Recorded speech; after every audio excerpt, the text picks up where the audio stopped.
families' calls who are all trying to figure out, is she okay? Am I okay? Is everyone okay? I want to commend Chief Lynch. You have organized and coordinated services in ways that I didn't imagine.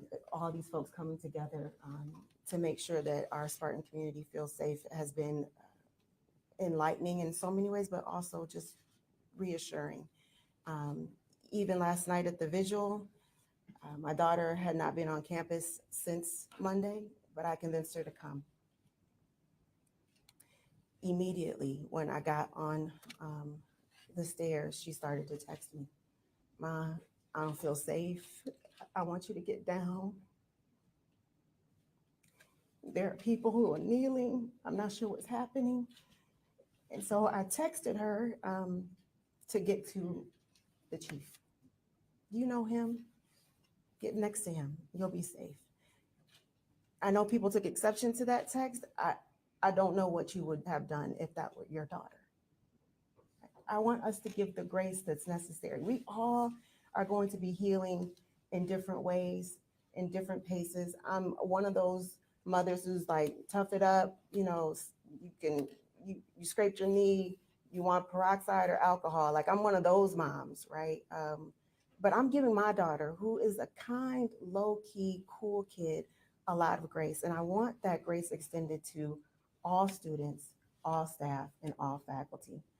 The board has gone to talk with Ariel's parents, Alexandria's parents, Brian's parents.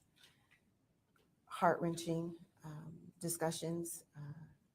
Our hearts go out to them. We have offered all our services to them. We also went to Sparrow to meet with the families whose children are fighting for their lives right now today. And it was amazing how gracious they were. They're asking how we're doing. I mean, just the Sparrow community has been absolutely amazing. That was the quote from one of the fathers. And so I'm grateful to them for their service to these families. This is a hard time, a tough time, but we're going to get through it.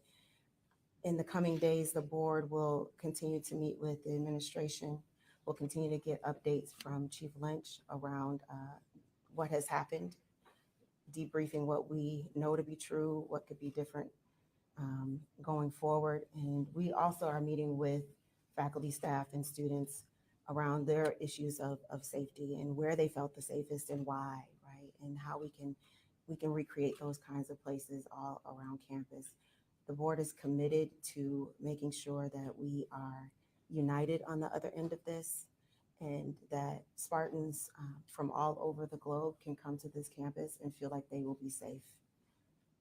We will not have our safety and security stolen by a man with a gun in a senseless act of violence. It will not happen. I will open it up to questions and turn it back over to that. And I tell you what, before we open it up for questions, I do just want to highlight that, again, this investigation that's ongoing is so massively complex that you may have questions that we know the answer to. The folks up here today just might not have that information. So please be patient with us. We will do our best to answer all of your questions. We have remained committed to being transparent and sharing as much information from the very beginning. And that remains. Please understand that as we move forward, there's so many questions that you have. We may have to get that answer and get back to you. So with that, I'll open it up to questions for any of the speakers that are here today. So in the back, go ahead.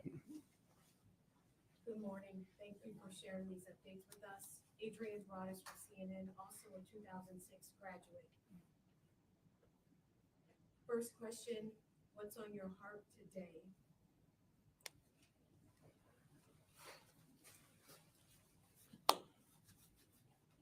We are a resolute community. What's on my heart is what is my task that I accepted almost 2 years ago to return to my alma mater. And I questioned what attracts me besides my love for MSU. I know why I'm here today. I know why I'm here today. To help be a part of what we have in existence here as a community and what we have in our partnerships. These relationships are not new. These have been in place for years. And the amazing thing is that I'm an alum. Chris is an alum. Ellery is an alum. The sheriff's an alum. The chief in Meridian Township is an alum. We could go on and on with that. We are truly invested in what we have here. And we're going to keep it. But it opens discussions for how we proceed and how we create that environment. It's just not up to us. We're going to have discussions with our community. And this is a societal challenge as well.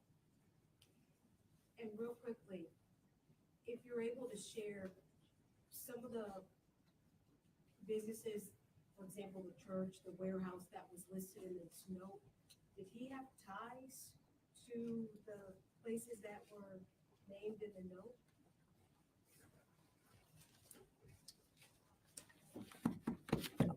Reference the note with the listing of the businesses. Through our investigation, we found that he had contact with some of those places. He was an employee of the Meyer warehouse at one time. And a couple of other businesses, it appears that he'd had some issues with the employees there where he was asked to leave. So it looks like he possibly, a motive for that was he just felt slighted. And that's kind of what the note indicated. The surveillance image obviously proved pretty important for capturing Mr. McClure, locating him. But why did it take 3 hours to get that out? Like, do you have real-time monitoring of cameras on campus? What was the process of actually going to that? Yeah, that's a good question. You know, we have thousands of cameras on this campus. We've worked recently to enhance that even further. That system is complex. And our investigators immediately began reviewing surveillance footage. It did take them a little bit of time to locate that due to the number and the volume of cameras that we have. And we didn't know what his path was at that point. We didn't know which door he exited. We didn't know which route he took. We didn't know where he went after he left those buildings. When our officers arrived on scene at both of those locations, he had already left the building. We didn't know by which direction, which door. And so we immediately began reviewing surveillance footage. As soon as we located that image, we immediately pushed it out on social media.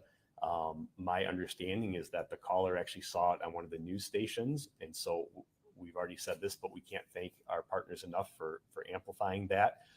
And then 17 minutes later, we received the phone call through our dispatch center that he was seen. So while I know the timing, people may question the timing. This was a ongoing complex incident.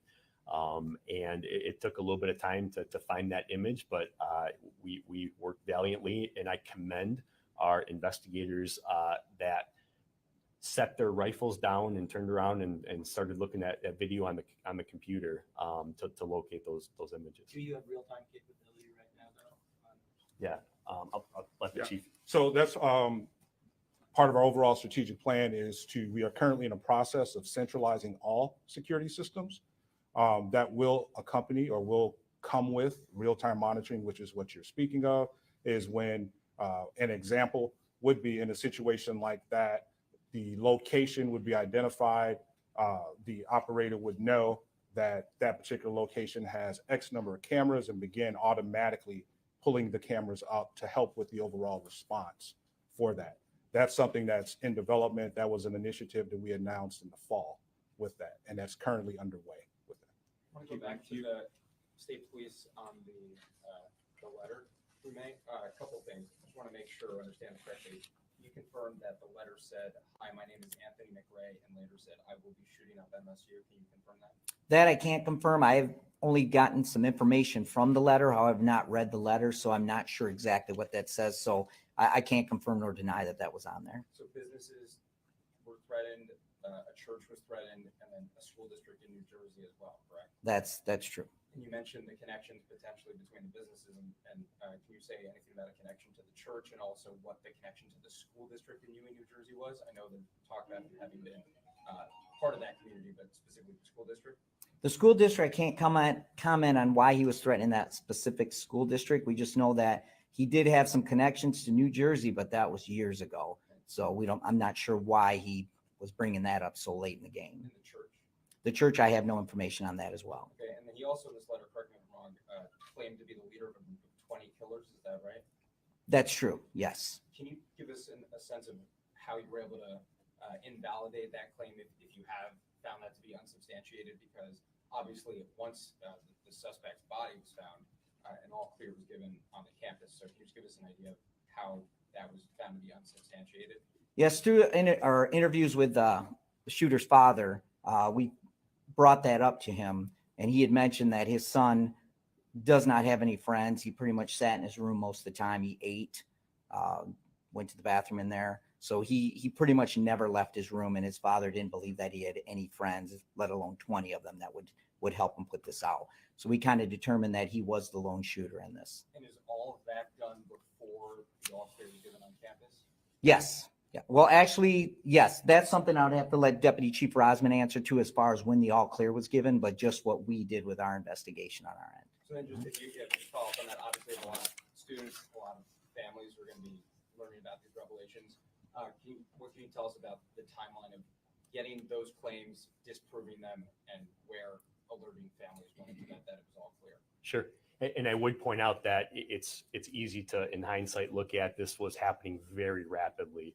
What I will say is at the time that information was received, that the note was found in his pocket, we had already established not only a unified command post in the field, but we had activated our emergency operations center, and information was being shared live time between the unified command post, our emergency operations center, operating under our instant command system. And so that's the reason that we were able to get information so quick from the scene where the shooter was found, note in his pocket, and relay that information live time to the people like myself that were making decisions on what information was accurate to communicate with the public.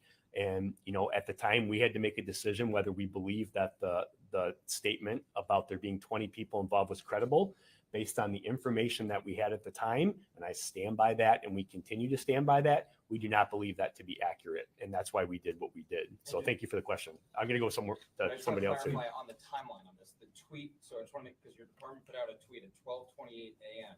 saying there is no longer a threat to campus. So at that time, when that tweet is put out, your department has already been made aware of the claim of 20 other shooters and has already disproved or looked into that. We had already received information from the scene, very detailed information from the scene, and we processed that information and made that decision. Yes, that's the answer. Yep. Hold on. In the back, right there. Newstown. Quick question for Chief Sosby and then the president. Chief Sosby, will you be releasing a body camera video from the Larch and Cedar Street like you have with previous investigations that are going on? When we are involved in a situation like this, our policy and procedure is to release the video. However, this investigation is being conducted by the Michigan State Police and Campus Police. So we will leave that determination up to them as to when that body camera. Because when you've done it with a couple officer-involved shootings, while state police are still doing their investigation. Yes, that's true. And in cases that we do that, we are in full cooperation with the investigating agencies in this case. And then for the president, real quick, Berkeley Hall is closed for the rest of the semester. The union's closed for now. What happens after that? Are you going to go through a remodel like Oxford did? Are they going to be completely torn down and rebuilt like Sandy Hook? Or what's the process? Our leadership group is meeting, and we're making determinations on the disposition of each of the buildings in real time. So I don't have an answer for that at this point. Question for Police Chief Lynch. Hey, I know there's a lot of questions. We're going to do our best to get to all of them. So in the back on the suit and tie. I'm sorry, suit and tie right behind. Yep, go ahead. Any reaction on the fact that Cray, because of that plea deal in 2019 in the Lansing case, wasn't able to purchase these two handguns? And to follow up on that, rumor going around that he had been turned down for a job at MSU. That could have been a possible motive. Comment on both. I'll address the second question first, and I'll see if anybody wants to take the first. That is part of the investigation in terms of his connection to MSU. We can find no connection to MSU at this time. He was not a current student, faculty, staff, or a former student, faculty, staff. We are aware of that claim as well. We are investigating it, and I don't have an answer for you right now, but it will be reviewed as part of our investigation. I will address the charge sheet, or ask question. Can you ask it again, please? Yes. So I'm clear. Reaction to the fact that the 2019 case that your police department handled was pled down by the then prosecutor. The way it was pled down allowed him to buy these two handguns around him on early Tuesday morning, Monday night. Yes, my understanding is that in that case, a motion was made by the defense, and then before that motion was pushed through to a decision that the then prosecutor of Ingham County chose to drop that charge and negotiate down to a lesser crime, which gave him no jail time, no felony charge to prohibit him from buying additional weapons in the future, and a year of probation. But that prosecutor is no longer in Ingham County. Should that have been allowed? Pardon me? Should the prosecutor had some more hindsight to obviously the plea deals are happening all the time. We would all hope that a prosecutor would uphold the law as it's written. There's always room for some type of discrepancy or discretion. However, that one will be under scrutinized for a long time, I'm sure.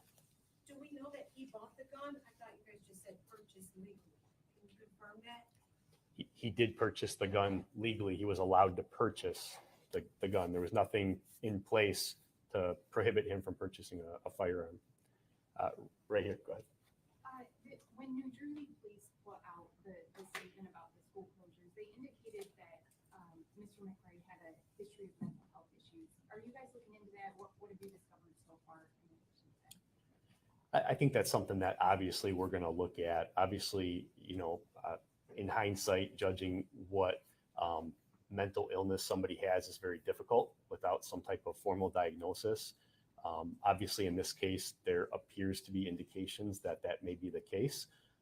It's going to be difficult to confirm that, but I think that's a question that we have as well is, if he did have any mental illness and did it play into this particular incident?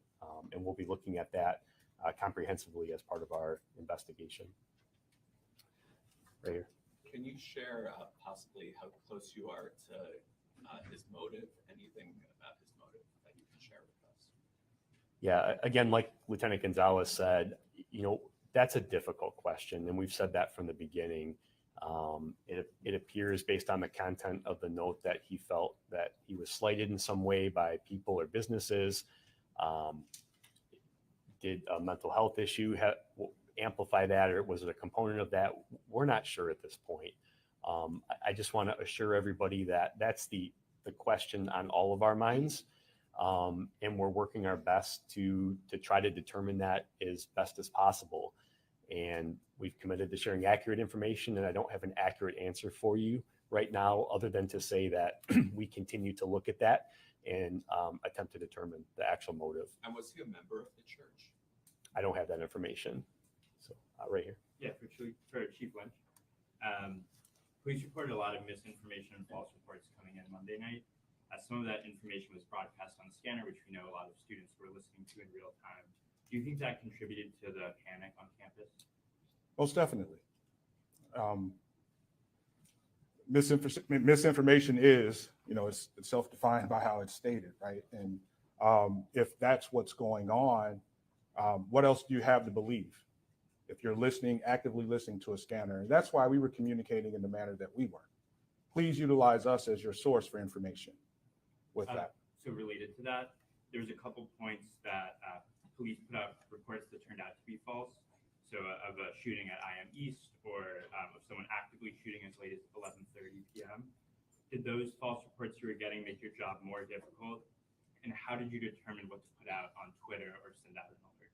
So those were reports received through dispatch that is then coming to us. The way that the coordinated operation, how we set up, is that there were teams assigned to buildings, And then we had response teams that were set up to respond to calls. We operate on trying to verify and go from there. And so when we receive calls like that, if that's what you hear on the scanner and that's how we're being dispatched, we're sending officers to that location. Those officers get there, they get to IMEs, no signs of shooting, not hearing anything. That's the response. But so how is it decided to put something out on Twitter or make an alert? Well, we know that there is a scanner that people may be accessing. And so when we have the opportunity to verify or to confirm that it's not true, then we do that. That's part of the overall decision-making process with that. What is the value of doing that at that particular time? And so putting out 11:30 that there was someone actively shooting is what that alert said. Could you talk about the decision-making for that one? It would have been based on what information that was used at that time to have that decision with that. It's all real time. It's very nimble with that.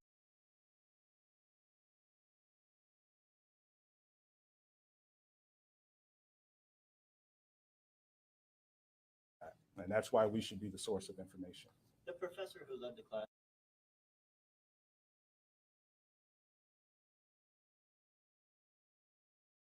where the shooting started in Berkey Hall said that there was no way that he knew of to lock the classroom from the inside. Is that the case in classrooms across campus? K-12, but would be the fact is that we have 400 buildings as opposed to maybe 1 or 6 with that. So the sizes are definitely going to vary with that. Our practice currently is to not outfit each and every classroom with mechanisms like that. There are a couple of reasons why or why not to. That's in a discussion in itself on the advantages, the pros and cons with that. However, you know, those components, these coming days and discussions we're going to have with our community is to, we'll lead the discussions, but we'll present options. And as a community, we'll decide on how we proceed with different physical security, police officer presence, potentially security officer presence, additional security systems. All of those will become part of it with that. But today, that is not how we're set up in all of our classrooms with that. You mentioned that students rendered aid to each other. We are hearing reports that possibly one of the students killed acted heroically and tried to take the shooter down. Can you verify those reports? I know it is still very early in the investigation. Mm-hmm. I couldn't speak specifically to that action with that. You know, lots of information being fielded at this time. What I shared at the beginning of this press conference was what was shared directly with me by individuals involved with that. I wouldn't be surprised if that were the case, but at this time, I just couldn't confirm that actually took place. And a very quick follow-up. I know that you mentioned you were not going to be identifying the 5 students who are still in the hospital. Are you able to confirm that 2 of them are exchange students from China? Is that something that you can speak to? No, not at this particular time with that. We do know that we do have some international students, but couldn't confirm at this time where their home country is. Let's go in the back here over on the left. I just wanted to, maybe this is for MSP, you said that you were able to complete his journey from campus to the site where he shot himself. He had all this ammunition that kind of leads you to believe he had plans to do more. I mean, was there any point in there where did he seem in a hurry? Did he stop at other places and kind of contemplate doing something, or was he calmly walking home? It looked like from looking at the video that we did have portions of, that he was just walking home. Where his ending spot at Lake Lansing Larch was just around the corner from his house on Howe Street. So it appears that he was just heading home. Was the church or the warehouse anywhere in the area? Like, did it seem like that was the direction he was going? No, it appeared to us that he was heading home when someone just spotted him from the picture we put out on him.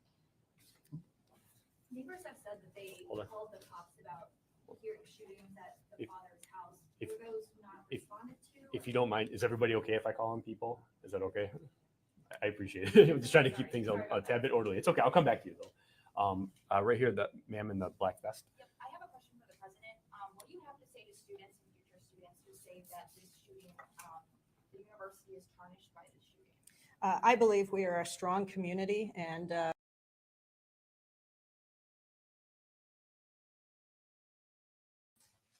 recognize this disc? Yes, How do you recognize the disc?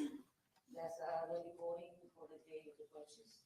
Okay, and does it fairly and accurately represent what you recall as a transaction that you're testifying about? Yes. At this time, I move into evidence states S is, states 19. No objection. Objection. Objection. Without objection, what was previously marked states S for identification shall be received in evidence as states 19. The disc, you may publish at will.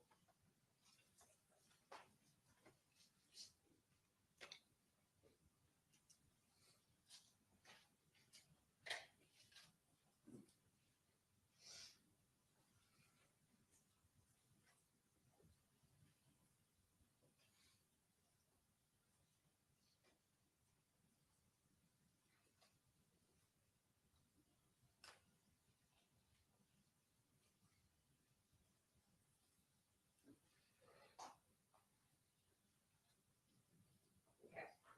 Now, Ms. Delgado, I'm gonna let it play all the way through, and then I'll play the second time asking questions, okay? For the record, I'm publishing states 19. May we please have the lights just dimmed a little bit? Thank you.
Thank you. Would like information. Okay, so, Ms. Delgado, I'm gonna pause it at 12 seconds in. Who is that we see the female that is behind the counter in the red shirt? That's me. Okay. And the transaction, the merchandise that you were checking out, that's obviously in front of you? And that's a yes? You'll have to say out loud. Yes, I'm sorry. The person, hold on a second, sorry. The person that's, his head is turned, but he has on some sandals with socks and is in front of the counter and with what looks like shorts and a multicolored shirt. Is that the customer that you were assisting? Yes, Is that the customer that you recognized from before? yes.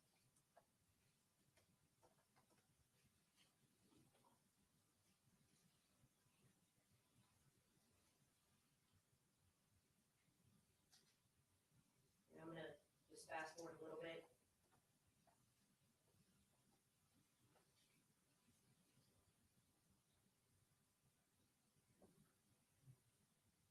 Okay.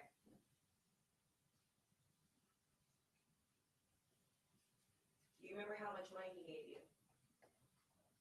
Looking at the transaction, are you able to refresh your recollection of how much money he gave you? Yes. How? When I found him, I Okay. found him 8 bills, 8 bills of what? 100.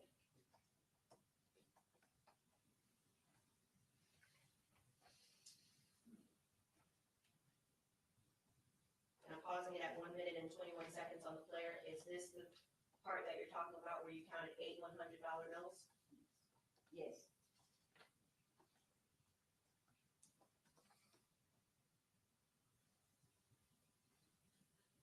I noticed there's a pen or something that you are, that you uncapped at 1 minute and 30 seconds. What are you doing right there? I'm checking them if they real. Say the what? If they real. Okay, and were they? Yes.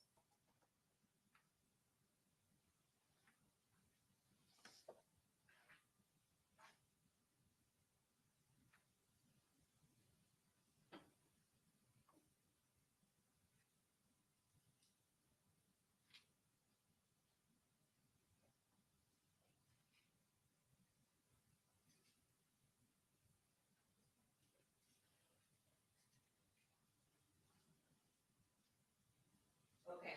There's something that you grabbed from the register area that's next to the monitor at 1 minute and 59 seconds, and it appears that you're handing it to the gentleman. What was that? The receipt. Okay. I'm gonna show you what's been marked for identification as states T.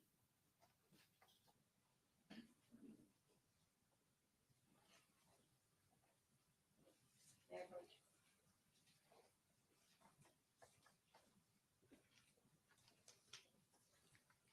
Do you recognize states T? Yes. How you recognize states T?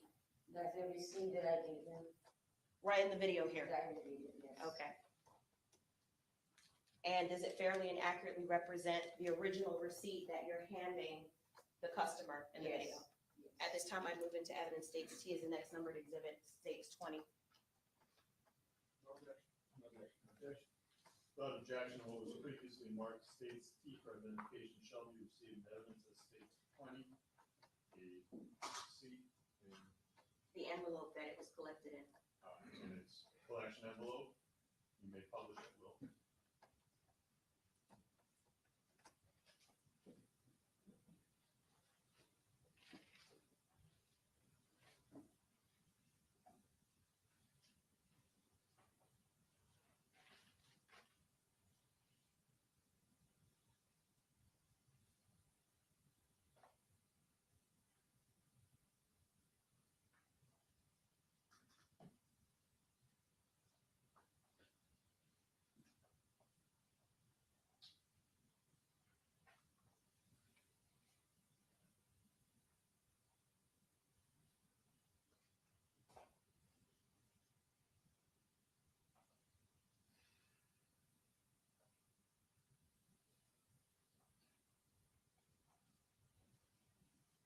you recall what the gentleman asked you that caused you to go look at additional merchandise that's behind you? Usually what we keep in there is like basketball jerseys. Okay, so I understand that's what you say usually. While you were bringing up $800 worth of merchandise, was he asking you about additional merchandise? Yes, How much do basketball jerseys cost $130 for one jersey? for one jersey.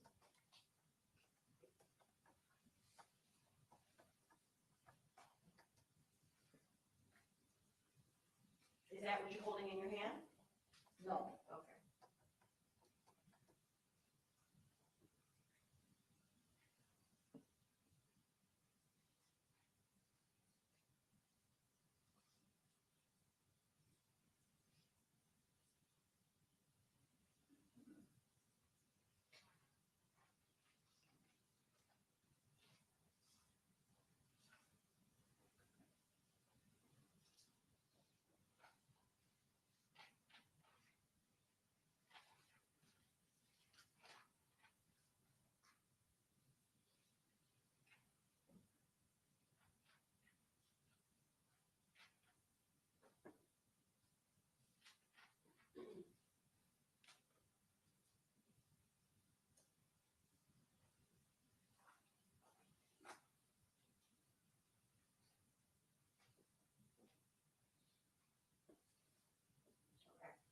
I'm gonna show you the next video. It's much shorter. What is this location that we're looking at? I'm pausing it for just a second before I start playing it. that is the Fort Lauderdale store, The what? the Fort Lauderdale store in Cypress Creek. Say that one more time. That's the Fort Lauderdale store in Cypress Creek. The front of the store? Yeah, that's the front of the store in Fort Okay. Lauderdale. Yeah.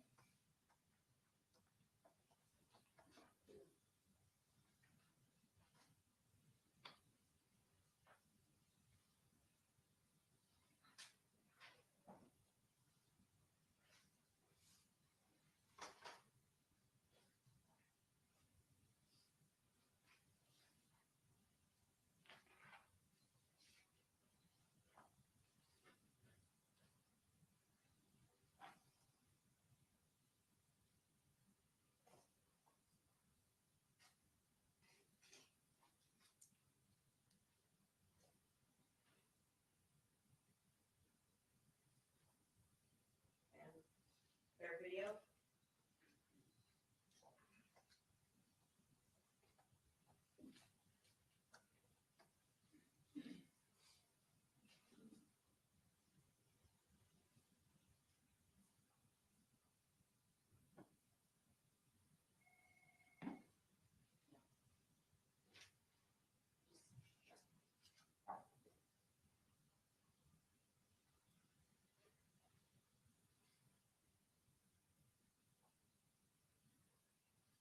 Okay. Now I'm going to show you what's been entered into evidence as state 20.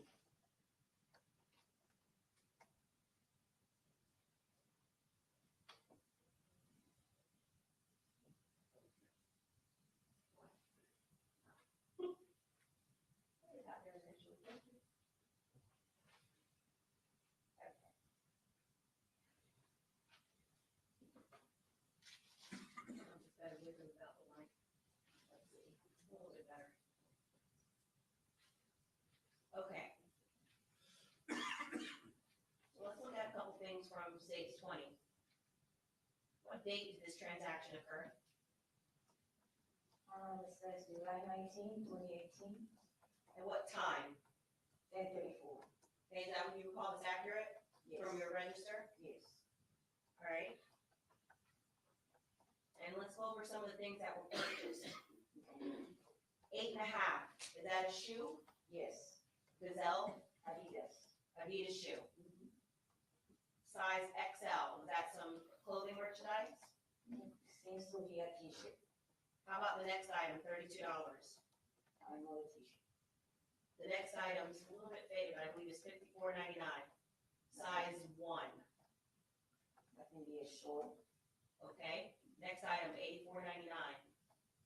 That one is New Orleans shoes. New Balance shoes, Yes. $68. The next item, I think that's a shorts, size 38, it's a short.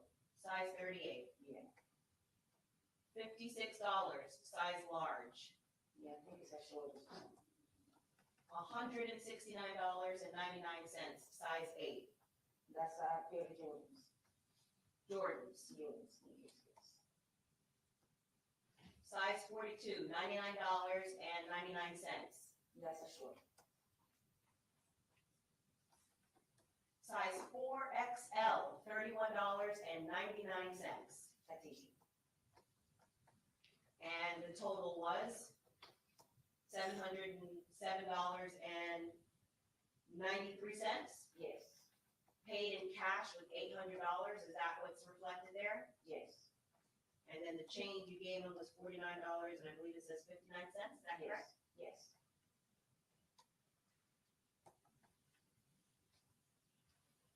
Okay.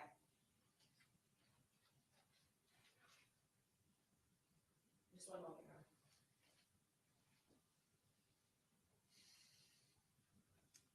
No further questions.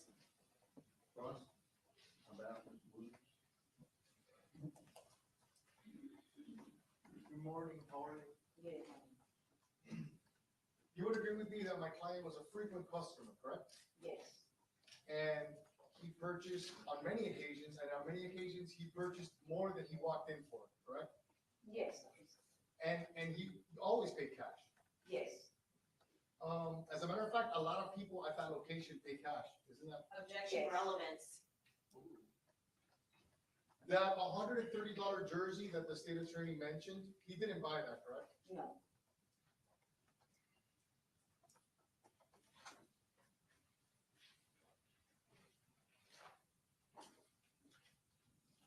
No further questions, thank you so much. On behalf of Mr. Williams? No question, yeah, Mr. Nation.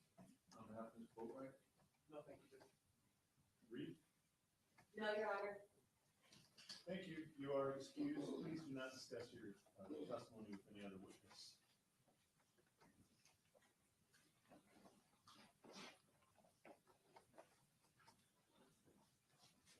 State by your next. Detective Clint Williams.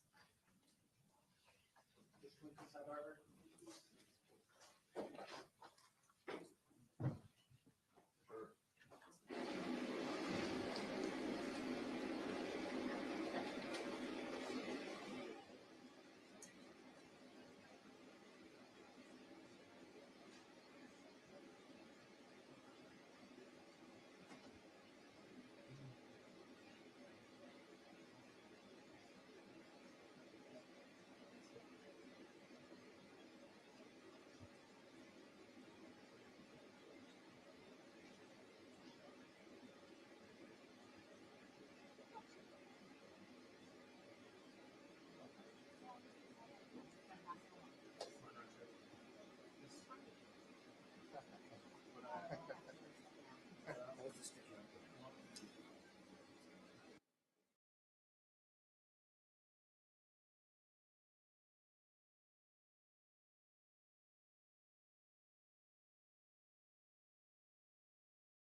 Raise your right hand and be sworn.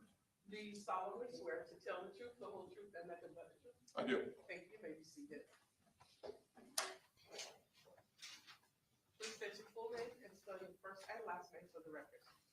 Clint Williams, CLINT, WILLIAMS.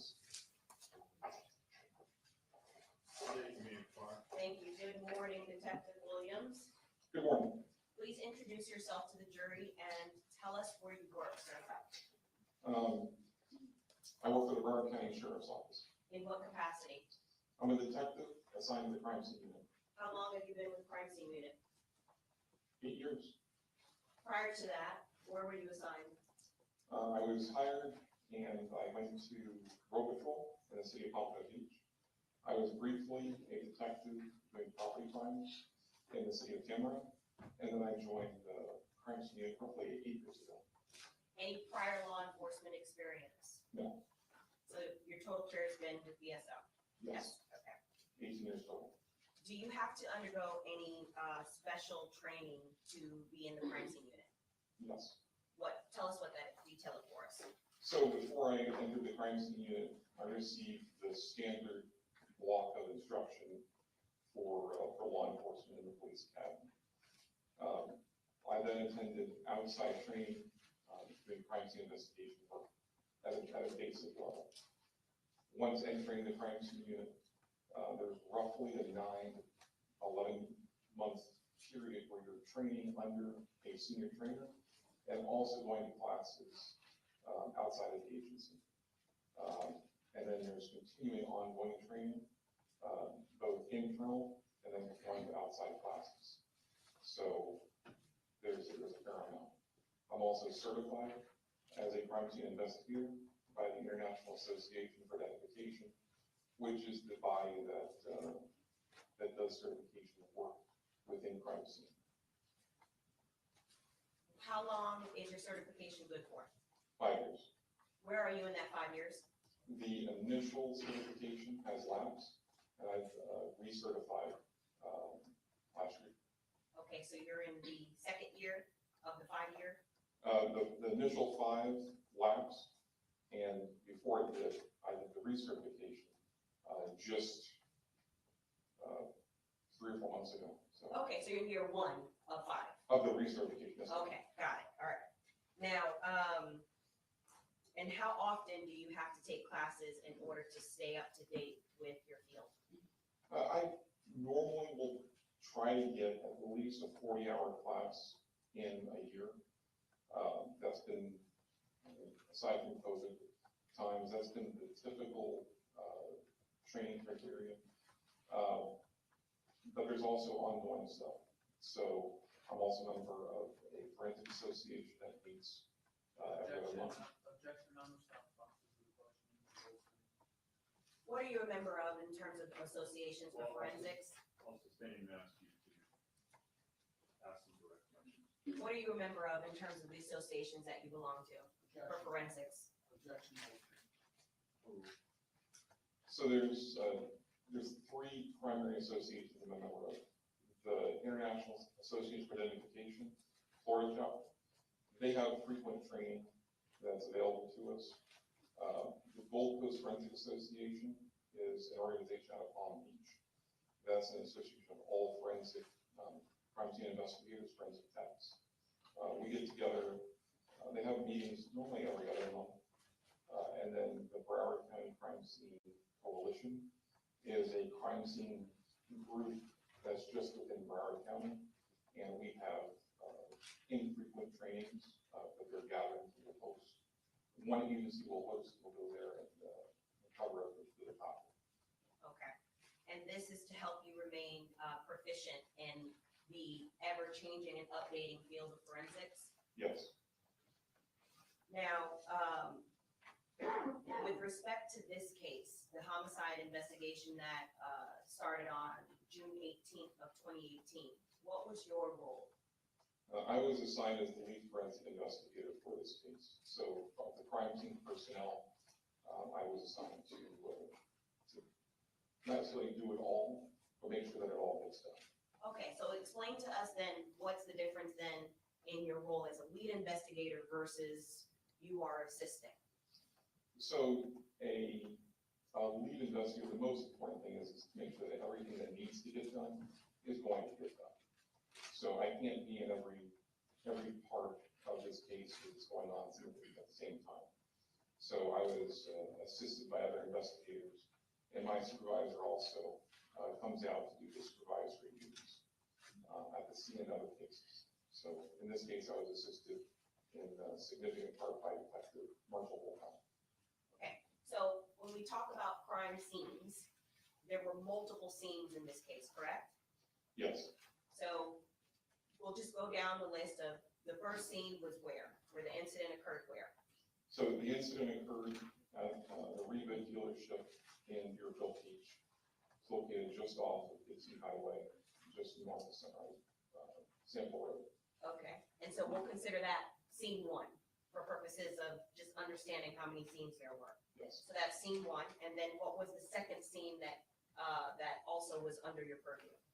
The victim's vehicle is a BMW that was initially worked as part of the scene, but I would later tow it back to my garage and we would use more work there at that time. Okay, and that would be scene two? Yes. And what other scenes were there? Eventually, we took custody of a Dodge Journey, which was the suspect's vehicle in this case. That would be towed to my garage and that would be worked as a scene. Scene is not necessarily just a geographical location, it's also where evidence can be found. Okay, so the Dodge Journey will be scene three. Yes. What other scenes were there? I went to Williams' residence, and there was also a car in his driveway. And we executed search warrants at those scenes. So that defendant Williams' home is scene four. Yes. What other scenes were there? The car that was in the driveway. is That another would be scene five. Yes. What would be the next scene? Later on, we did a search warrant on Trevon Newsom's house, or a house that he was at some point. So that would be scene six. Yes. How about when you responded to scene one, Riva Motorsports, was the victim on scene there? No. he was Okay. Transported to the hospital. Yes, he was taken to North Carolina Hospital. So somebody from VSO responded to the hospital in order to collect evidence, correct? Yes, that was Detective Wolfhound, who's in the crime scene. And that would also be considered a scene for purposes of what we're talking about, because a collection of evidence at the hospital, correct? Yeah, the definition that I've given of a crime scene is the geographical location where the crime occurred, where evidence can be found, so someone's house, someone's car, and people also fall under that, because evidence can be recovered from people. People Okay. are scenes, for my definition. So scene seven will be the hospital, Yes. and where else was evidence collected? So, I'm sorry, go ahead. So continuing along the line of people, the passenger of the vehicle is Mr. Kerr, the BMW vehicle. I didn't get to him at the scene, but later on, I did meet with him to get his standards. So the standards for Mr. Kerr. How about at autopsy? There's evidence collected at autopsy, correct? Sure. That your unit will often be responsible for making sure that that evidence that's collected is brought back and processed, correct? Yes, the evidence collected from the autopsy, we're just a shuttle service. We're getting it from the medical examiner to the lab for examination. We don't really do a lot with it. I don't open the packaging from them. But more importantly, more than a shuttle service, you are there to also make sure that it's not tampered with, that there's no, that it's not compromised. So you take it from the medical examiner and then you make sure that it's taken sealed to the BSO crime lab, correct? Yes, and in this case, it was handed off to me by another detective, but yes. Okay. So for purposes of what you do as lead investigator, safe to say you didn't respond to all 8 scenes, correct? That's correct. And you delegated some of the tasks? Yes. Who did you delegate to? To other detectives in your unit? Yes, Okay. Now, let's start with scene 1. Did you respond to that scene? I did. And you processed that scene? I did. Now, in addition to processing evidence, and we'll get into exactly what that is because it's varying, did you memorialize what the scene looked like by taking photographs? I did.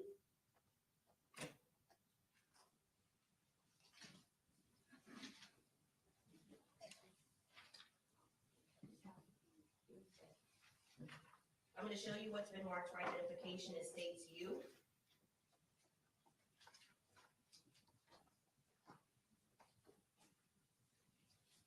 Next one.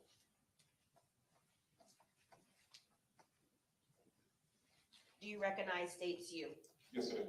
How do you recognize states you? This is the thumb drive that you showed me that has the pictures that I took. Okay. And the pictures that you took from the crime scene, do they fairly and accurately represent the scene as you recalled it on 6/18/2018? They do. At this time, I move into evidence states you as the next numbered exhibit states 21. No objection. No objection. Just permission of what I will discuss. There, included in this packet is a photograph of a necklace, correct? Yes. All right, that is not a photograph that was taken at the scene, correct? It's not mine, that's not one of my pictures, it was not taken this scene. You didn't take the picture of the necklace, that we walk on, correct? Detective Wolcott, yes, that's correct. Thank you, nothing further. We have no objection. All right, without objection, what was previously marked states of you for identification shall be received in evidence as states 21. You may publish, I will. Thank you.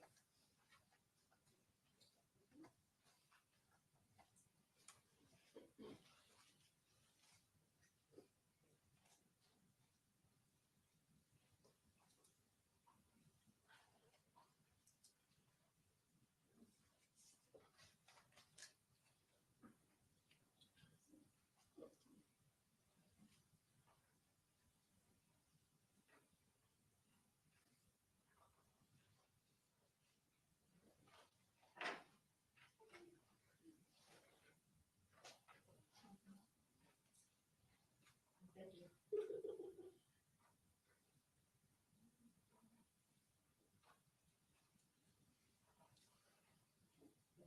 Thank you.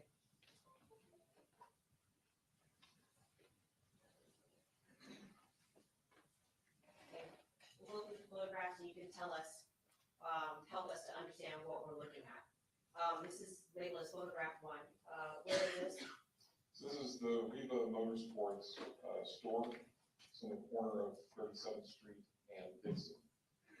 If you think of Sample Road is 36th Street, or 1 block north of Sample.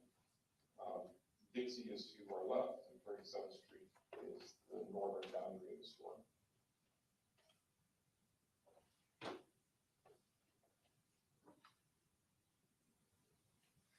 What are we looking at? This is the sign that's in the last picture, just showing where we're at.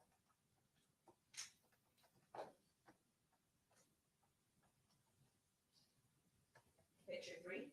So along 37th Street, there's an entrance in the north side of the business to a parking lot. This is a private roadway. The gate behind the car is closed.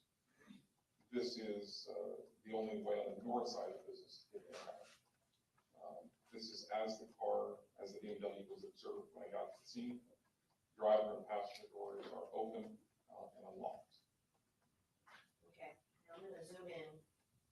There's a crumpled piece of clothing that's in the corner of picture 3. You recognize that? I do. Did you collect that?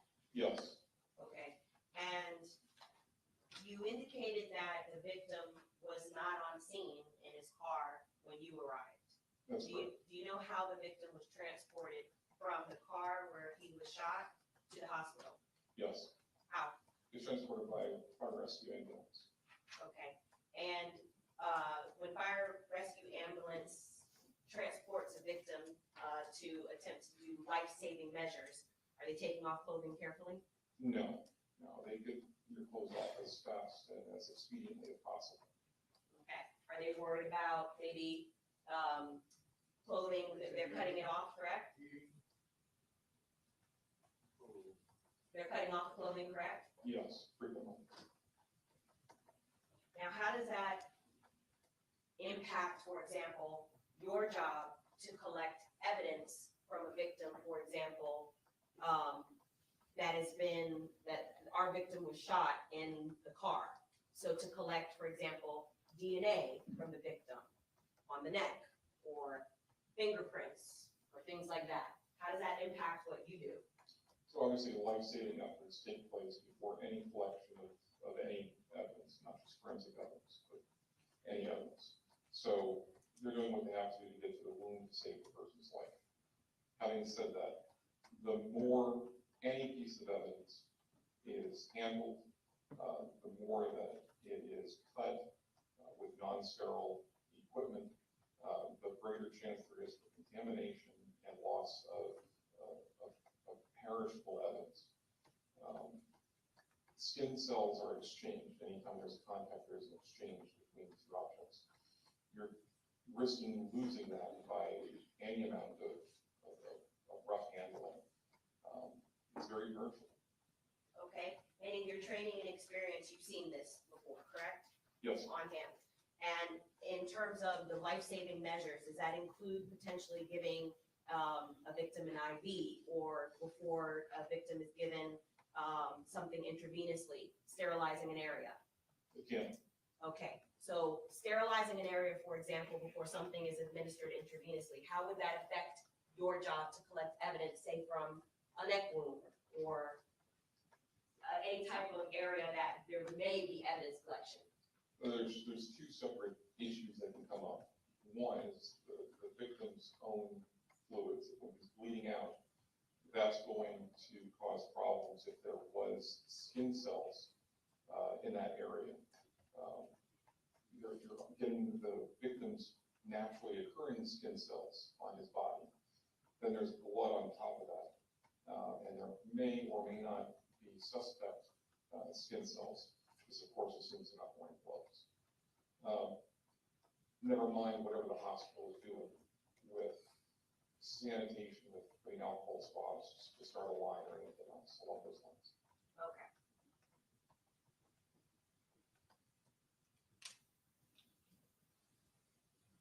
Picture 4, if you could tell us what we're looking at, please. And this is just a closer picture of the vehicle with the doors up. Road patrol marked for me some fired casings that they saw. They saw 2 of them, and they marked them with case cards. Case cards folded, and they were able to put them down.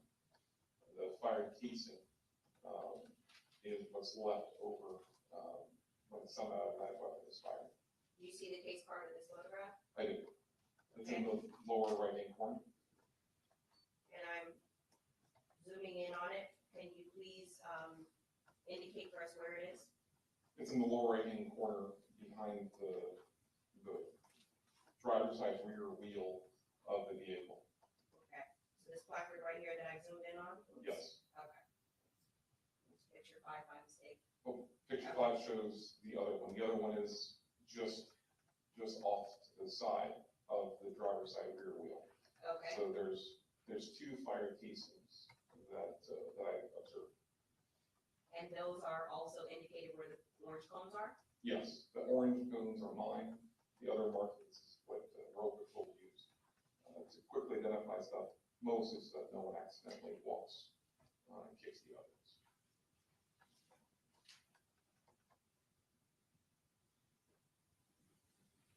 Now, the blue gate that's behind the victim's vehicle, how is Riva enclosed? Is it enclosed by a gate that's pretty much enclosed the entire building? Yes, Parking lot? Yes. Picture 6? We're on the, obviously, passenger side of the vehicle, as I work my way around the car. Okay, so directly across the street that we can see in picture 6, are they all residents? All residences? Yes. Okay, and so at this point of the investigation, you weren't aware of where potentially the Dodge Journey was parked, were you? No.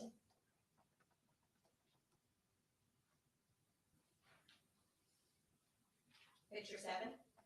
So this is the first of 2 fire casings that were recovered. This is a .22 caliber fire casing, and it has 2 things that I noted on it. One has a capital letter A. is a brand marking. And then it's rimfire, which is a type of ammunition. Okay, for those of us that may have not handled a weapon or know about weapons, when you say fired casing, what is a fired casing? So there's a couple of different, and this is in general terms, there's a couple of different components to the casing, what you buy in the store. What you buy in the store, I refer to as a cartridge. That's what the box says is in there. Cartridge is an unfired live bullet. When you put that in a weapon, you pull the trigger, what comes out the barrel is what I refer to as the projectile. The projectile is what does the injury. In a semi-automatic weapon, what's left over is the fired cartridge case. That gets ejected. In a revolver, it stays inside the cylinder. This is on the ground, having been ejected, and it's rimfire, which is a common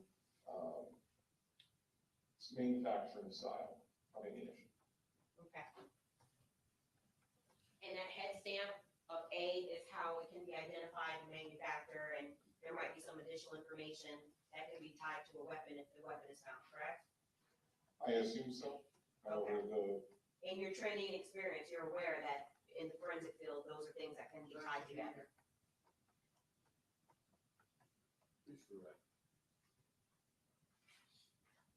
In your training experience, are you aware, or how can generally a fired casing be tied to a weapon if found? there are markings that are left from the firing pin, extractor, and other components of the weapon that are left onto the firing casing when they're shot, or if there's a misfire. Okay. That's the extent of what I do. I don't do the laboratory analysis. Right, you're not a firearms analyst that actually does that, but you're aware. You're aware that that's how it can be traced back. At the most basic level, yes. Okay. Picture 8, what are we looking at? This is the other 22 caliber fire casing, and it has the same manufacturer, capital letter A on it. Picture, did I miss a picture? Picture 10. This is several days later. This is the Dodge Journey that has been towed into my garage. Now, when you say several days later, do you know where this Dodge Journey was towed from? No. And what is the purpose of towing it to your garage as opposed to maybe processing it on scene wherever it was found? I have a lot more, well, I have total control over the environment in my garage. I'm not pressed for time. I don't have to worry about it raining. I don't have to worry about the lighting conditions being correct. I have total control over the access. This is a secure garage. No one's going to be walking up. I don't have to have road patrol holding the scene for me. And finally, there's a lot of tools that I have at my disposal in the garage that I can't bring to a scene. Especially for a large car like this, correct? Yes.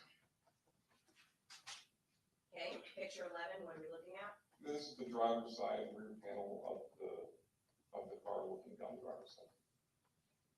Picture 12. I'm looking at the hood, or I'm sorry, the roof of the car as it was viewed. Picture 14. This is the beginning of when I processed the vehicle for latent prints. The traditional way, the easiest way by far of getting prints off of anything is to use black powder. It's been around for a long time, works really, really good, especially on cars. I put black powder on the car to try to get fingerprints off the interior and exterior of the car. And when I put black powder on the car, the powder just fell off the car. Do you know why? I'm not sure, but I learned.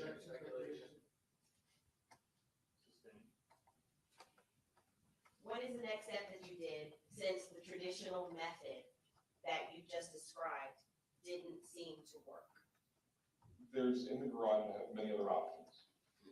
One of the great things about the garage is I can apply chemicals to the car. I have a way of dropping curtains on all sides of the car and using a chemical called acrylate. This is essentially the active ingredient in super glue. And it will fume in this entire chamber. And all of the fingerprints, which a fingerprint is mostly water and oil, the acrylate will bind to those fingerprints and they'll become visible. This works great on hard to print surfaces.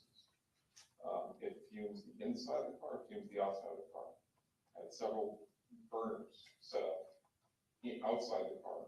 And then inside the car, I have another tool that I use that is a little bit safer for inside the car. It heats this acrylate up to right around 200 degrees, lets it fume, and it fills the entire chamber. There's a Hertz cycle, and we blow all of that out. When it's done, the fingerprints, all of the fingerprints, have they come out as a white, have a white appearance to them. Okay. Now, in your training experience, you processed the outside of cars before, correct? Yes.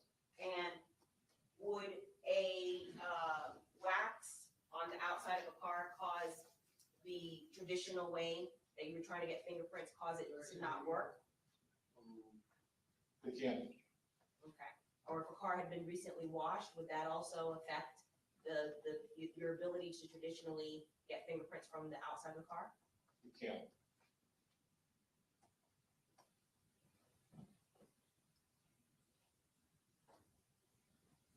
Picture 15, what are we looking at? So this is what I saw when I'm done processing the car for latent prints. My DNA swabs have already been collected. I swab the interior of the car before I do any of this because my DNA may be covered up by this acrylate. So I want to get to that first. Then I'm going through the car with just ambient light for the most part, flashlight to give me a hand when I get nice and close. And this is what I'm looking at. This is one of the prints that I saw. And you can't lift it with tape. They're going to be photographed. Why not? Why can't you lift it with tape? Anytime you're using a acrylate chemical, you can't get it to lift. You can't put tape down, lift it, and put it on a card like you would with black powder. It doesn't work that way. And the black powder is the traditional way that you're talking about. So when you have it this way, where you had to use acrylate, what then do you have to do?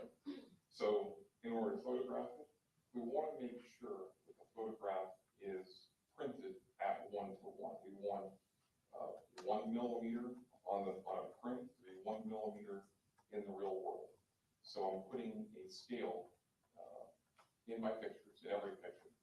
And I'm also photographing it using a special setting, so that way there's no errors with the compression and camera stuff to make sure that every pixel, every element of the picture is true. Okay, so in a layman's term, when you're talking about the ratio and how it looks, you want to make sure that the print that you're memorializing with this method looks and actually isn't distorted, so that later when an analyst is looking at it, it's as the ratio is as if you lifted it, correct? The ratio is as if you lifted it, correct? Yes. Okay.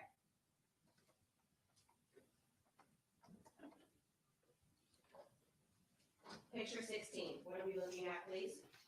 So I'll take that image, and I will, we have some software that brings this image into a version of Photoshop, but there's extra, like an audit trail.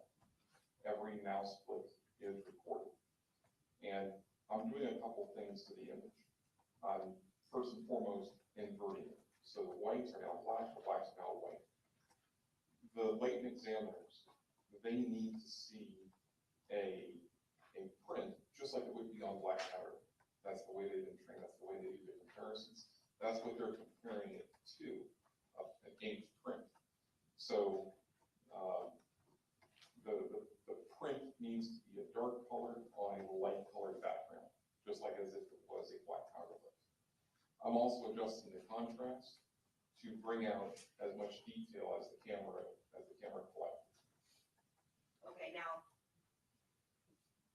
for those of us that may have never seen this before or watched forensic files, when you're talking about what it's compared to, this is considered an unknown, what is called in your field a latent print, correct? It is. And it's going to be compared to a known standard, which is taken from a known sample and then compared, correct? Yes.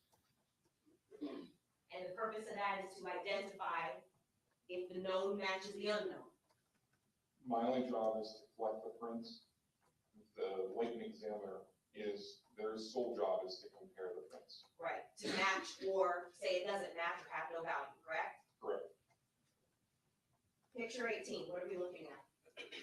This is William's residence. This is the master bedroom.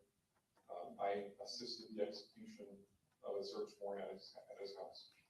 Okay. Picture 19, what are we looking at? Just beyond all of those brand new Jordans and shoes. While I was assisting with the search warrant, I moved everything in the room. And of significance to me was a .22 caliber cartridge. Again, cartridge is what you buy in the store. Unfired, it's a commonly referred to as a live round. Or in the layman's term, a bullet. I know that's not what you refer to it as, but for those of us that may have never dealt with this evidence before, is it commonly referred to as a bullet? Can be as an unfired bullet. Unfired bullet, okay. Now, you explained a little bit earlier in your testimony about the processing that an unfired cartridge goes through. What is the stage of this particular piece of evidence that we're looking at? This is photographed in place as it was viewed. And the particular round that we're looking at, had it been fired or not? No, it has not been fired.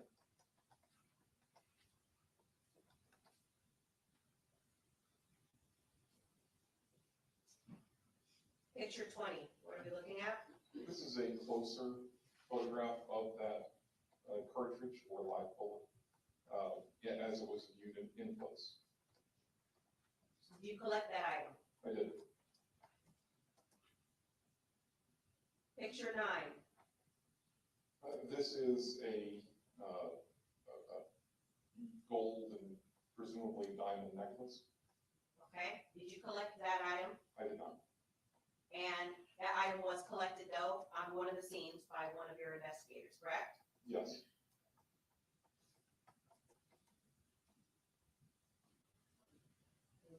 Picture 17, what are we looking at? This is the front of the Williams residence.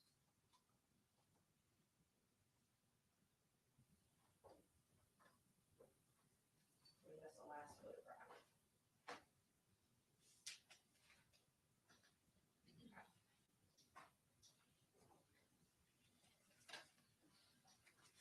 Oh, thank you. Okay, let's talk about some of the items that you collected.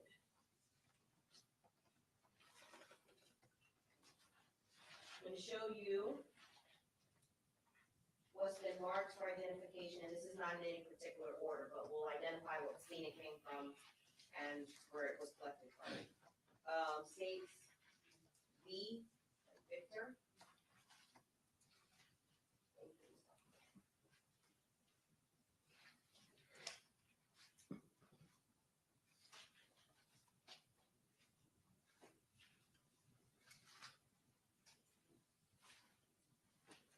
May I approach you?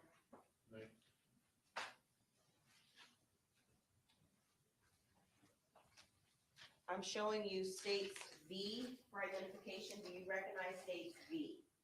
I do. How do you recognize states V? This is a brown bag. Inside this bag, there are multiple envelopes. Inside those envelopes are cardboard cartons. Inside the cartons are swabs.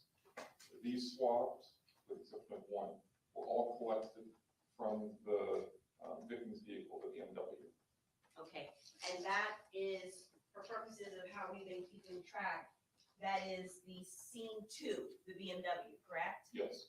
Now, let's talk about the envelope. Does it fairly and accurately represent, and I know there's a lot of markings on there that we're gonna talk about, does it fairly accurately represent how you recall when you collected it and when you brought it back for processing?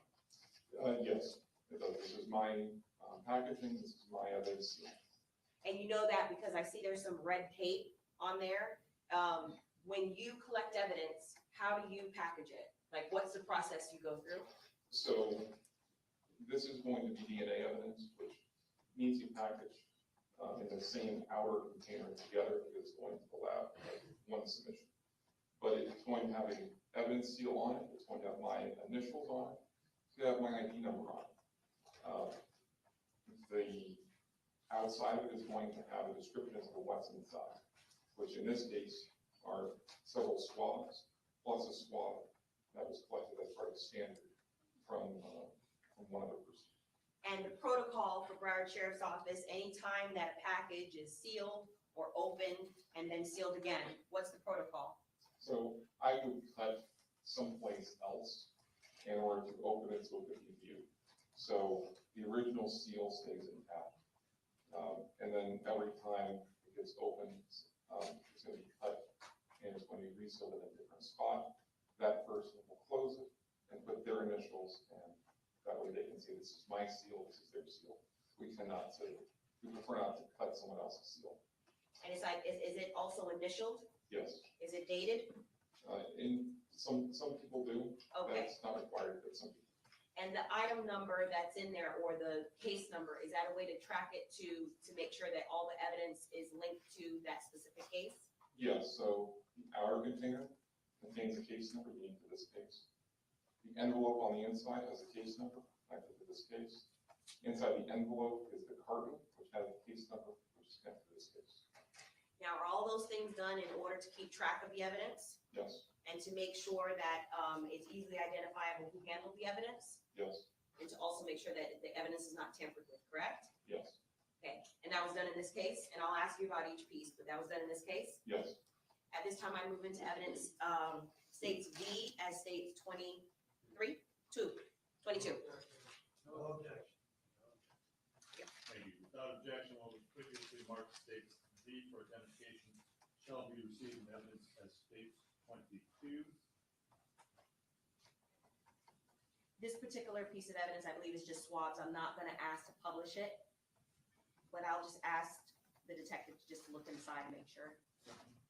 Do you have a way to open the evidence? I do not.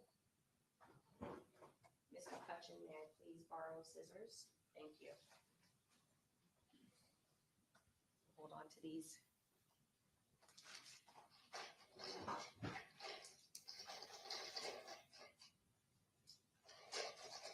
You don't have to open each envelope that's inside as you've indicated. Just the first envelope is fine if you can take a look inside.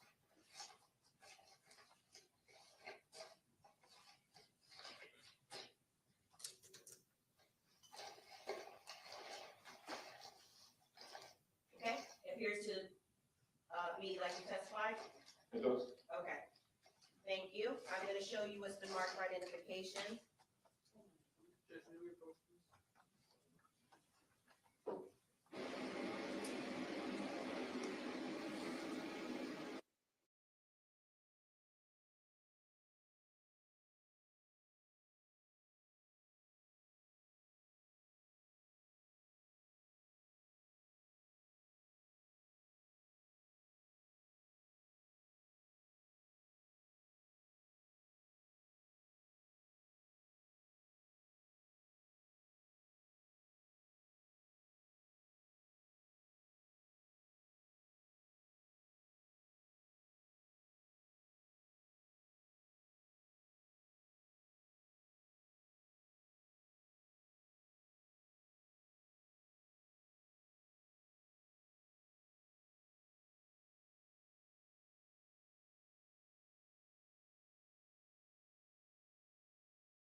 showing you it's been marked for identification as states W.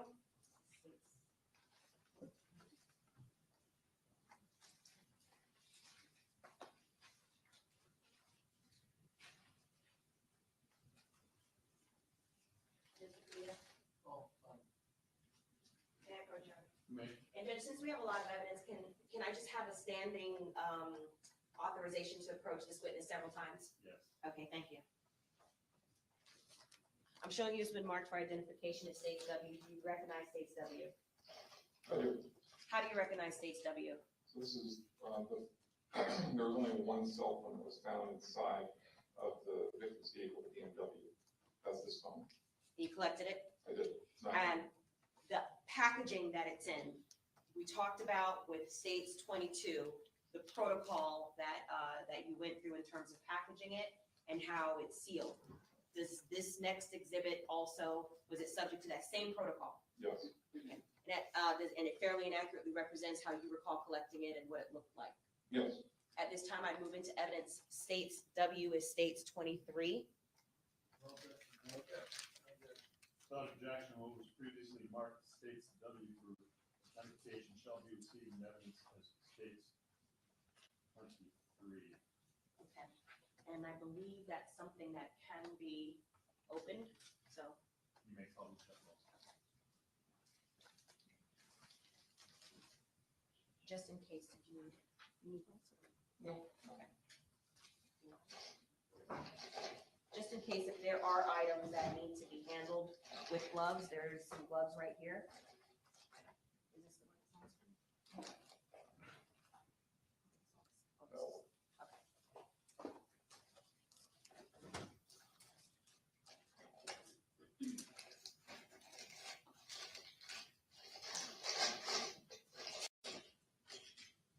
Okay.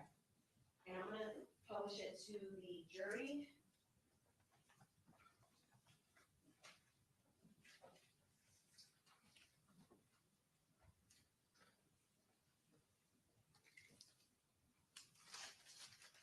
And this particular item, you said you collected it from where? This is the victim's vehicle. The BMW.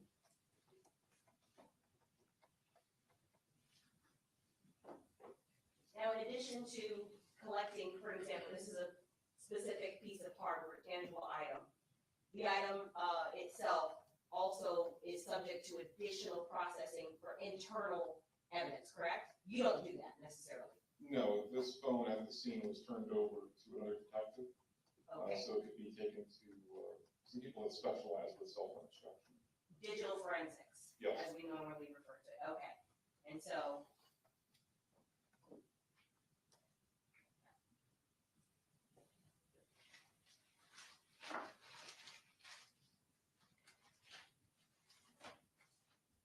I'm showing you what's been marked for identification as states X.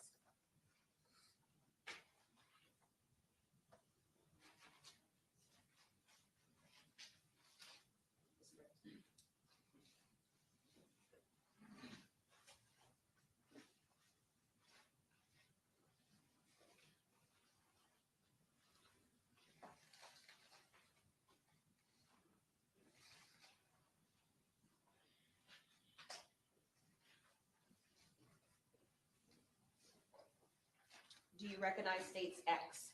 Yes, I do. How do you recognize states X? So these are all of the swabs that I collected from the Dodge Stream. And was it subject to the same protocol that you testified previously with states 22 in terms of packaging and how it was kept? Yes. And does it fairly and accurately appear in the same condition as when you package the evidence? Yes, it does. At this time, I move into evidence states X as states 24. Without objection, what was previously marked states X for identification shall be received in evidence as states 24. Okay, and this is a little different than, for example, a cell phone. What is in states 24? So this is a collection of swabs that I collected from the Dodge Stream, the suspect's vehicle. There's a lot of swabs that were collected and submitted to the lab for processing. So It's the swab that I collected, goes into the carton, which goes into the envelope, and what's being submitted to the lab is all put into one brown bag for submission. And then in the lab, they do the testing Okay, in comparison. so I'm not gonna open it because it's a little bit different, obviously, the material that's inside. But what I do wanna go over is on the outside, what is in the inside and what was submitted to the lab for testing, okay? Yes.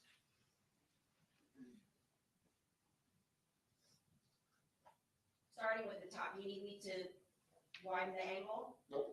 Okay, starting from the top, Mr. Reapers, what are these swabs of? These are all collected from the Dodge train. Okay, and for purposes of keeping track, that scene 3, the Dodge Journey, correct? Yes. That was processed at BSO in the warehouse that you showed us in the crime scene photos? Yes, we refer to it as the forensic garage, but yes. Okay, the forensic garage, I'll refer to it the same. So tell us the swabs that are inside. So they all have item number prefixes, which for this, I'm using DNA. Everything DNA came from the Dodge train. So the swab of the driver's window and door controls is DNA 1. That's on the inside. All of the door and window controls will put on one swab. The steering wheel was swabbed by itself. That's DNA 2. Going down to DNA 6 is a swab at the top of the center console lid. So when the lid's closed, that entire area, I took a swab and I swabbed that. The gear selector, I swabbed that. That's also in the center console area. You could move it up just like that, please. The volume and AC controls are also on this card. They're in the center console area. Those were swapped by themselves. The passenger door and window controls, those were swapped for potential DNA. Those like this. Right there? So these are the C controls for the rear passenger seat. And then 17 is the swab of the rear passenger side window controls. Okay, so I have back in states 21.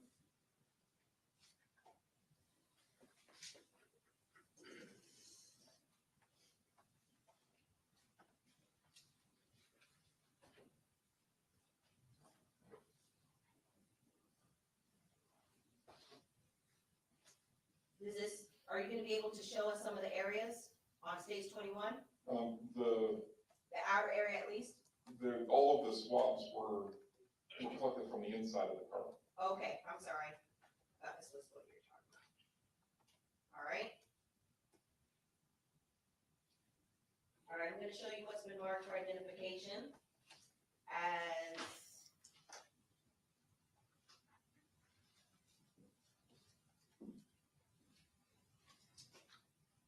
states wide.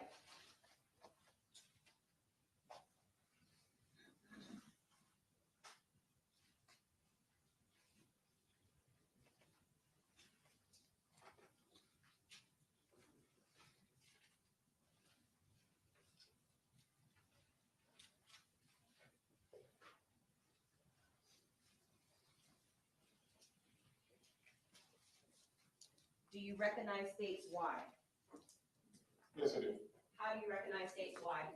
So this is a cell phone that was commingled with the clothing that was at the scene, a sweater and a jacket.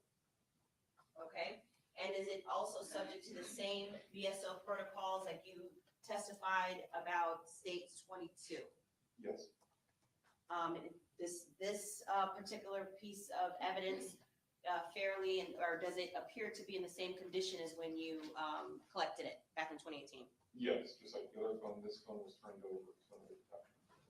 At this time, I'd move into evidence states Y for identification is states 25, 24, 25. Permission to publish. once everybody's done all the motions. Without objection, what was previously marked states Y for identification shall be received in evidence as states 25 and may publish it. Thank you.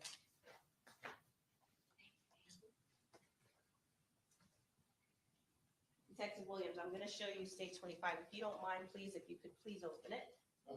This one? This phone, I didn't see any blood on it. However, being commingled with bloody clothing, we're gonna pass around it before close. Okay, and, Probably should not be on there. okay, so for purposes of just to be able to show the jury, could you please, with gloves, remove the item, and then I'll also wear gloves to handle the piece of evidence.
I'm going to show you what's been marked for identification. Actually, it's already been entered into evidence. I'm going to show you what's been marked for identification as states Z.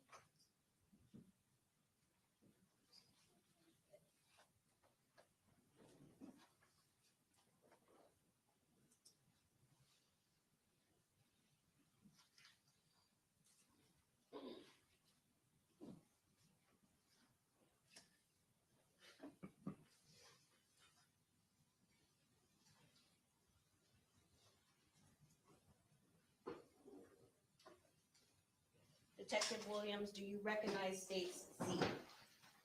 Yes, How do you recognize states Z? this is another cell phone. This was recovered from the Williams residence northeast bathroom. Okay, so for purposes, as we've been keeping track, that's scene 4, correct? That we discussed at the very beginning of your testimony. Yes. And the state's Z, was it subject to the same BSO protocol in terms of the packaging and how it was handled? Yes. And that is in the same or substantially similar condition as when you packaged it back in 2018? Yes. At this time, I move into evidence states Z as states 26. Okay. Without objection, what was previously marked states Z for identification shall be received in evidence as states 26 and may publish at will. Thank you.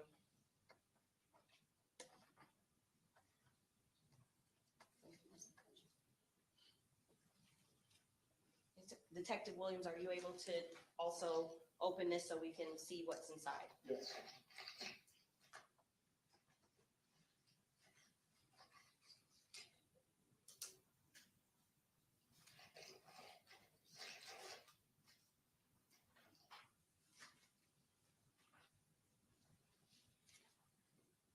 Okay, as I publish it, could you please tell us where this was collected from? You said scene 4?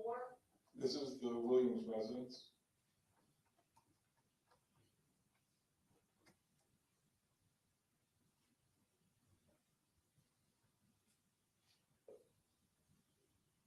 So similar to the victim's cell phone that's already been entered into evidence, once you collect it, is it also subject to additional testing and processing for what's on the phone, like forensic, digital forensics?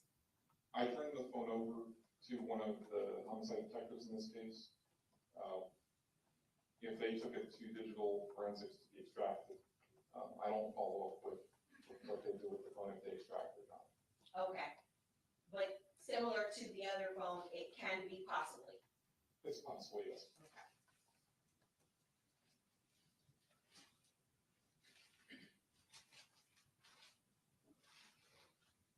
I'm going to show you what's been marked for identification as states AA.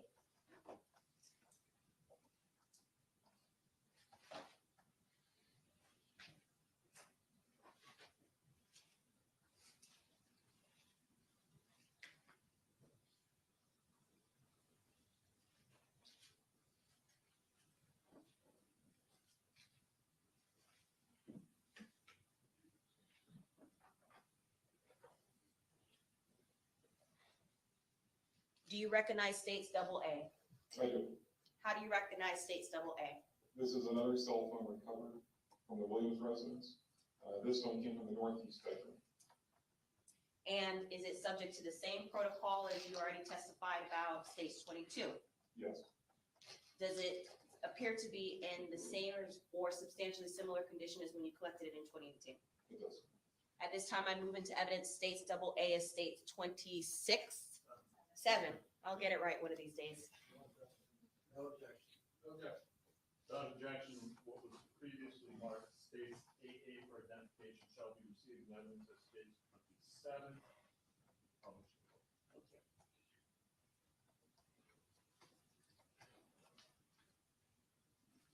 Detective Williams, can you please open states 27?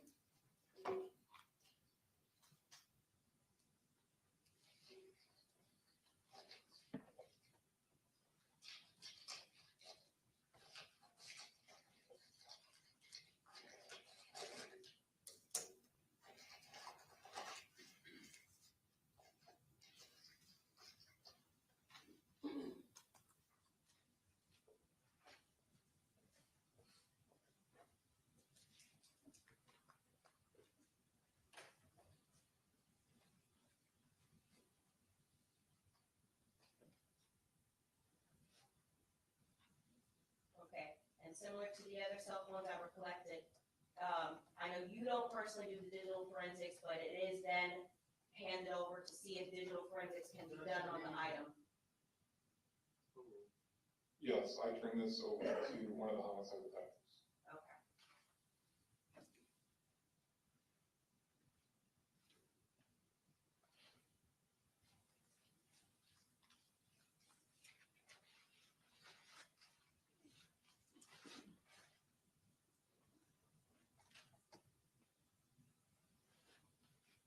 I'm going to show you what's been marked for identification as states B. B like boy.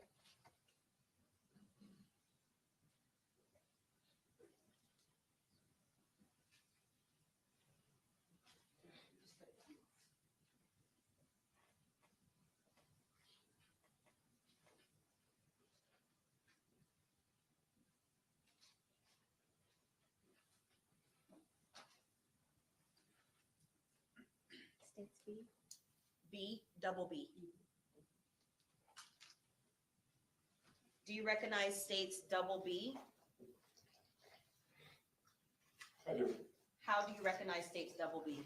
So this is a projectile that was recovered from the Williams residence northeast bathroom in the vanity mirror. This was just on one of the shelves. This is a projectile, so it's what's come out of a barrel.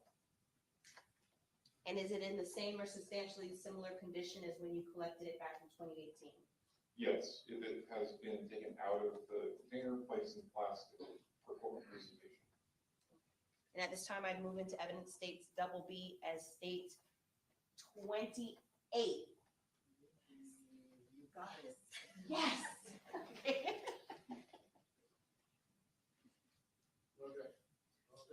No objection on the ordinance. Without objection, what was previously marked states B for identification shall be received in evidence as states 28. You may publish. Thank you, Your Honor.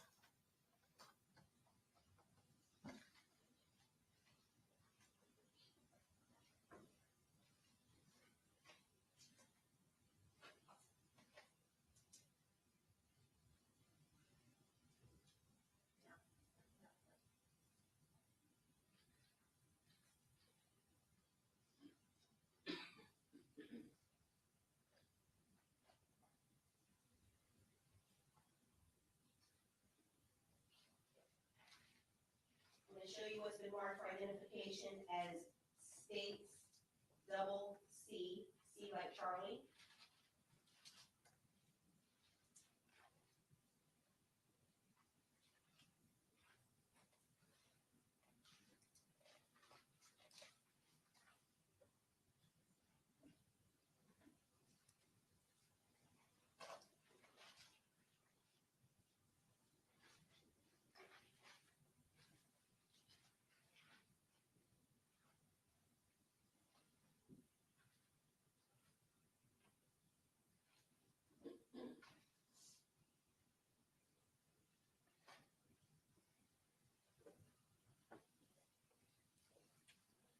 Do you recognize states double C?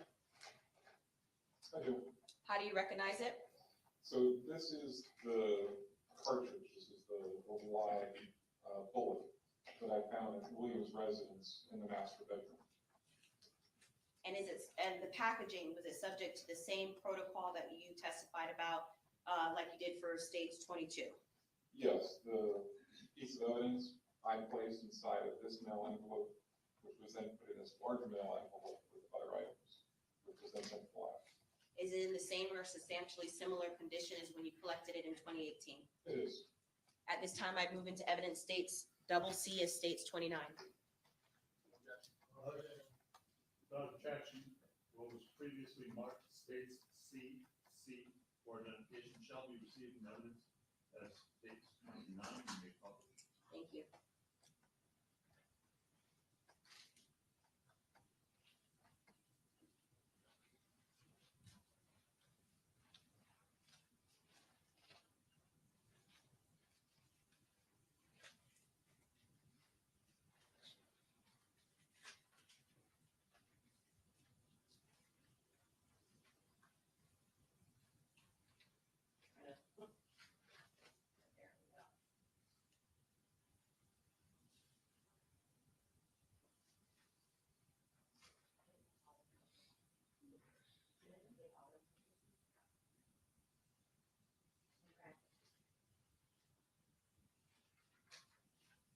Now, I'm going to actually ask that this piece of evidence be passed around, but before I do that, I'm going to ask you, Detective Williams, on the head stamp of this particular piece of evidence, the live cartridge that was found at Dietrich Williams' home, what is the head stamp identification of it? There's a capital letter A. Okay?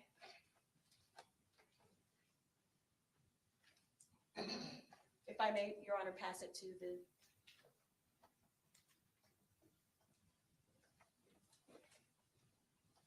And as I'm doing that, I'm putting in stage 21.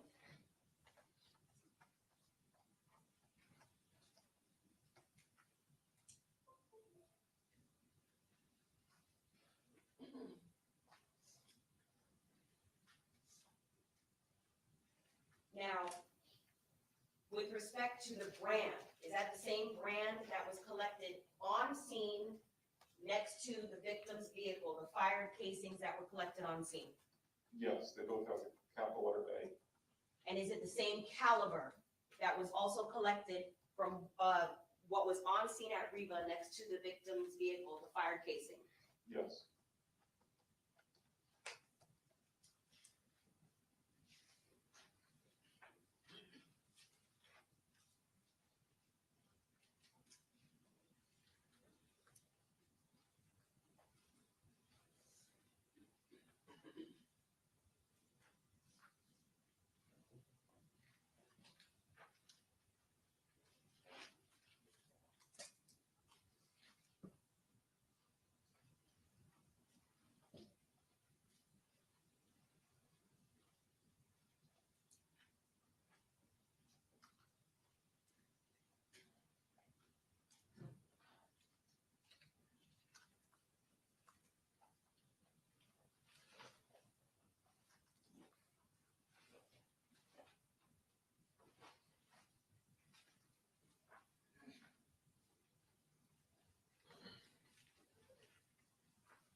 there were 2 fired casings that were found on scene?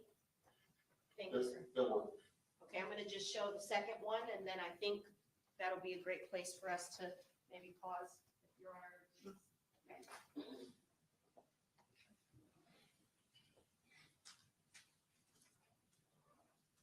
The second one, is it also the same brand that was found as the brand that we're seeing in States 29 from Dietrich Williams' home? Yes, it was. And how about the same caliber? Is it the same caliber as what was found in Dietrich Williams' home? Yes. I'll pause at this time. Thank you. Hi, ladies and gentlemen, it's 12:30, it's like an appropriate point for us to rate. I'll give you an hour and 15 today, we'll go from 12:30 to 1:45. Start promptly then, as with each time we break, I'll remind you, you're not forming definite or fixed opinions, merits the case, we hear all the evidence, arguments, counsel, instructions, and law by me until that time. Do not discuss case even among yourselves, during the course of the trial, or case regular recesses, during which you're permitted to separate, go by personal affairs. During these recesses, you shall not discuss case with anyone, nor permit anyone to say anything to you in your presence. If anyone attempts to, on your own jury, ask to stop, remove one support, and either one of my deputies. Also, should you seek counsel, witnesses, defendants, anyone else associated with the case in the hallway, they will ignore you, they will not be rude, they will follow the court's orders. Please insulate yourself from any media or other outside sources. Have a great lunch, we'll see you in an hour, 15 minutes.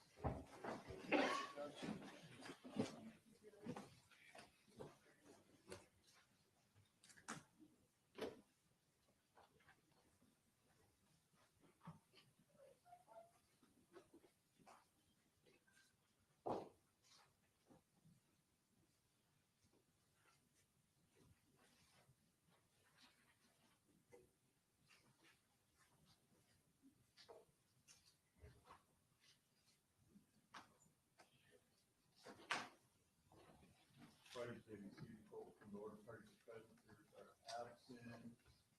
So, as a witness on the stand, you're not allowed to speak with anyone. I would like to have you back about 5 minutes before they get back, along with the parties. Did you want me to ask? Oh, forgot about that. I mean, Do you have a sample swab anywhere? Sure. Okay, because I think whether the state does it or one of the defense does it, since we didn't open up those bags, they want, okay, show us what one looks like. Well, yeah, I have a, demonstrative here, so if you can bring one, I think everyone would appreciate that. No problem. Thank you. All right. See you guys at 1:40. okay.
they just shot somebody right outside our shop. The mall just got shot up. Shit was scary as fuck, yo.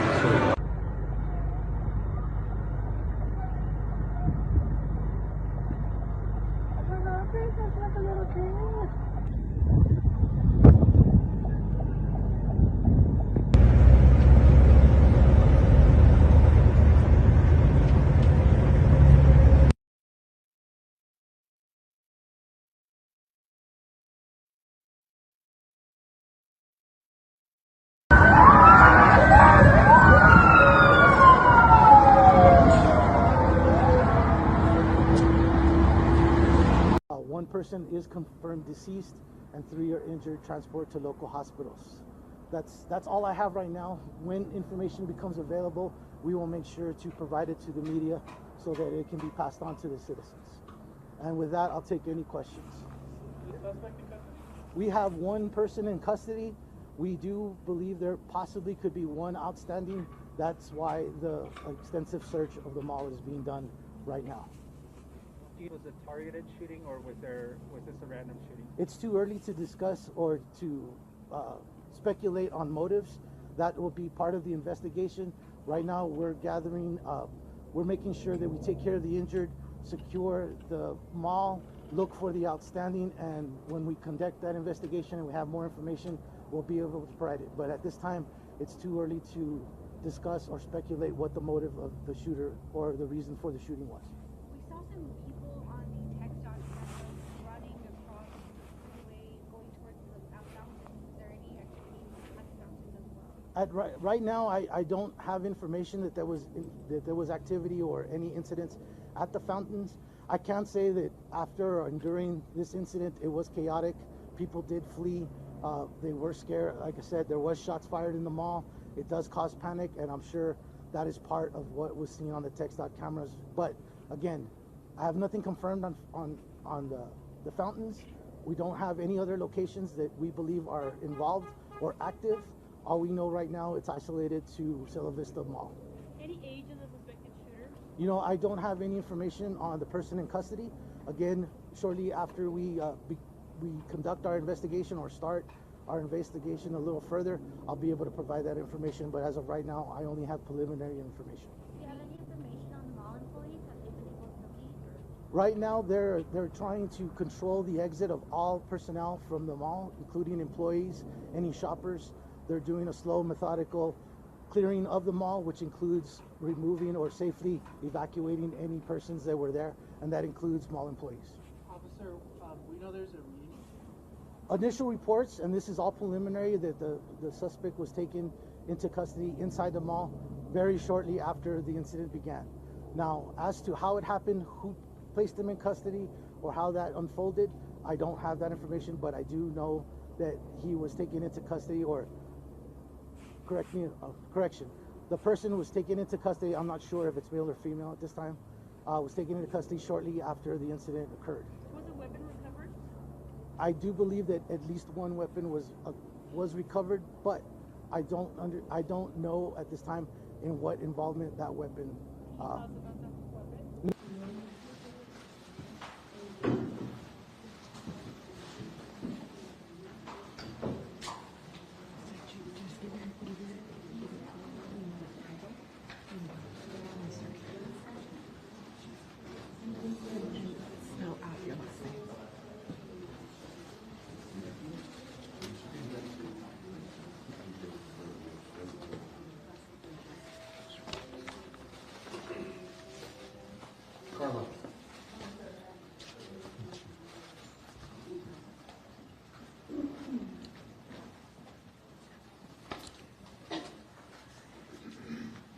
Evening. I'm Peter Pasillas, Interim Chief of the El Paso Police Department. My last name is spelled P-A-C-I-L-L-A-S. Here to brief you on the Cielo Vista incident. So at approximately 5:05 p.m., calls came in to the 911 center on shots fired at Cielo Vista Mall. We had off-duty officers working at a local establishment within the mall, and we're on scene at 5:08 p.m. in 3 minutes. That officer immediately took one individual into custody. Area response from the El Paso Police Department, the El Paso Sheriff's Department, Texas DPS, FBI, and U.S. Border Patrol all responded to the scene to assist with this incident. It was a dynamic scene, and it was quickly brought under control with the response by the El Paso police officers and the assisting agencies. Preliminary information right now, we have 2 in custody. There is no more danger, and I want to repeat that, there is no more danger to the public. We have 3 individuals that are in the hospital. All of them, those detained and in the hospital, are all males. Currently, Sala Vista Mall is an active scene. We are getting ready to start the preliminary investigation of the crime scene, and it is going to be locked down and secured until we finish that investigation and we process the scene. We have assistance from the El Paso Independent School District Police Department, who helped us set up a reunification center at Burgess High School, 7800 Edgemere. And those people that have been evaluated by our personnel at Sala Vista Mall are being transported to Burgess High School by Sun Metro and dropped off there as the reunification center so families can pick up their individuals at that point. We are getting, like I said, assistance, and our local FBI office is assisting us with a website that I'll let the special agent in charge, Jeff Downing, come up and present what that website is for. And it's going to help us gather any type of information that people might have on their cell phones to help with this investigation.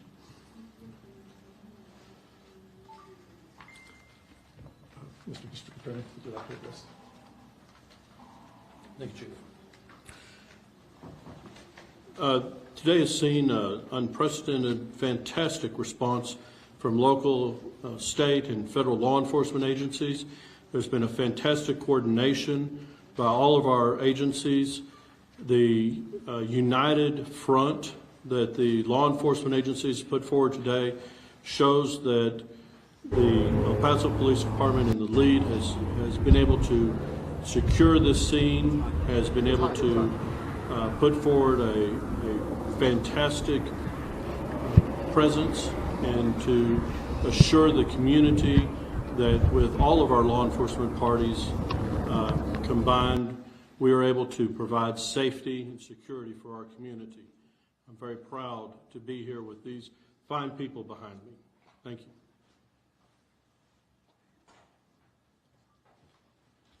I'd like to let Mayor Oscar Leeser address the public.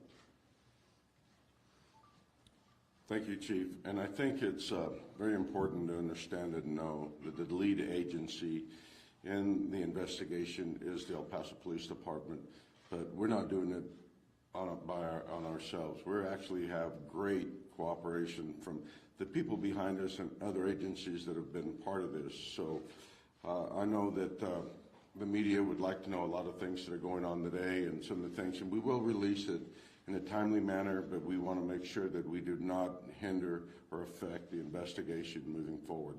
So I want to thank you all for being out there, because I think it's important for our community to know that they're safe, and that the police department and all its agencies have made sure that we continue an active crime scene, but we also make sure that our community is a safe place, and that was our most important thing, to make sure our citizens were safe before we released any information.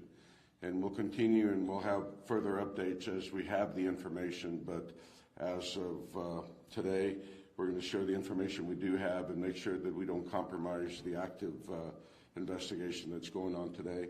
And again, the lead agency in this investigation will be the El Paso Police Department. Thank you.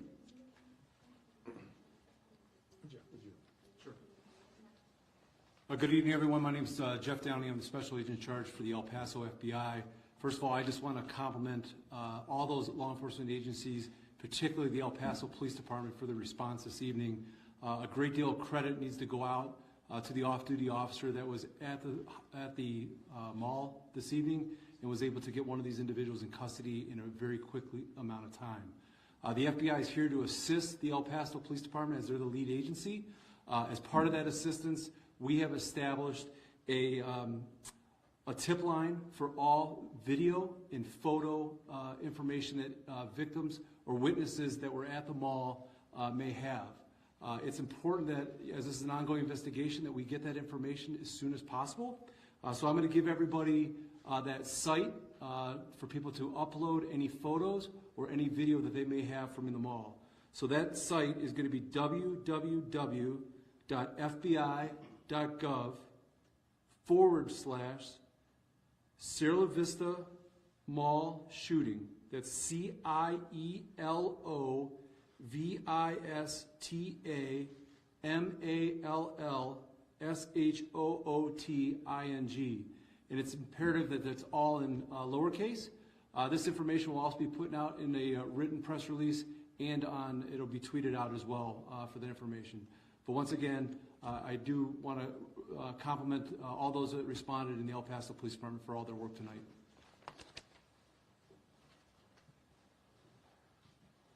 With that, we'll open up for any questions. Yes, sir. Are the individuals in the hospital teenagers? We're not going to be releasing that information. Still an active investigation. Was the off-duty officer working security at the mall? Yes, ma'am. He was working security at the time? He was working at a store at the mall. You mentioned that a second person has been taken into custody. Where did you find them, and at what time approximately did you locate them and put them in custody? I don't have that information at this time. Did the off-duty officer fire at any of the potential suspects that were possibly shooting? No, ma'am. Can we get a statement in Spanish, please, for our people, just in case they have to know that there's no danger right now, right? Yes. In Spanish, please? Yes. Want to do it right now?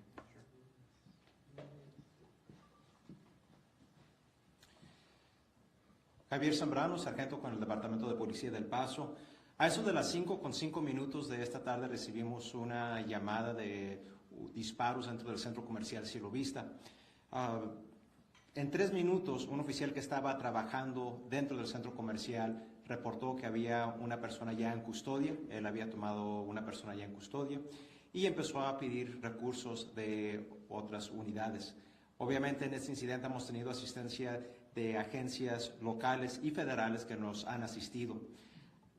Lo importante aquí en este momento viene siendo que no hay peligro para el público. A este momento, los últimos detalles vienen siendo que tenemos 2 personas que están en custodia y tenemos 3 personas que fueron heridas, que se encuentran en hospitales locales, y tenemos una persona que falleció, que fue lesionada. A este momento, obviamente, la investigación continúa. Es bien temprano ahorita en la investigación. Importante de mencionar, el FBI creó un sitio de web para que cualquier persona que sea testigo, que tenga información, que tenga fotografías, que tenga video, puedan dar esas imágenes a los investigadores a través del sitio del FBI. Y obviamente esa información vamos a recordarles lo que viene siendo el sitio en unos momentos a través de un enviado de prensa, así como también información a través de los medios sociales, pero recordando, cualquier persona que tenga esa información deben de mandarla allí a eso.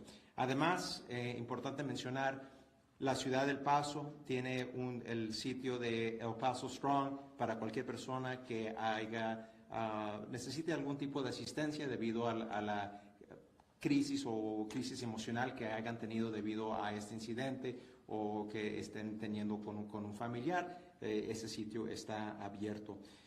También es importante recordar, ahorita esto es una investigación activa, esto se va a tardar tiempo.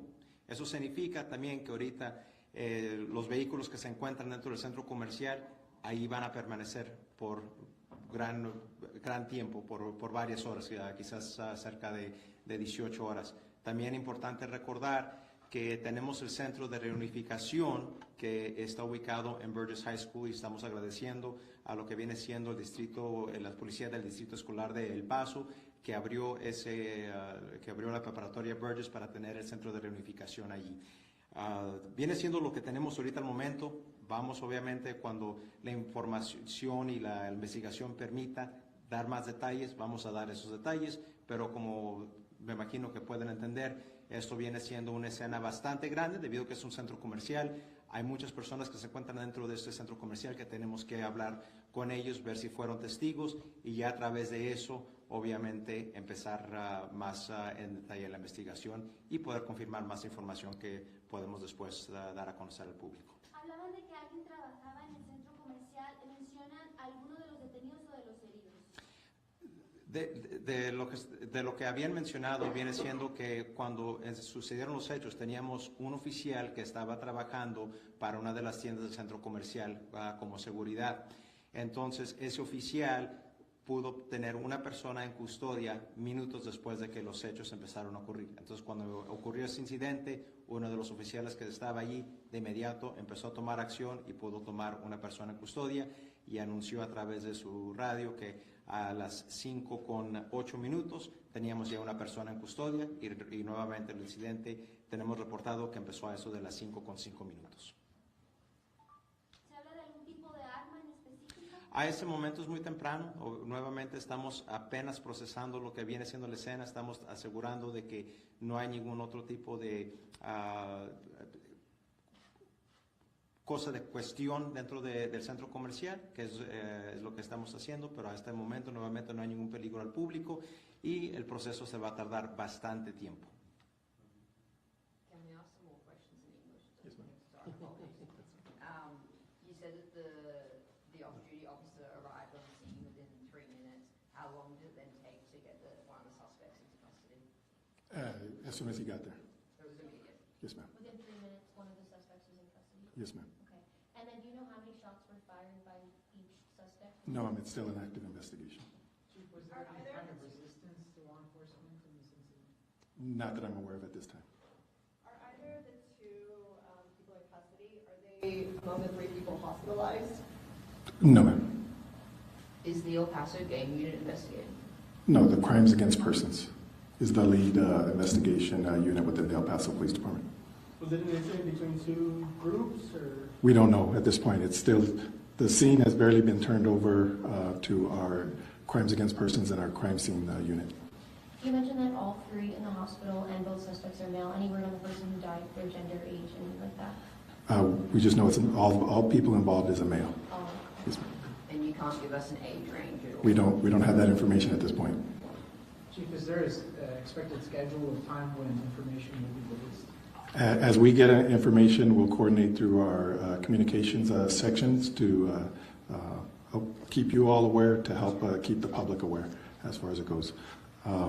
As this whole thing develops and the crime scene, once our detectives and our crime scene units are able to evaluate how big the crime scene is, we can give more information as what's happening out there at Sullivan.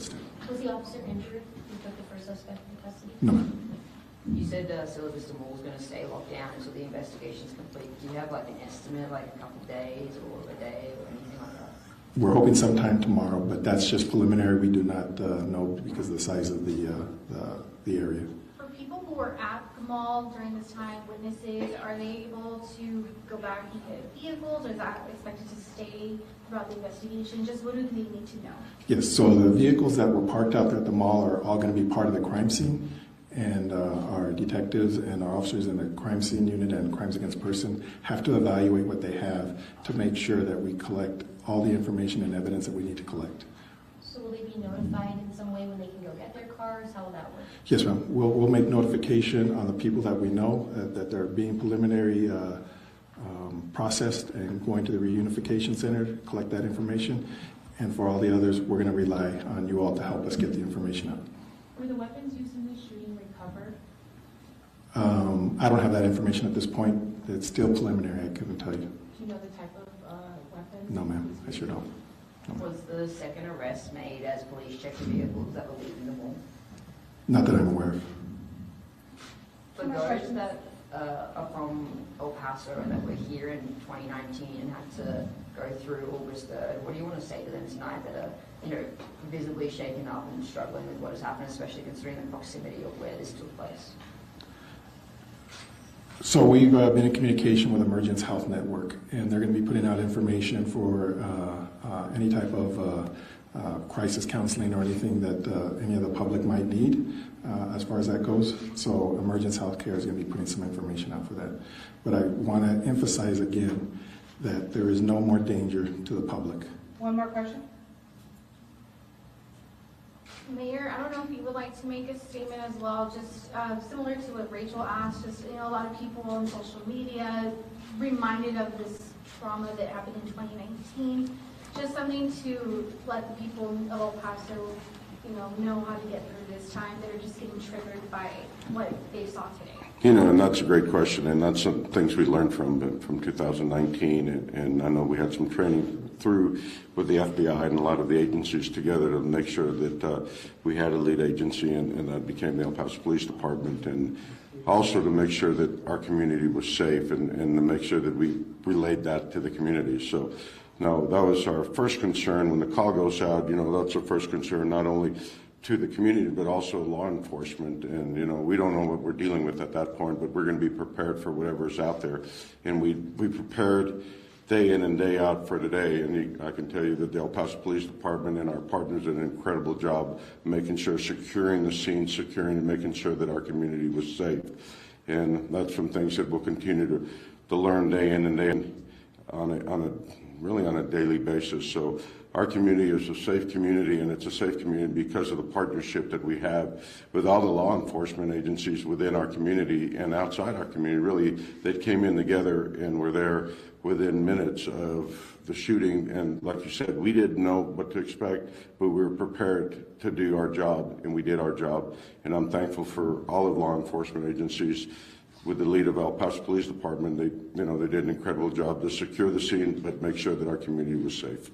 Man, Lisa, I guess what's going through my head right now is if it weren't for that off-duty officer to be there in 3 minutes and just be on the scene, this could have been drastically worse. I mean, what do you want to say to that person, as well as just everyone that was involved, about how obviously this is still a tragic incident that has taken place, but I guess to the community, it's somewhat thankful that it didn't turn out to be as bad as it was. Well, the response and the people in the police department and all the agencies surrounding the area were there within minutes also. You know, the off-duty police officer that was there, you know, did the job, and the job that he's trained to do day in and day out. But also the surrounding areas and the units that responded were there within minutes, was prepared to do their job also. Thank you. That's it. Thank you. Thank you.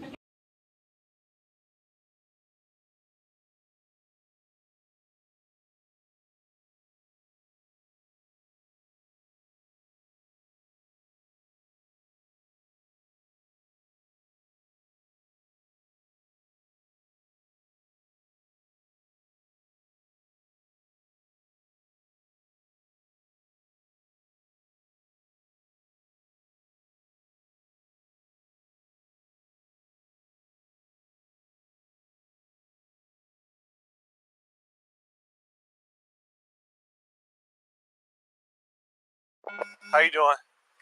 What's the word, man? You work here? No. Yeah. This is QD, man. I normally come here to You got any weapons on you right now? Huh? You got any weapons on you or anything like that? Yeah. You have a weapon on you? Yeah. What do you have? 380. 380? Go ahead and put your hands behind your back real quick. I'm just going to detain you for a second, okay? Can you put your cigarette out? You can drop all that. I don't want to break you. Do you have a concealed carry permit? I'm working on it. Okay, I hear what you're saying, man. Where's your 380 at? Okay. Just hang tight for me, okay? I live right down the street, man. So right here? Yeah. Okay. Is it your registered firearm? Yeah, registered. Yeah. Okay. I got my permit. Registration. Hang tight for me a second. You got anything else? You just got, that's it, but nothing's gonna stick or poke me, no knives, no needles, something like that? No. Okay. I'm 10-2, got a firearm secured. 10-4, one firearm secured, 156. Command reads on that.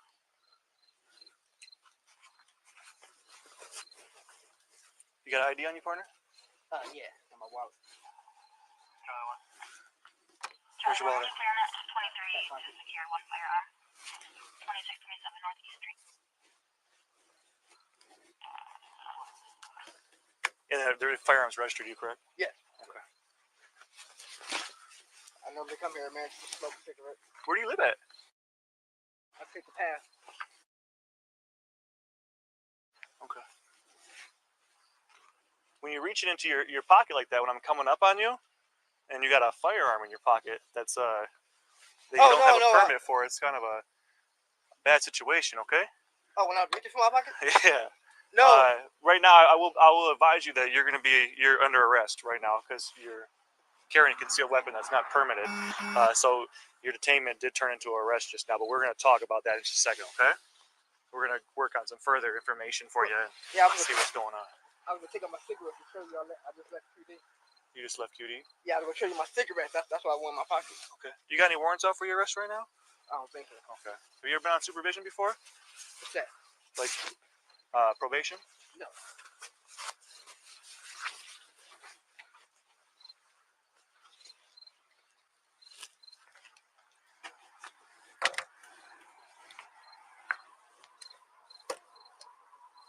Can I have you walk over here?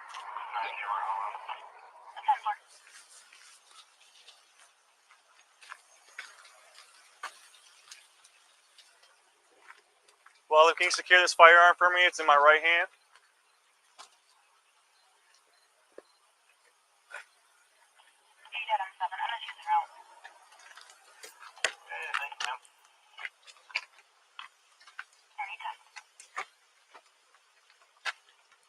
Get my recorder on real quick. Have a seat back here, partner. What's your first name? Anthony. Anthony, we're going to have a conversation in a second, okay, buddy? Yep. Hang tight.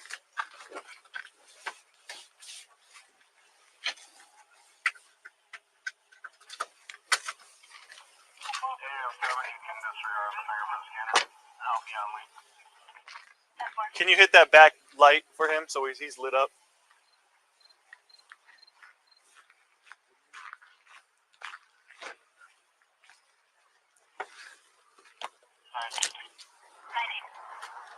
Good. Good? Yeah. What do you say about it? Came up here, I realized that I was looking at this business, looking at no one open, saw him loitering back here, made contact with him, asked him if he had any firearms on him. He paused and stared at me, said, "Do you have a gun on you? Or do you have a weapon on you?" I said, "Yeah, 37 in my pocket." So I linked him up real quick, grabbed the weapon, said, "You got CCW for this?" "No, I'm working on it." So we want to find out who he is and go from there. You got my keys?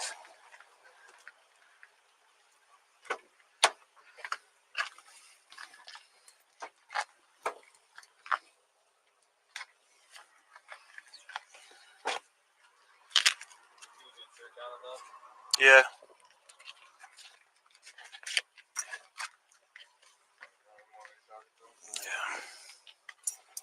Can you do me a favor? Actually, check that.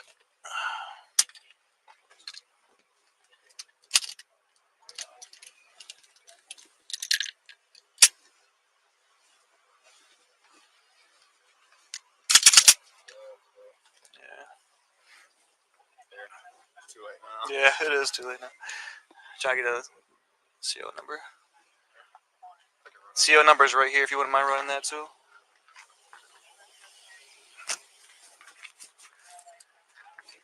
Excuse me, partner.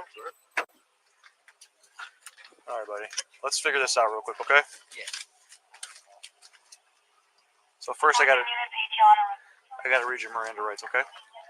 You have the right to remain silent. Anything you say can will be held against you in a court of law. You got a right to an attorney, have him or her present here when I'm questioning you before questioning, okay? If you can't afford an attorney, won't be appointed to you at no expense of you, okay? Understanding your rights right here. You want to speak to me about what's going on here? Yeah, normally I go to QD. I just brought a pack of cigarettes. I normally come here, just to get out the house a little bit. Yeah. And without reaching for my pocket, I was going to show you my cigarettes. Okay. Which was in the top pocket. Oh, what happened? It's a big old dog. Oh, and I know I'm supposed to have a permit to carry the 380. You know you don't got a permit for it? No, but I'm working on it. I was working on getting my Did you know that you needed a permit to carry that 380? Yeah, man. Yeah, but it's late. I'm going to the store. Yeah. And why were you carrying it? Protection. Protection, man. Okay. But like I said, I just left QD. I normally come here, smoke a cigarette. Mm-hmm. Are you working on getting your permit? Yeah. Okay, but you know you're not supposed to carry one. I got my certificate for the that Virginia the Is that firearm registered to you? Yeah. Where'd you buy it at?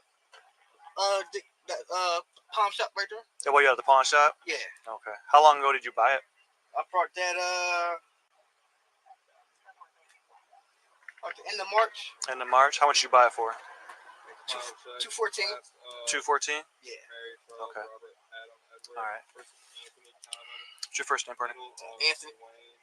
You got my wallet? I do. I got your wallet. Anthony, like that? Yeah. Anthony, what's your middle name, Anthony? Dwayne. Yep. D-W. Like that? McCray. M-C-R-A-E. Like that? M-C-R-A-E. Yep. A-E. Date of birth.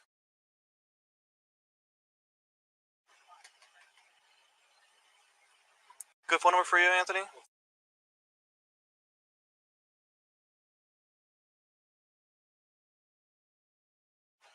Sorry, I got my fourth seatbelt home. It's okay, man. I appreciate you. What's your address?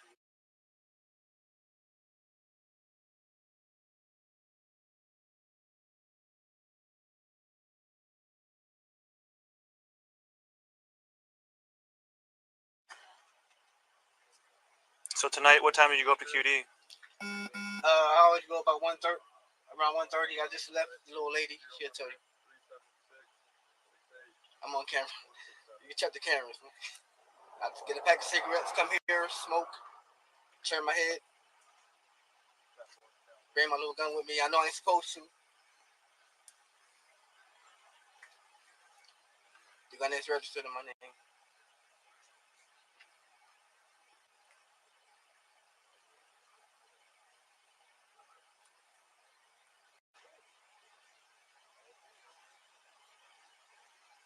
And you know you're not supposed to carry without a permit, but you're carrying it to protect yourself. Yeah, like at night, like times like this.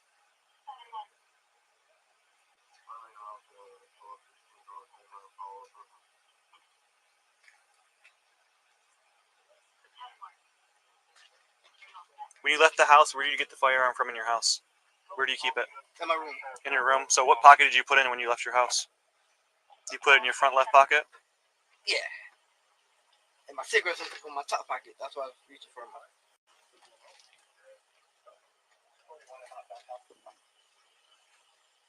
I was gonna show you the pack of cigarettes. In my top pocket. Do you know anything about this building here? Or you just come here often to smoke cigarettes? Yeah. And if they got cameras over there.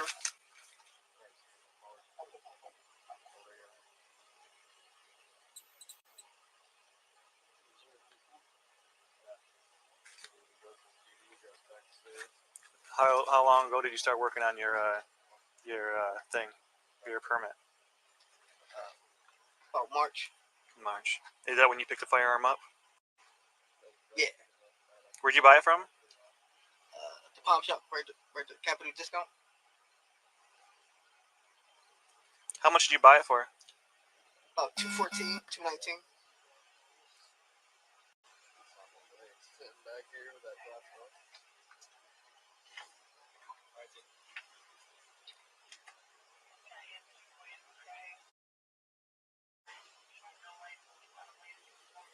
All right, boss. Hang tight for me, okay? Yeah.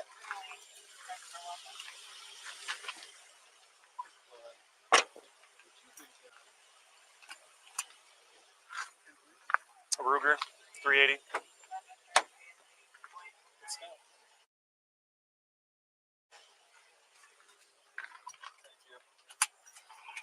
You got a plastic bag for property real quick? I just don't want it floating around here. Registered to him, clear. Okay. So, was out here just checking out the nip and sip. We like to patrol the area, make sure that that's taken care of. Yeah. Came out here, observed the subject over here. Observed. What's that? Fireworks. He's pointing out fireworks. Oh, I thought it was a falling star. I observed this subject over here, and looked at the total health education sign, trying to see whether or not this building was viable, an area that someone should be hanging out here at night. Want to check it, see what he's going on here, if he's loitering, breaking and entering, anything like that. Check him out. So make contact with him today, sir. Make contact and ask him if he had any weapons on him, at which time he started reaching in his coat. And I said, stop real quick, like, hey, do you got any weapons on you? And he said, yeah, I do. So turned around, put his hands behind his back. He advised that he had a .380 in his pocket. Put him in handcuffs prior to searching for for grabbing that .380 to secure that weapon from him. He advised during that time that he did not have a CCW. So we're gonna seize this weapon, and he's gonna be bipped on a CCW down in jail. So. Can you shoot me the phone number? Yep, I'll pull that in a his second. His info? Yep. Should do the street gun thing. Street gun thing. I've never done that before, so I can come out and show you. appreciate it. Link number. Because the cat's down, otherwise I just book the cat. You get just his info. And yeah, so I'll just do it for cat. So we'll address that and go take care from there. I mean, this is prime spot for the EVs and everything else. Yep, I know. Like I said, we have been having breaking and enterings up at Nip and Sip, and I want to check the security of that and observe people over here on the bike, and Good stuff, man. Good stuff. I want to Especially at 2 in the morning. do that from there. So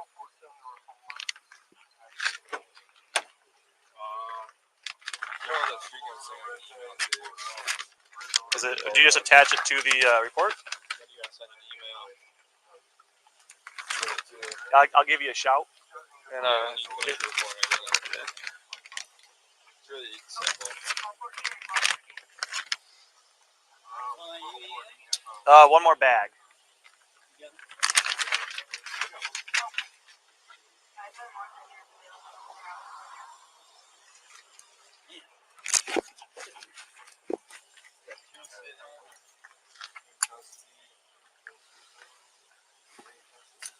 Yeah, because on that guy. I thought he was gonna fight for a second. Yeah. You're just being 101. At least a 3. He didn't look like he had males possibly Clear. Okay. Thanks, sir. I'll shoot that information over to you, Sergeant, and we'll get it going from there. All right. I'll look it out for that. Don't need me. Hey, John, I'm gonna do one more search just to make sure we're good to go prior to going to jail.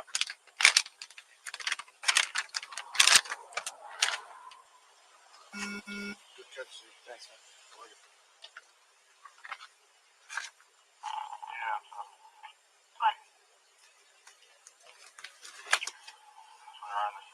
Charlie 1 over on 10-4, 33 Charlie 1.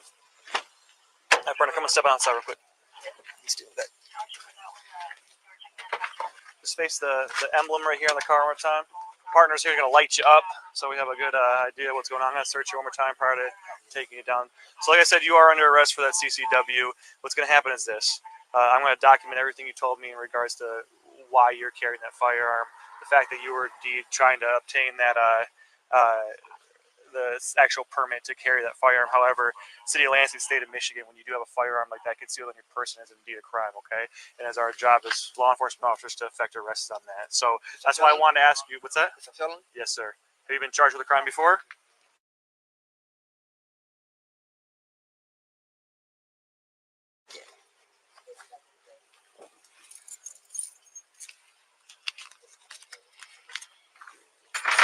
So, I was telling you before, we'll go through the court proceedings. I want to make sure I document very thoroughly what you told me in regards to, your side of the story. So it'll be in the report when that goes over to our prosecuting attorney. So they have an idea of exactly what's going on with you, okay?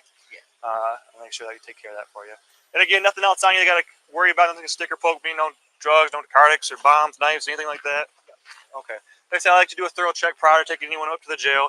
If you have any contraband on you when you get up there, it's actually another felony charge. What you mean? If you had drugs or anything up there, contraband style on you, when we got up to the jail, they would consider that a felony as well. So it saves people a lot of grief when we figure it out here, and then we can all be honest and take care of our business, you know what I'm saying? Yep.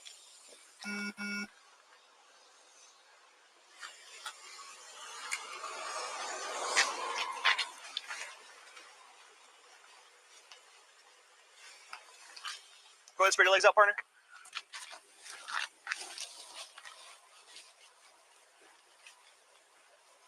Nothing nothing inside those shoes we gotta worry about like that? Okay. I'm gonna grab this license off the floor and then grab the rest of your property. Just put them in that seat and we'll have you have a seat one more time, okay?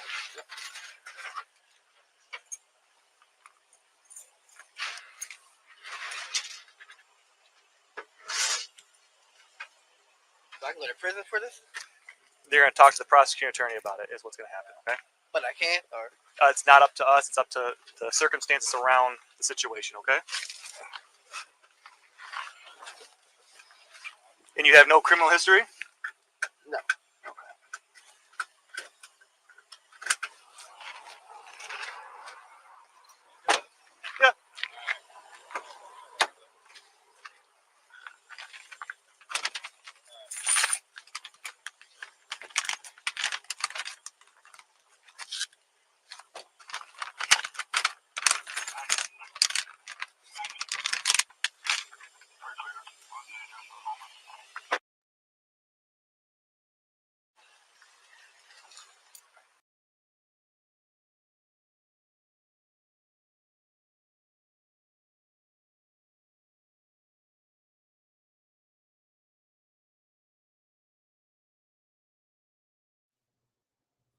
Hello, I'm Chief Keith Cross of the Aurora Police Department.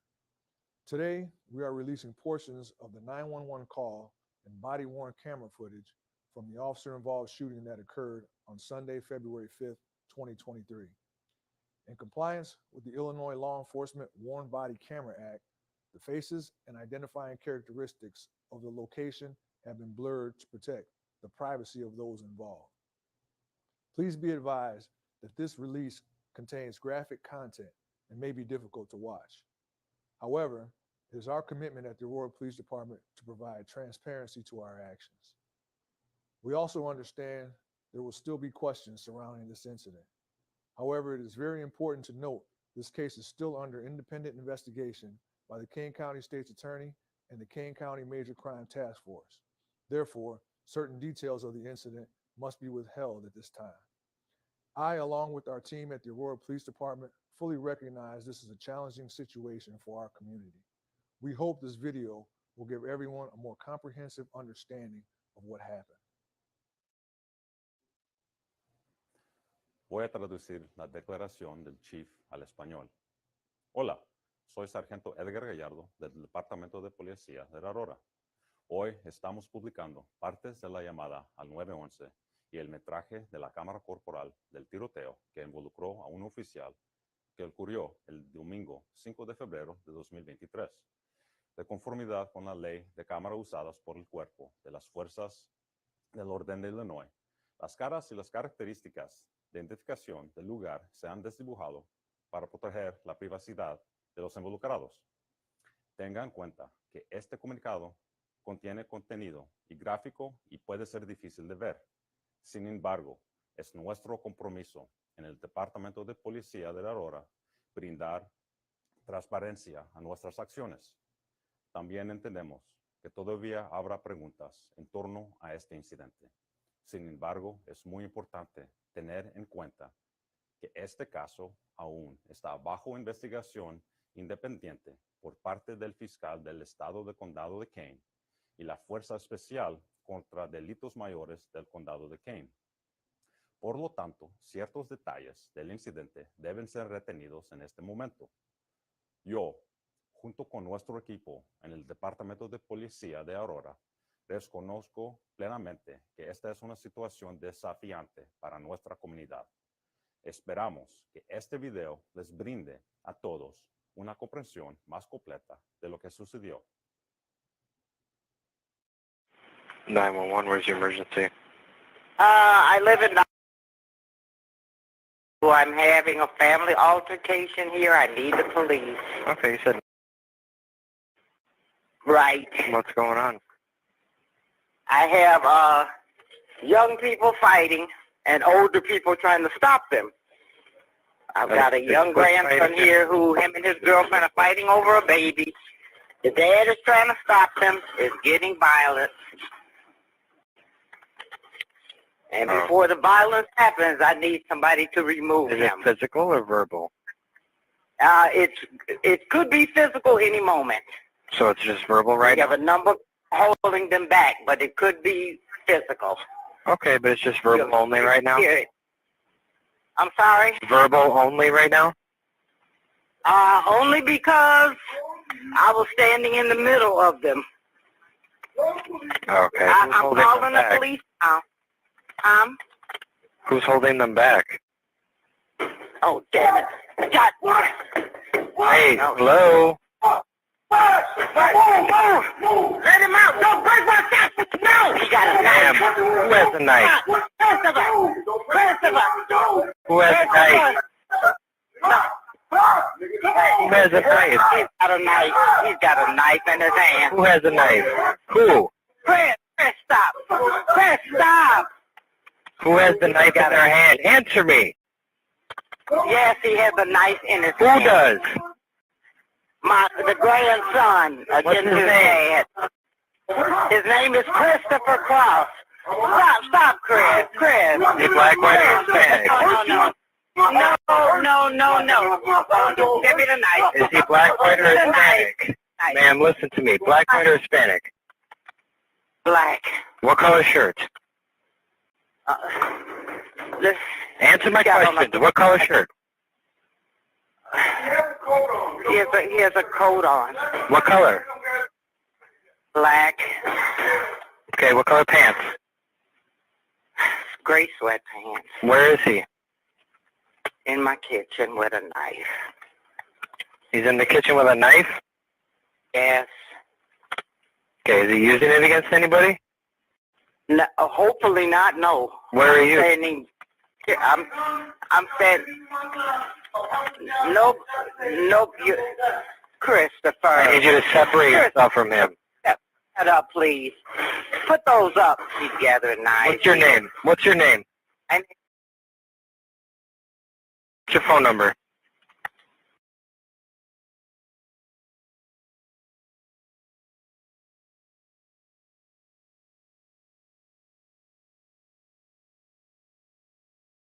Yeah. Where is Christopher at right now? He's in the kitchen. Who else is with him? Nobody. He's separated from the kitchen. Go back. He's separated. Does he still have a knife? Several. He has several? He has more than one, yes. I think it's 3. Okay. Can you see them? Yes. Okay. Chris, put the knife down. He's not harming anybody, right? Is he threatening anybody? I'm not playing. Okay, Chris, calm down. Is he threatening anybody with him? Yes, everybody. What is he saying? He will kill them, he will kill us, and he will die today. The police will have to shoot him. Okay. Who else is in the house? Oh, God. Chris. Who are you talking to? Chris. Oh, right. Who else is there? The police are now. Okay. Are they answering the door? Are you talking to the police?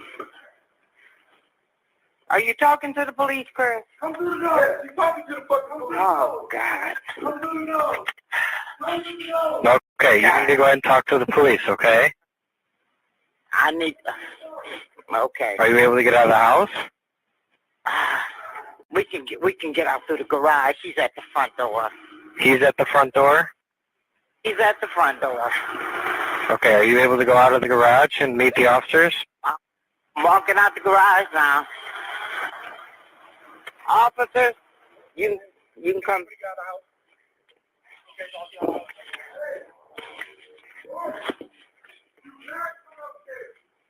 Can you hear me? The police want everybody out of the house. Can you hear me? Yes, I can hear Okay, you. go. Who else is in the house there besides Christopher? His baby, his girlfriend. Okay, I want you to my take his other girlfriend. grandson. Anybody that is not Christopher, I want you to go out of the garage.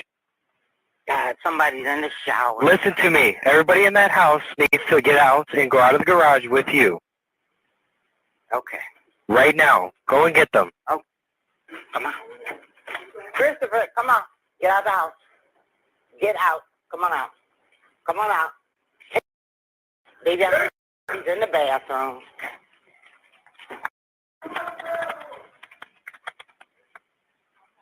Wow. Hey. All the grandsons in the shower. Who are you talking to? I'm talking to the police.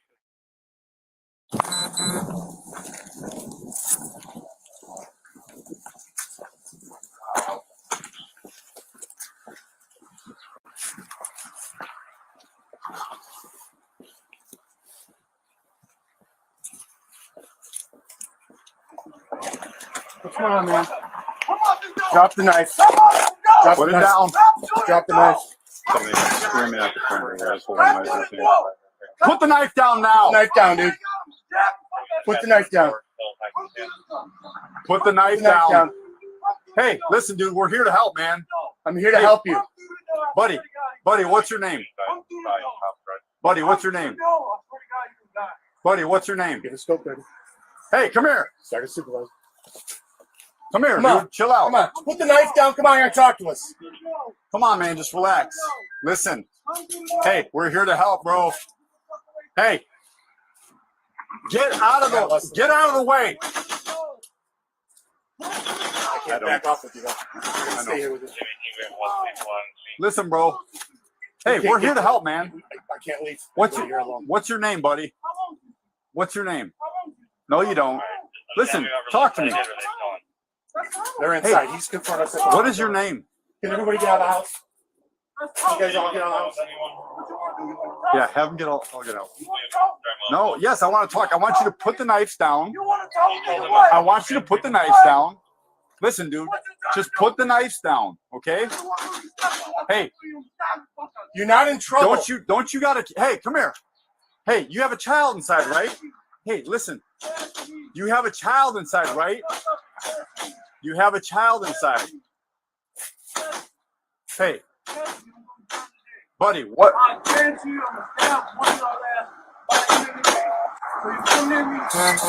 Listen, hey, stay right here, bro. Stay right here. 7-8 just slammed the door on us. We got 2 knives telling us we're gonna die today. Tell her to get everyone out of the fucking house. Out of the house. You guys gotta get out of the house. Ask her if that's everybody. Is this everybody?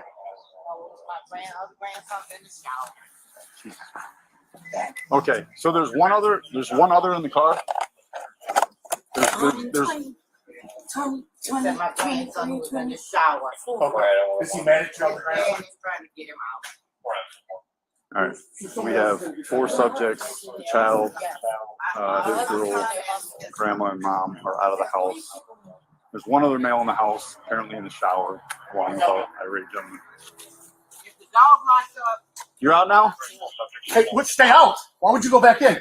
Hey, come here. Come here right now. He's getting the dog. All right, we're trying to get the last person out of the house. So how did this all start today? No. Come on. You put the dog in the car? Yeah, if we have some extra here, so have one system back at he's shut in the garage now. He should be the only one in the house.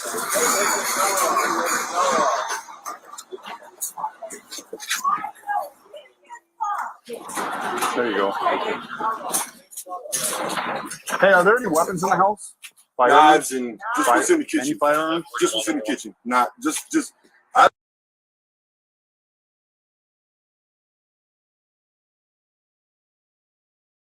don't know of any firearms. If he has a firearm, I couldn't tell you. Is there any firearms in the household? No, not that. No. Okay. There's no gun. 7-8. Everyone out here is telling us there are no firearms in the house. Silver, what kind of car? Sure. Well, are they ready to go? It's ready to roll. I believe the fire went off. We're going back.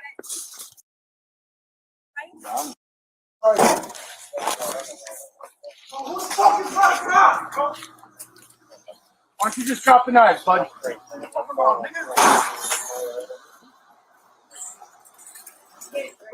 Hey, stay back. Stay back. No. What you gonna do, nigga? Listen. No, sir. Sir, stay back. Stay there, dude. Stay there. Stay there. Drop the knife. Drop it. Drop the knife. Drop the knife. Deploy. Drop the knife. This is- Drop the knife. Drop the knife. Drop the knife. Shots fired. Shots fired. Stay Drop there, the dude. knives. Drop the knives. Drop the knives. Drop the knives. Drop the knives. Deploy. Drop the knife. You're too less lethal. Drop the knife. Drop the knife.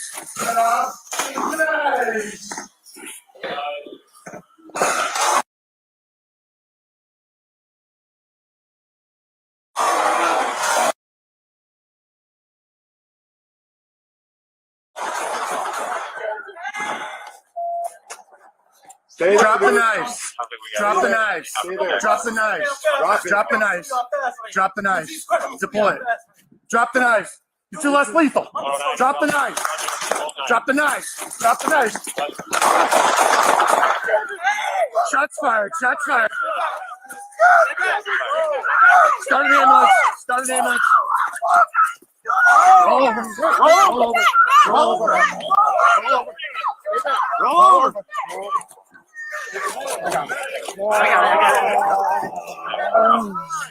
Stop.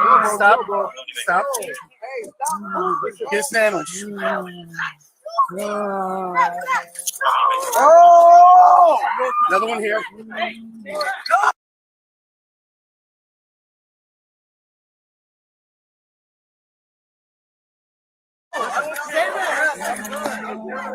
Okay, where he's hurt. Start to give him medical aid. We got medics coming. I'm gonna start giving aid now. Hey, get the thing out of the car. Lock that up. Get the thing out of the car for a medical thing. Hey, flip over. Flip over. Medical. Medical. Yep. Relax. Relax. Relax. Relax. Just relax. Just relax, Chris. Just relax. Because he attacked us with a knife. He ran at us with a knife. Hey, hey, flip him over. Flip him over. Relax. Here we are. Remove yourself. Remove yourself. Just go to your car. Remove yourself. Go to your car. Hey, we got just seal. Just seal.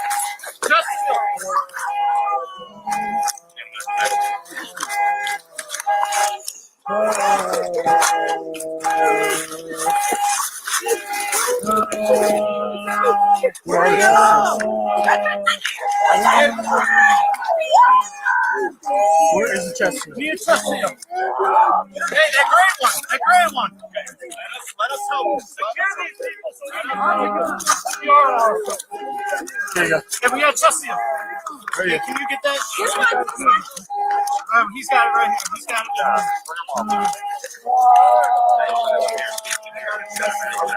We got it right here. Hey, right here, right here. Okay. Keep us safe. Keep us safe. Hey, let's see if there's any more. Any more? Yeah, there's one in the leg down here, I thought. I saw something in the leg right here. Medics coming. We got blood coming here, so turn to get that. I got tourniquet. I got tourniquet. Keep breathing, bro. Keep breathing. What's your first name? What's your name? Right here. Yeah, we're going all the way up top. Up top. Relax, bud. Just relax, man. We're treating you. We got medics on the way. Medics on the way. Relax. Just relax. Relax. I got one. I got one. Anyone else? Right here, right here. There's another one. Medics are here. Medics are here. I know. Medics are here. We're here. Just gunshot. 2 other shots to the legs. Right here. I know. Keep breathing, bro. Keep breathing. Just relax. You're doing good. We already put a chest seal on the chest wound. There's one gunshot right here. Yep. Hey, we just applied a tourniquet here. Yeah, we got a tourniquet on the leg. I think that might be true. I don't see blood coming out of it. I didn't look. He's handcuffed. All right. Ready? 1, 2, 3, go. Look at his back. I think one's right in the chest. I said so.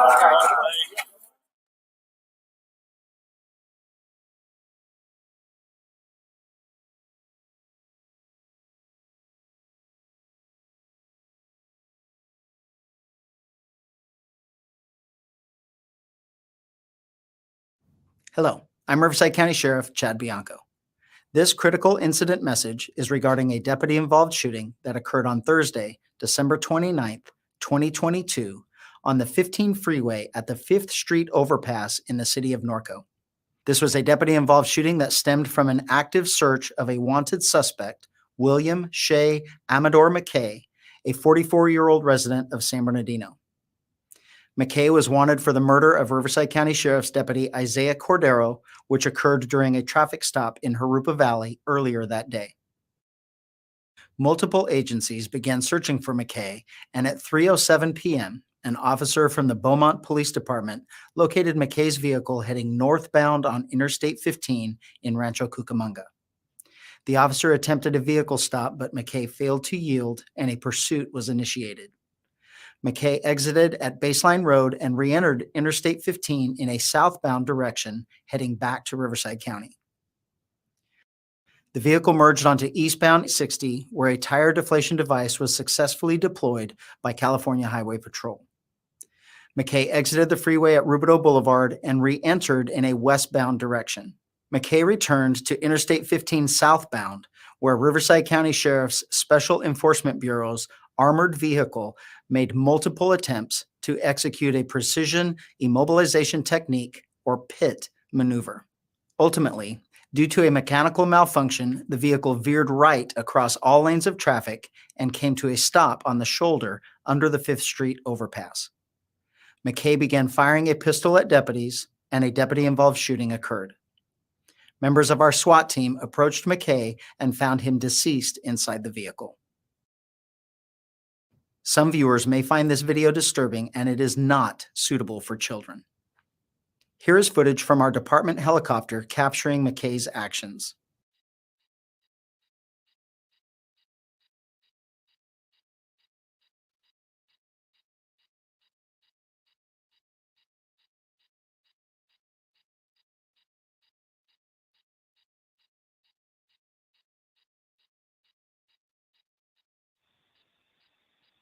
It's like going to go under the bridge at 6th, continuing the freeway, next exit will be 2nd Street. Crossing under the bridge on 6th, approaching 2nd. Bearcat 3, are you close? Just hit the center divider, smoke coming out of the tail end here. Secondary pursuit package, get ready to bail over that wall if he runs. If we can have CHP stop the northbound traffic. Bearcat 3, I'm at Limelight. Just a pit maneuver. Truck is still going southbound very slow. Speeds through the center divider, moving all the way over to the right-hand side. About 15 miles per hour. Early Aries, where's the handgun shooting? Brandishing and shooting a handgun. Back up front, please. Just 2 feet right under the bridge. 2 feet under the bridge. Shots fired, shots fired. We will now show you body-worn camera video of the involved deputies. Brandishing and shooting a handgun. Please. Just 2 feet right under the bridge.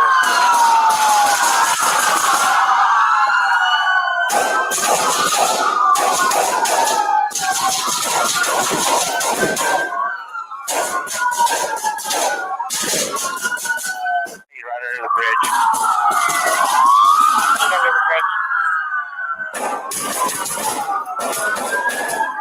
Shots fired, shots fired. Shots fired. I hope you never miss a traffic. That's right where you said.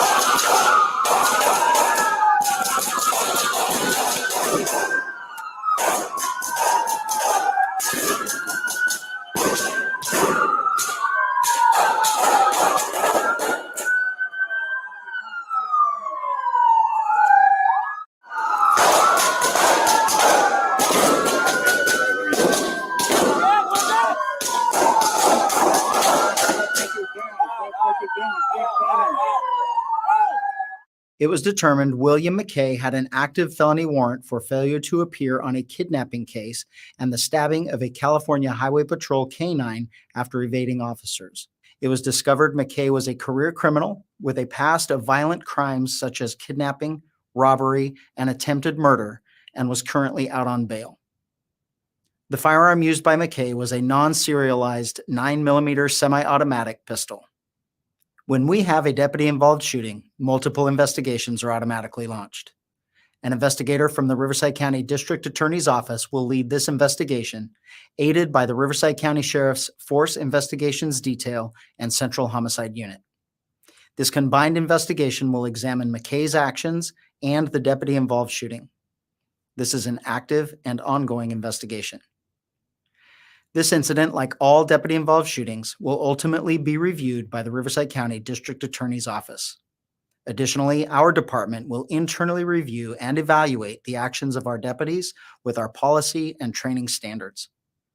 We take each use of force very seriously and make every effort to de-escalate these situations whenever possible. Thank you for watching.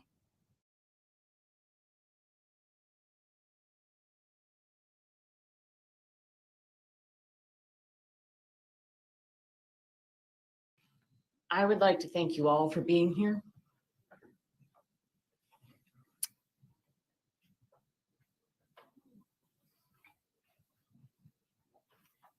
And to thank those of you who have shared your thoughts and feelings with the courts, either in writing or in open court here today. It is very meaningful to me, and I believe that it is important for the defendant and the world to hear what you have to say. I am very sorry for your losses and the pain that you feel. I would like to recognize the heroic officers of the Buffalo Police Department who, without hesitation, ran towards the danger of an active shooter call, swiftly and professionally stopping and containing the defendant and putting an end to his evil rampage. Thank you. I have spent a lot of time thinking about this case, our community, our nation, how we got here, and where we go from here. It all comes down to character and having the strength to stand up for what is right. Our character is not defined by the good and easy times. It is defined by the hard and challenging times. And often, our character is revealed not necessarily by what we say, but by what we do. I am both immensely proud of and grateful for the way Buffalo has rejected the evil and hate that was inflicted on our community. The character of good people throughout this city, county, state, nation, and even internationally has shown through as they have stood with the victims of this heinous and cruel act. This indictment speaks to the 13 victims and their families that lost the most. But they are not the only victims.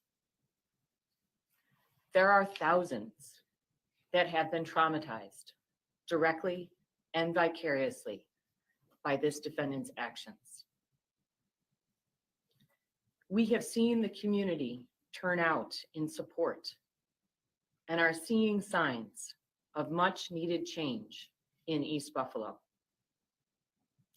It is a testament to the power of love and compassion to overcome evil and hate by turning pain into purpose. But it is just the beginning. We have a long way to go. This hateful act and other similar hateful acts across the country, motivated by white supremacy and replacement theory are a reckoning for us as a nation. The ugly truth is that our nation was founded and built in part on white supremacy, starting with the treatment of Native Americans by the first European settlers, to the cruel, inhumane, economic engine, nation-building practice of slavery, to indentured servitude, to Jim Crow laws, to government policies creating segregated public housing with communities of color often placed in environmentally hazardous locations, to the manner in which expressways were built, dividing urban neighborhoods to create easy access to government subsidized developments in the suburbs with restricted covenants prohibiting the sale of suburban homes to African Americans, to redlining practices in communities of color, further devaluing those neighborhoods, to the GI Bill, a well-deserved financial boon to our servicemen, unless, of course, you were a serviceman of color, to the war on drugs and mass incarceration, disproportionately of men of color, to the school to prison pipeline, to inequities in education, employment opportunities, and compensation, to the existence of food deserts and inadequacies in healthcare. Our history is replete with both individual and systemic discriminatory practices, many of them still firmly in place today.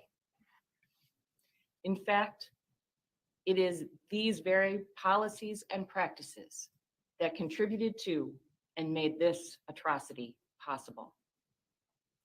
The effects of these policies, some current and others decades and centuries old, created the segregation in our city and enabled this defendant to research and identify his target to maximize the impact of his evil intent. All of these policies and systems, either sponsored or tolerated by the government and implemented by individuals, were designed to destroy the very fabric of family life, opportunities for success, the creation of generational wealth, and even the mere existence of hope in communities of color. The harsh reality is that white supremacy has been an insidious cancer on our society and nation since its inception. And it undermines the notions of a meritocracy and the land of opportunity that we hold so dear. However, white supremacy is not inevitable or unstoppable. It has been carefully cultivated and nurtured by individuals and the government for centuries. This is the history that we have all inherited. It has been passed down from generation to generation. We must acknowledge that history. See that history for what it is.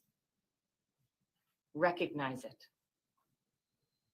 And learn from it, or we are doomed to repeat it.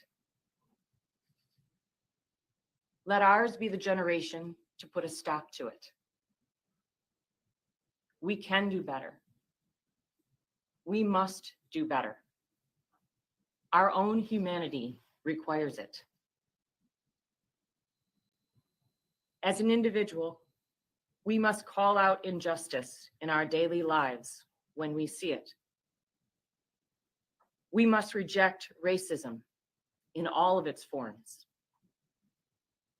We must be conscious of the power of our words and actions and the impact they have on those around us, both intended and unintended. We must demand better of our public servants in their efforts to address inequity. And we must embrace government policies aimed at creating and fostering diversity, equity, and inclusion. We must make the outpouring of support, love, and compassion that followed this heinous act an everyday practice. We are stronger together.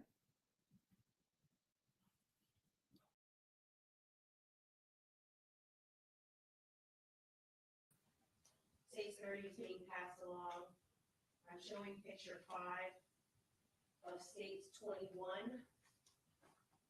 Are those the two fire casings that the jury is looking at in states 30 that was collected next to the victim's car in states 21, picture 5? Yes, the orange cones mark the location of those fire casings. They have numbers on them. One corresponds to one and two corresponds to two.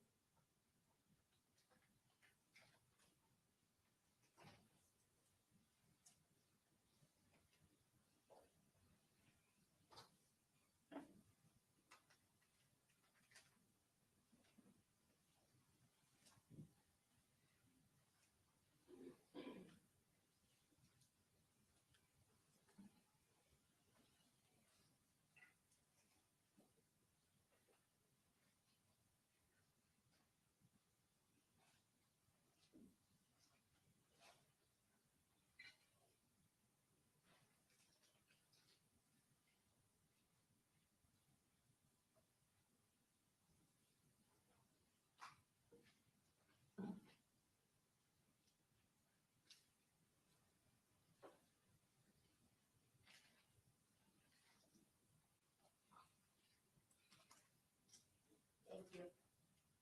Okay, and so I know we saw a picture of it, but this, what were you referring to from states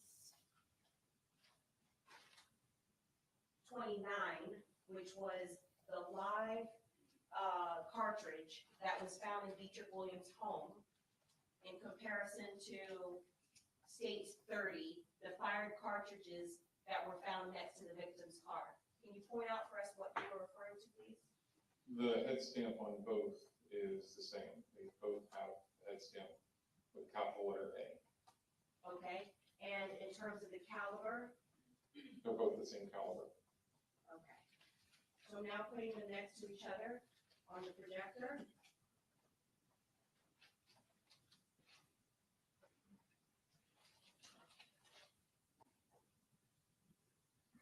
And this is states 29,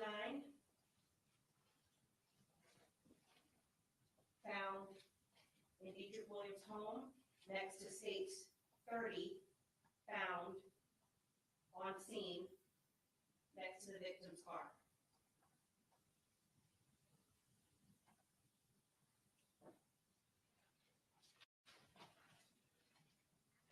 I'm going to show you what's been marked for identification as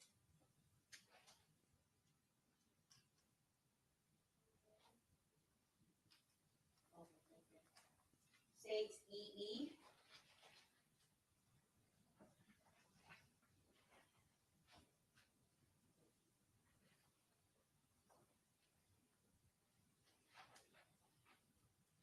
States EE, a composite.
composite of 5 items. Can you take a look at states EE? Do you recognize it? I do. How do you recognize it? So this is, these are fingerprint standards that were collected by one of the parties involved in this, Mr. Kerr, who is a passenger vehicle. The next 3 envelopes contain latent prints that I have collected from the victim's BMW and from the suspect's vehicle, the Dodge Journey.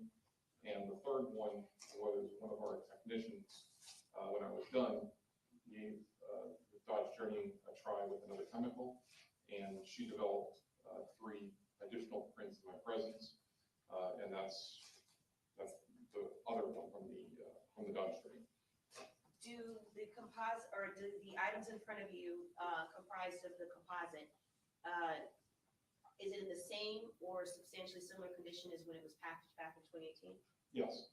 And also, was it subject to the same protocols in terms of the packaging and how it was handled as you testified earlier about, for example, from, I believe it was evidence 22, states 22? Yes. Okay. And this time I move into evidence states EE as states 31. Just fingerprint composite 5 items. Without objection, what was previously marked states double E for identification shall be received in evidence as states 31 of composite 5 fingerprint Yeah, 5 fingerprint items. yeah.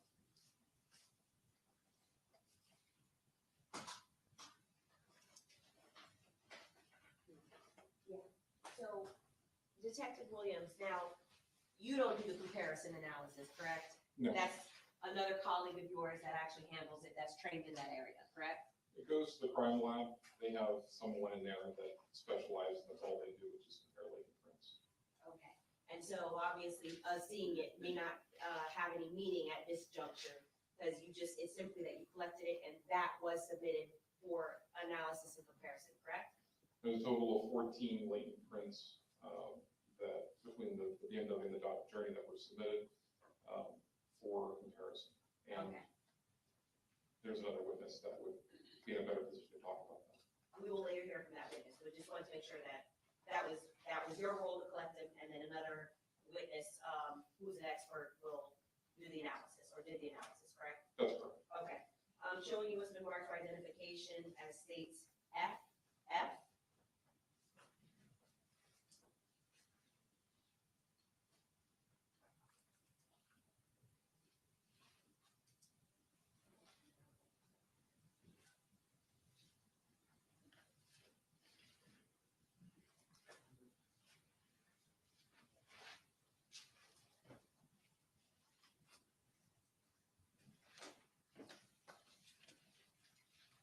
Do you recognize states FF?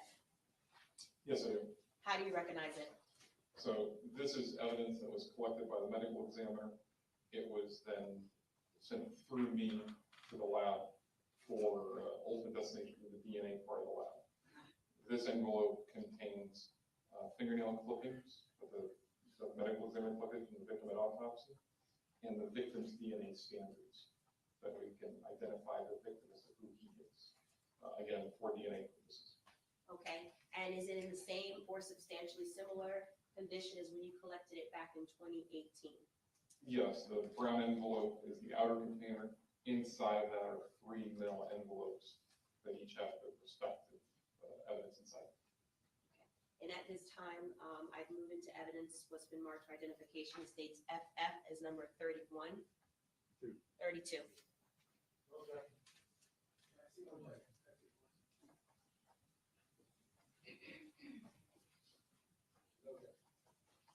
Without objection, what was previously marked states double F for identification shall be received in evidence as states 32.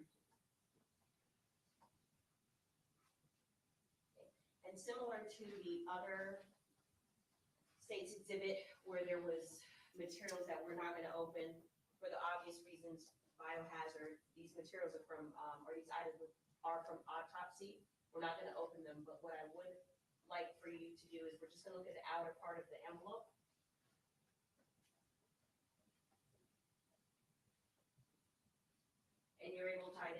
based on the description. What's there? Yes. Okay. And so when you said, let me see. The left fingernail clipping, the right fingernail clipping, and a DNA sample from the victim, Jahseh Onfroy, correct? Yes.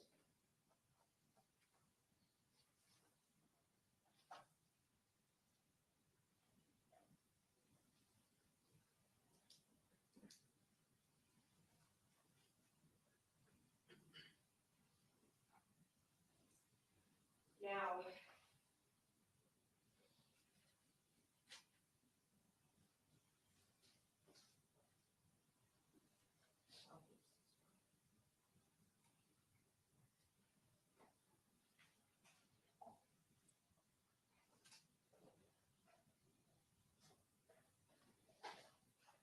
I'm showing the jury states 21, picture 3. You recall before lunch, we talked about this jacket, correct? That's crumpled up in the corner, or near the gate, I should say. Yes. You actually collected that jacket, correct? It's a jacket and it's a sweater, but yes. Okay, all right. So let's talk about them one by one. I'm going to show you what's been marked for identification as states GG.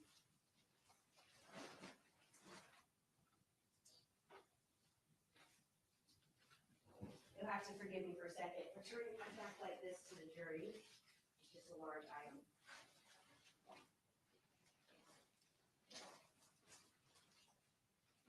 And I've already shown this to defense counsel, so. Do you recognize states GG? I do. How do you recognize it? This is the jacket that was recovered from the scene. And is it in the same or substantially similar condition as when you collected it, as we can see it there on scene from states 21? Yes, the jacket was collected in a brown bag for courtroom display. I dressed the jacket. I put it in plastic, and there's cardboard inside with, I took some arrows, I used fabric adhesive to point out some defects in the material for courtroom display.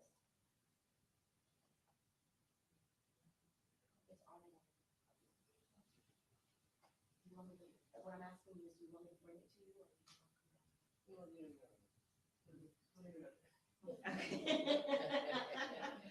Lucky thing I'm wearing pants today. Yeah. So at this time, Your Honor, I move into evidence what's been marked for identification as states GG as states 33. No objection. No objection. Without objection, what was previously marked states WG for identification shall be received in evidence as states 33. You may publish that rule. Okay. While Ms. McCutcheon.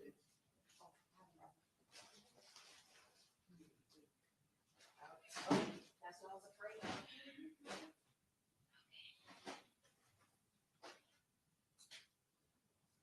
All right. I'm going to show you what's been marked for identification as states HH.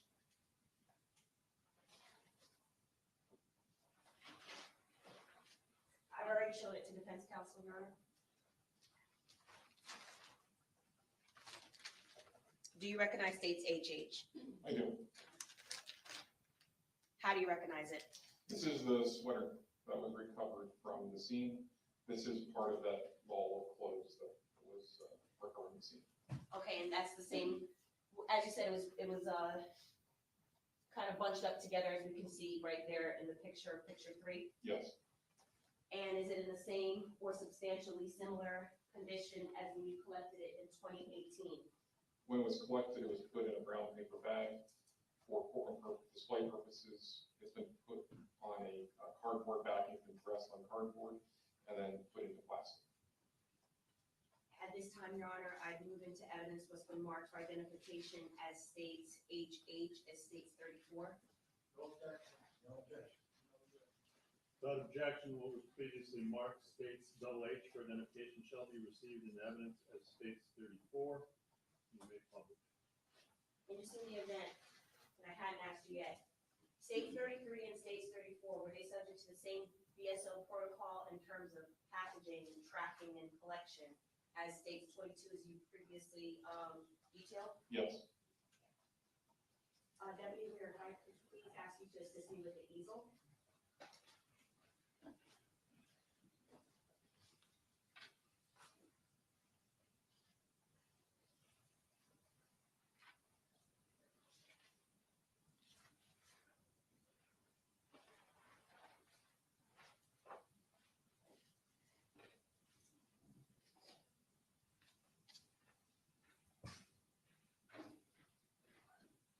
Right in the center here, as close as Your Honor will allow so that the jury can see it.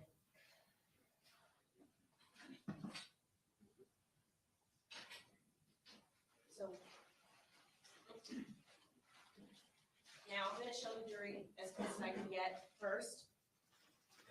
Now there's some, I'm showing the jury first, states 34, which is the sweater that was cut off of the victim, Jahseh Onfroy. And what are the defects in the sweater that are where the orange placards are next to? There's 4 defects in the clothing. I've marked all 4 of them with orange arrows, and I put them on a fabric adhesive. They're defects in the clothing. I can't say that they're bullet holes. I don't have enough to support that, but they are defects in the clothing, and they are bloody.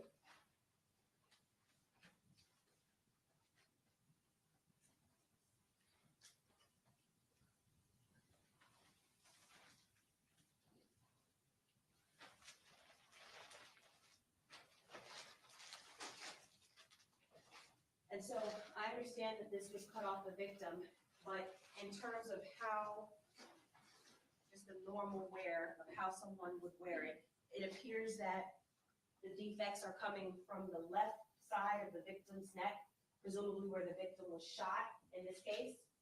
Yes, they're on the left side of the jacket. Okay, and so it's, we can see the defects are right here by the neck. Yes.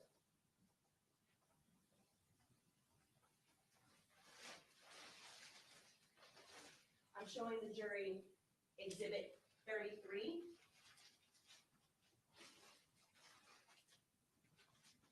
And on 33, there's orange placards that are on the inside of the jacket. What are those, please? So there's defects that are on the outside and inside of the jacket. You can see the ones pretty clearly on the outside towards the back on the left side, near the top. In order to show the ones on the inside, I've kind of opened the jacket up a little, and I've used fabric adhesive to put my markers on there. But there are a total of 4 defects.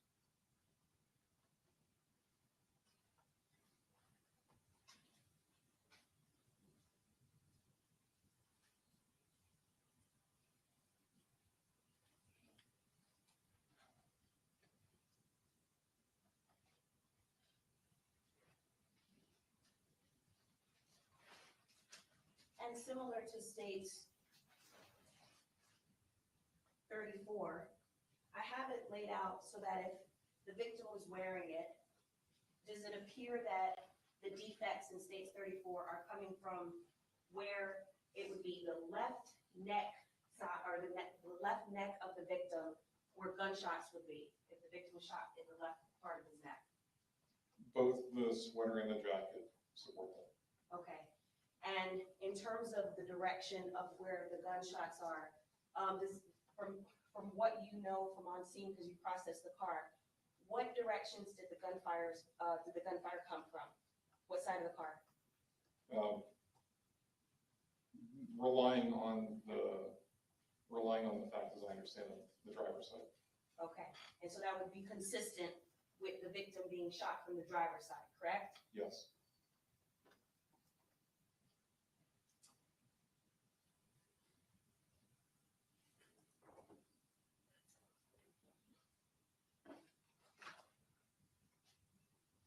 What procedure do you go through to swab a particular item? So the swab is the most common way of getting DNA evidence from a person or from an object. It's a very simple process. The swab comes in a sealed kit. So the swab itself is nothing more than a Q-tip, but it's sterile inside. So you'll open the kit, or you'll open the packaging while wearing gloves. You'll take it out. There's a tube of sterile water that we have, distilled water. You'll put between 2 to 4 drops of distilled water on the Q-tip, and then vigorously swab what you're going after, trying to go in a 90-degree down motion while going back and forth. That Q-tip, that swab, will then go into a carton, which will later go into an envelope and then packaged accordingly from there. And once those swabs are collected, like we have in evidence several swabs that were collected, where do they go from there? So it depends. If it's going to be tested, there's all of the swabs that are going to the lab are put into one brown bag, and they are sent to the lab, the Broward County Sheriff's Office Crime Laboratory. If they are going to our warehouse, they are sent to the warehouse, and then they can be a judgment can be made what to do with them later. Okay. So for example, just using the clothing that's in front of us, if you were to swab it, for example, okay, states 33 and 34, why would you pick a particular area over another to swab? Say, for example, if you notice that there are defects, would you concentrate on that area? It depends what I'm looking for. If I want to know who was wearing a jacket when they were shot, I go for the blood. That's going to be a really simple way to figure that out. If I want to know who is in a physical struggle, going back and forth with someone, tugging on their clothing or something along those lines, then you would target those areas. So it depends. Okay, so for example, the second example that you gave, tugging on the clothing, for example, or potentially trying to grab a necklace. Would there be DNA if it was then the clothing was manipulated by emergency response? Would you still expect to find DNA from maybe the initial person that was tugging on the clothing?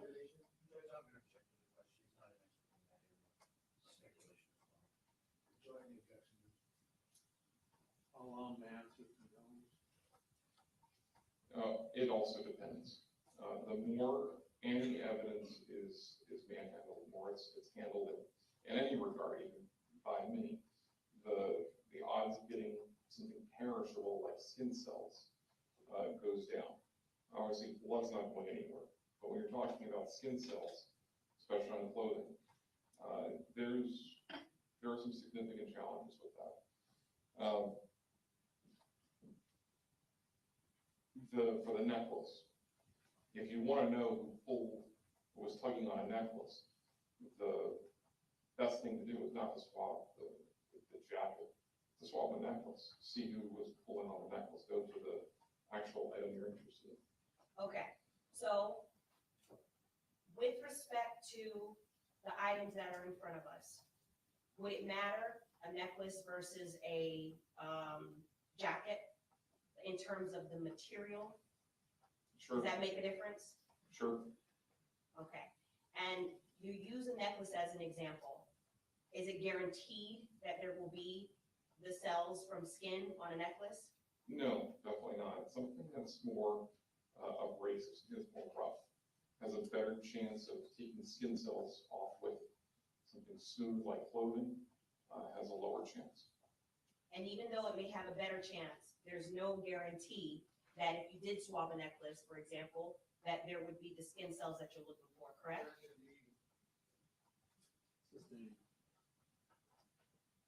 Would there be a guarantee? What, if any, guarantee would there be for DNA cells to be on a necklace? There's none. Do the swab, send it to the lab and find out.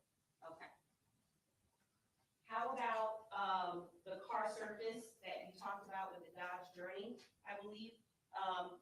what's the difference in terms of trying to find some type of evidence on a car surface versus the jacket, for example? The length of time that someone has contact with an object can increase our odds. So something like a steering wheel, that's a good place to go if you're looking for contact DNA from someone. The surface of a center console is going to be a little more challenging. The odds of getting it are not so much in your favor. So, okay. Comes from experience. And when you said the length of time, you're aware that the homicide was captured on surveillance, correct? Yes, I am. And so in terms of the length of time that the interaction between who the shooter is and who the victim is, in this case, because we can see it, would that length of time be one of the determining factors you're talking about in terms of the interaction and your hope to find evidence? One of, but not the most important. Okay, but it is a determining factor. I'm not asking you about the level of importance. Is it a factor? Yes.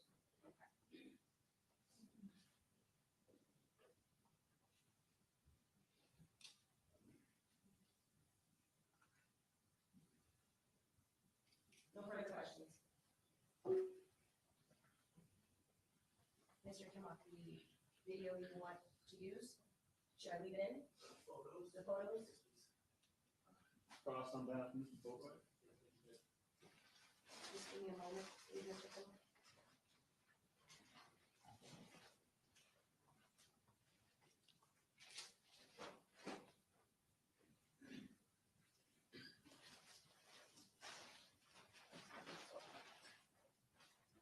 Thank you, Deputy Mayor.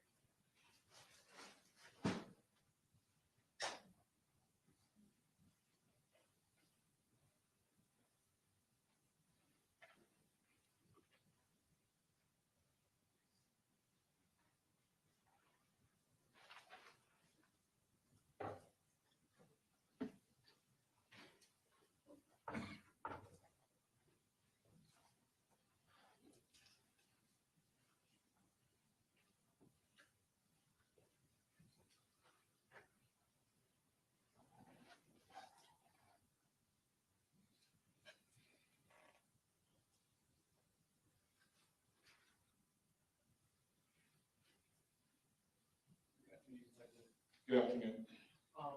So I know it's obvious. Can you tell the jury a little bit about, like, when you go to a crime scene like at Riva, what is your overarching goal or goals of what you're trying to do when you get there? As with any scene I go to, is to document the scene and collect evidence. And to document the scene, to collect evidence with the hope of identifying suspects in this crime, correct? That would be nice, yes. Okay. And so one of the things that you do, that you did with regards to the scenes you handled here is you try to collect DNA, correct? Yes, I do. And another thing that you do is you try to collect fingerprints, correct? Yes.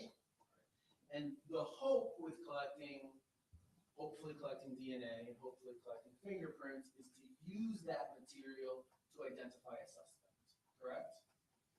Whether or not they come back to a suspect, whether or not they come back to the owner, is outside of my purview. Half the time I don't ever find out. As long as it's collected, as long as it matches to someone, I count that as a win. I guess the goal of law enforcement in collecting DNA and fingerprints, understanding you don't do the analysis, is to try to find suspects in the crime, correct? I would argue that the goal of law enforcement is to produce evidence showing guilt of a suspect and excluding the innocent. Okay.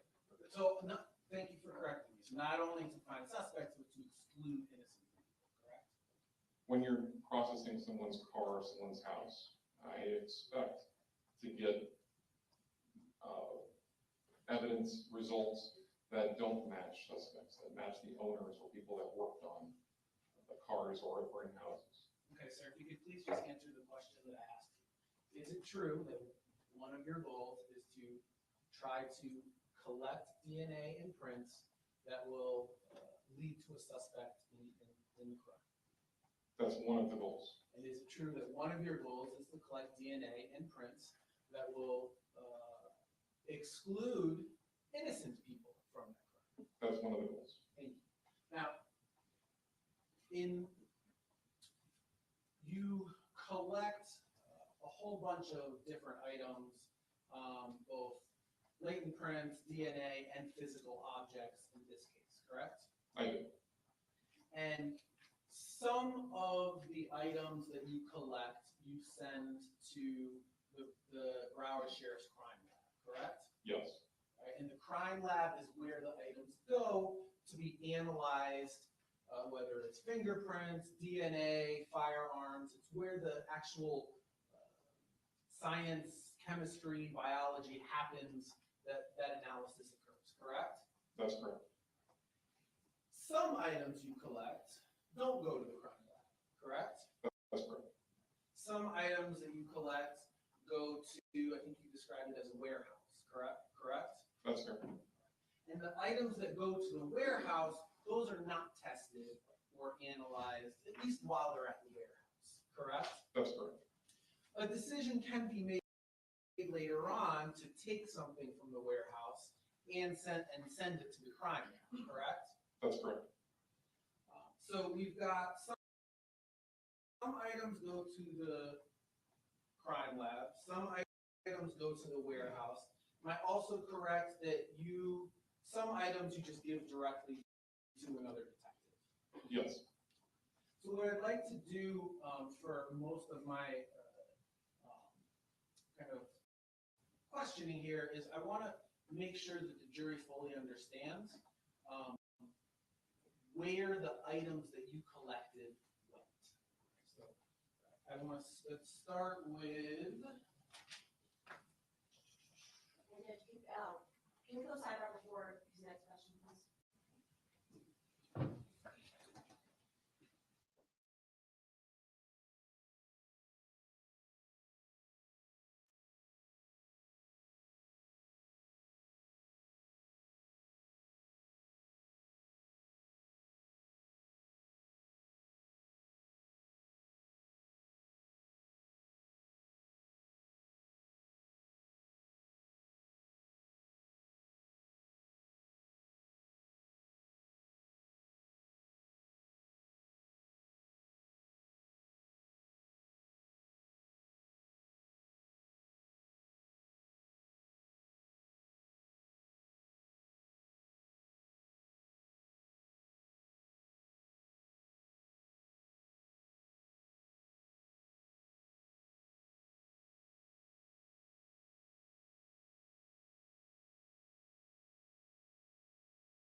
Proceed. Thank you.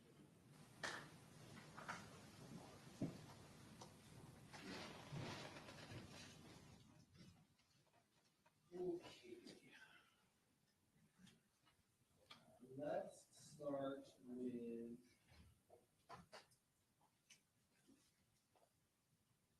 Okay. So you collect two casings from the scene from just outside the car, correct? Yes, I do. And we see those casings. There's one is next to the cone here at the bottom of the screen, correct? It is. And then there's a casing that is next to the cone at the right hand of the screen, correct? It is. And when you get those casings, am I correct that you take a swab and you actually swab both of those casings, correct? Yes, I did. Right, and it's the same swab for both casings in order to try to maximize the potential for DNA, correct? That's correct. So when you, am I correct that any time that you log an item of evidence, that you give it a number, a letter and number code to it, correct? That's fair, yes. So in this case,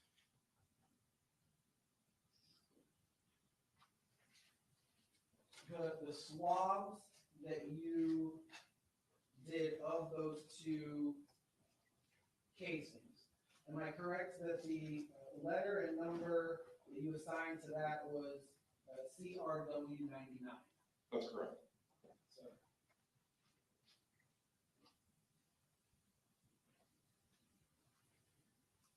better, thank you.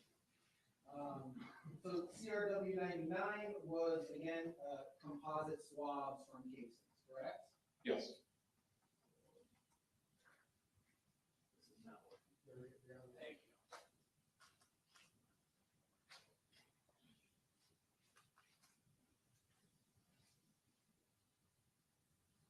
Much better.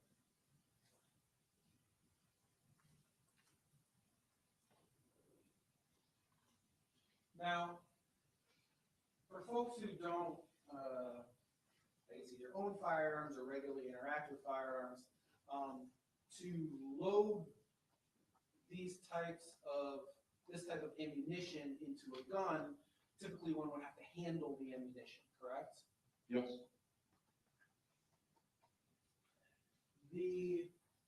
So you take swabs and you rub them around both of those casings that are found outside of the BMW.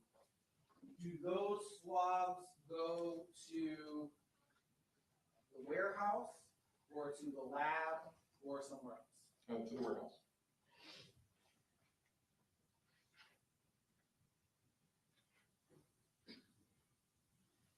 Which means that those swabs, while they're at the warehouse, are not being tested, correct? No.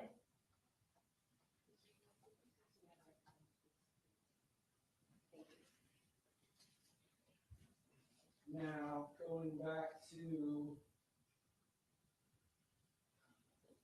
the actual casings, you also logged the casings themselves, correct? Yes. And am I correct that one of those casings was CRW1? Yes. And one of them was CRW2, correct? So, here.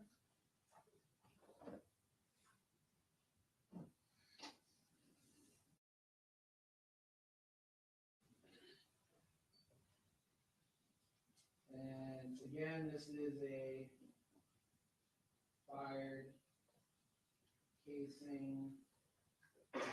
You found it where? At the scene next to the victim's vehicle. We'll call it the Riva scene. Sure.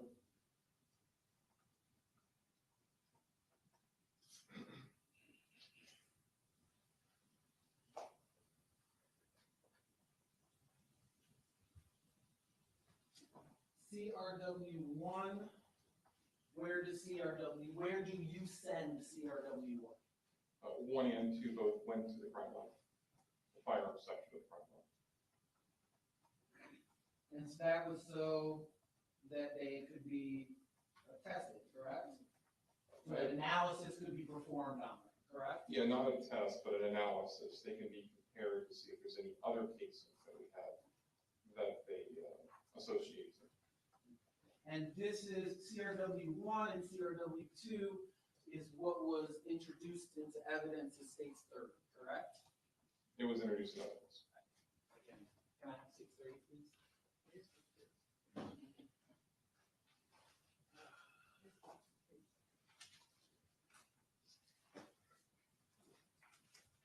This is them, correct?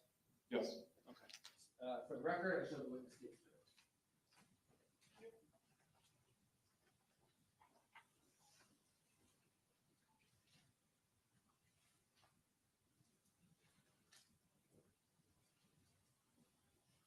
Okay.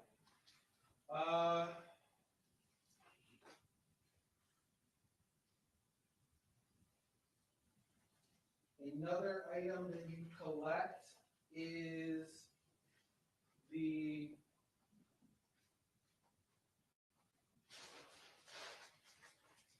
blue and brown jacket, correct? Yes. And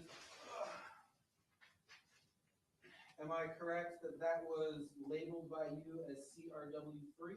Yes. Also collect the gray sweater, correct? I did. And that was labeled by you as CRW3A, correct? Yes.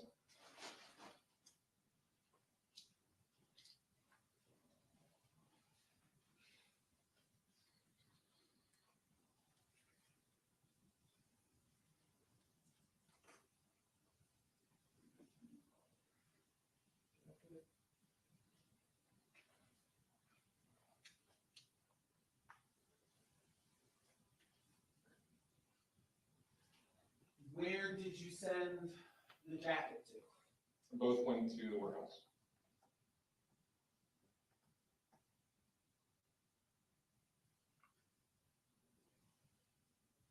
Again,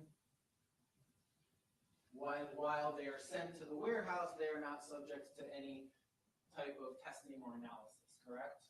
No. Did you ever swab any part of the jacket, CRW3? No. Did you ever swab any part of the sweater, CRW3A? No.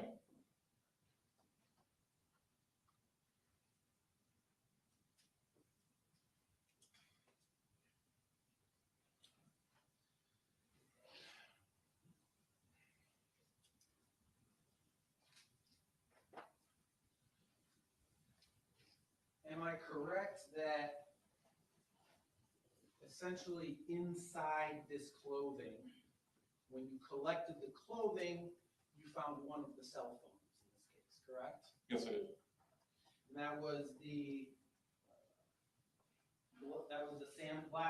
black Samsung, correct? I believe that's correct, yes. And that has been, that's one of the introduced into evidence, correct? It has. All right. So let's go.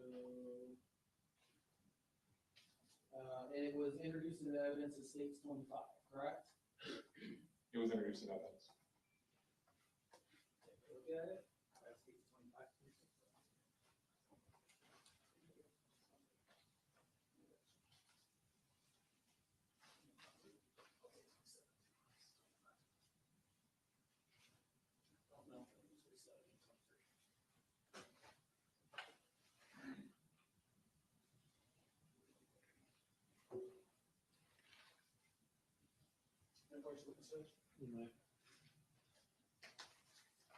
Is this the Samsung that you collected from the yes, from the clothing? Okay. For the record, I showed the witness state 25.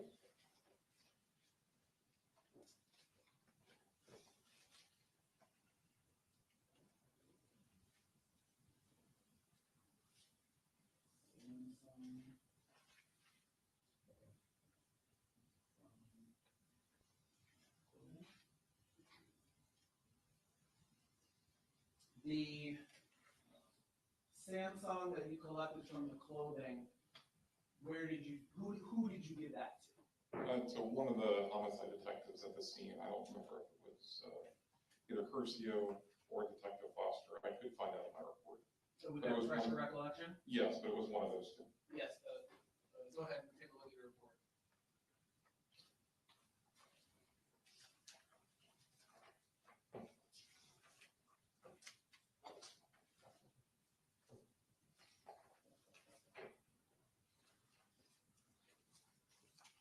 It was Detective Curcio.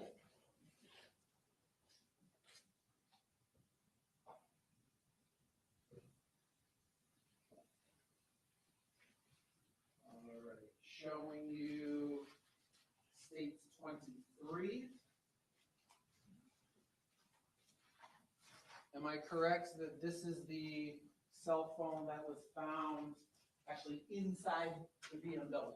That's correct. It was found right on the driver's seat of the BMW. Yes, it was.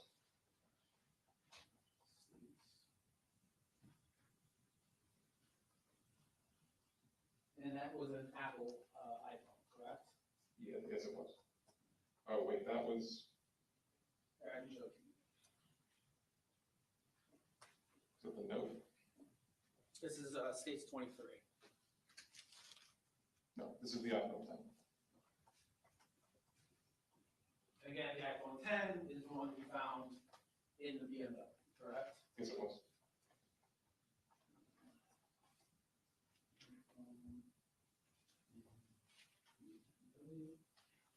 Who or where did you send this phone to? That was turned over to Detective Foster.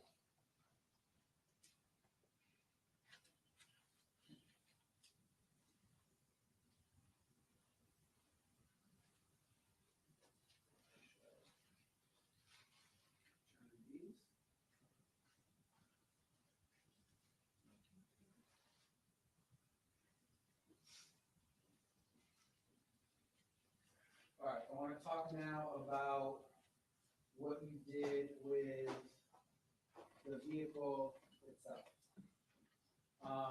So am I correct, and I'm showing you one of the photos from States 21, which is picture 3.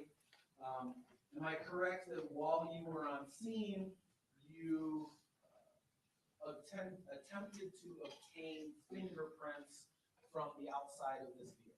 Yes, I did. And you attempted to obtain fingerprints from the driver's side of this vehicle, correct? From the whole vehicle. From the whole vehicle, okay, thank you.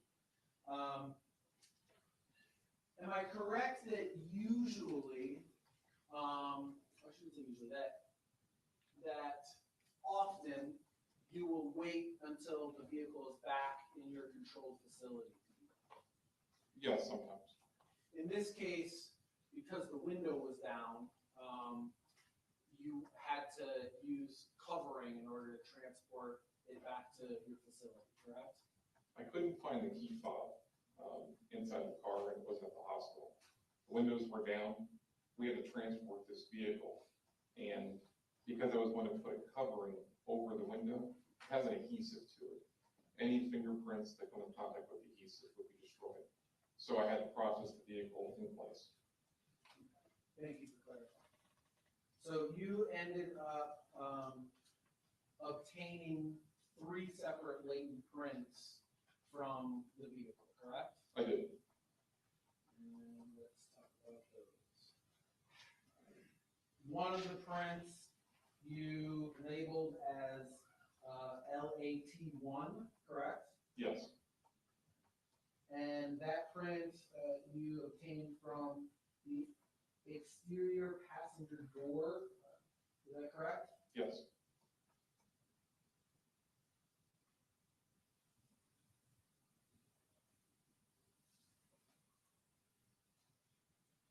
The second print you obtained was LAT2, correct? Yes.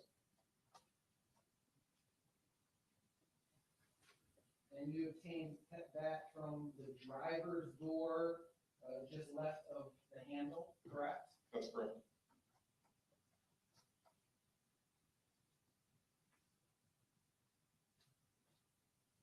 Exterior.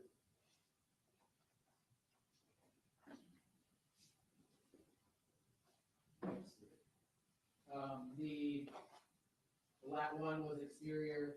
To narrow down lat 1, that was just below the mirror of the passenger door, correct? It was.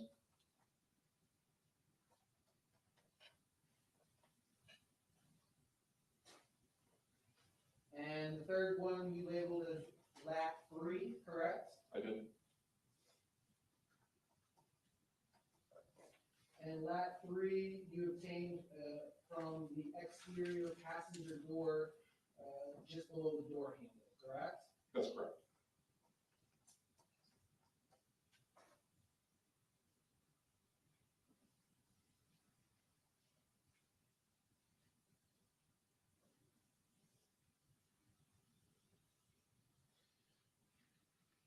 excuse me. LAT1, LAT2, LAT3. Where do these three, well, let me back a second. When you say you lift a print, can you explain to the jury kind of what that means? What is it that, what is the actual physical item that you obtain and then send to wherever you send it to?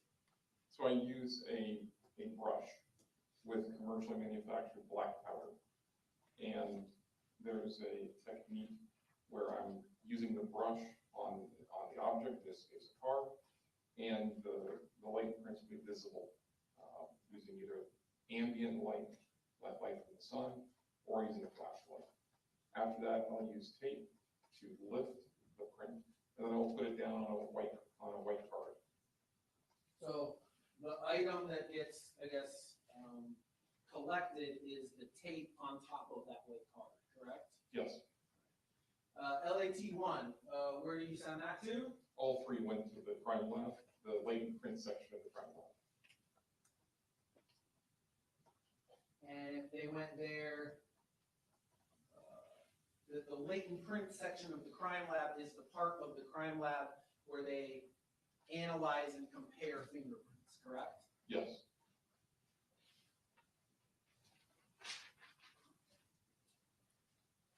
In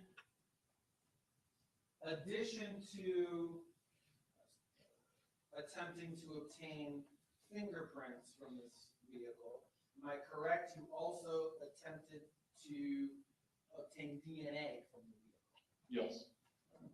And you ended up, and again, to remind the jury, the way you attempt to obtain DNA is by taking the swab and swabbing the area where you're hopeful there's DNA, correct? That's correct. And in this case, you obtained 7 separate swabs from the BMW, correct? That's correct. And you labeled each of those swabs VV1 through VV7, correct? That's correct. Let's go through each of those one by one.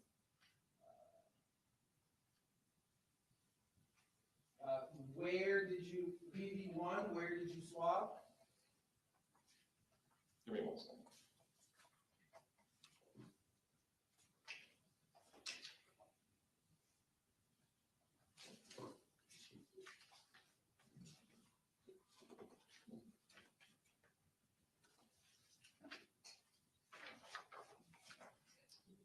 The VV1 is a swab of the driver's window controls.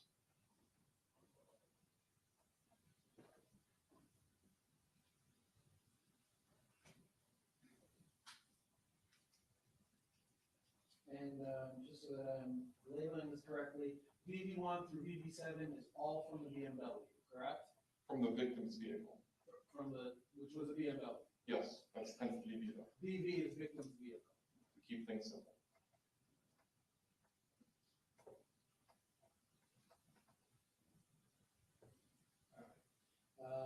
VV2, can you describe for me where that swab came from? Well, that's from the steering wheel.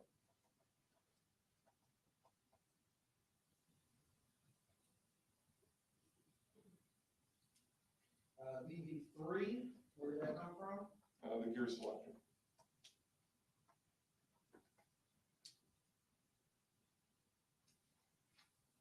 VV4, where did that come from? I call it a media knob or dial. There's in the center console on the dash, there's a dial that controls the infotainment system. From the center console? Not really in the center console, it's forward of the center console a little, towards the dash.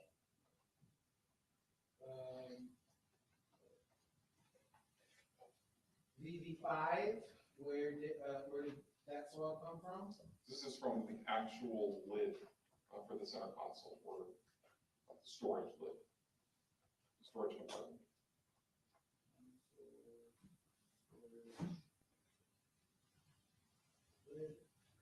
VV6, where did that come from? This is the passenger seat itself. I just took a swab and I ran it up and down on the seat. Now it's the seat, not the cushion, but the whole back part of the seat. And VV7, where did that come from? These are the passenger window controls on the passenger side.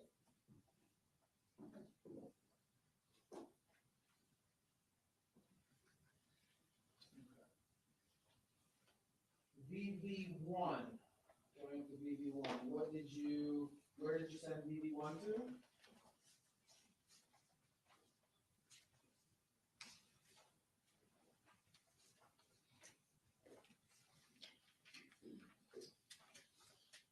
VV1 went to the DNA section of the crime lab. Where did VV2 go? To the warehouse. And VV3 through VV7 all went to the same place, correct? That's correct. They all went to the crime lab, the DNA section of the crime lab. And again, they go to the DNA section of the crime lab. That's where the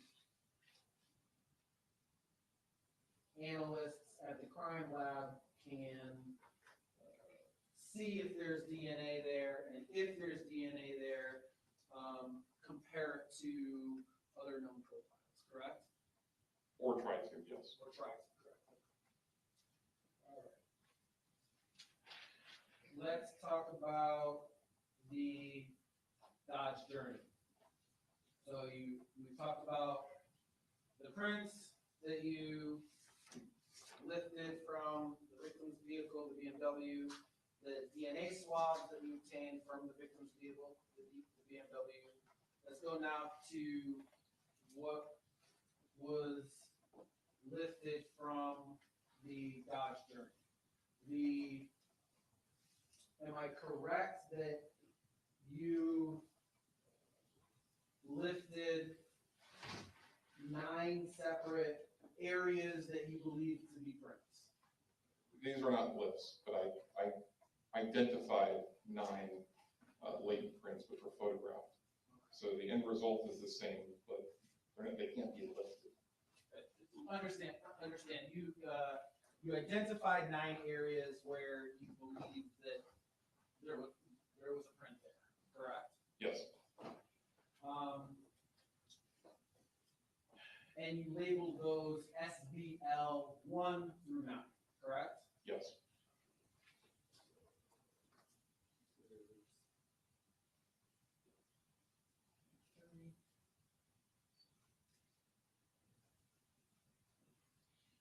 Can you describe for the jury where you observed what you believe to be a fingerprint or print in SBL 1? That is the front passenger door on the top, on the outside, the exterior. Passenger door. The front passenger door, yes. Top, exterior. Exterior being outside. That's correct.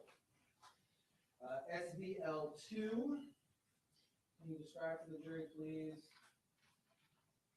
This is the rear passenger window. So passenger side, the one on the back.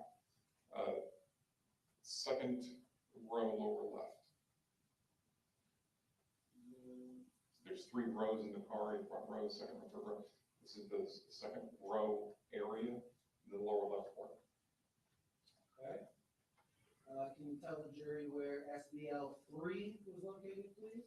This is on the tailgate lift door itself on the outside. It's on the lower right side of the tailgate. You said lower right side? Yeah, so this is the lift door on the lower right side. Tailgate lift door.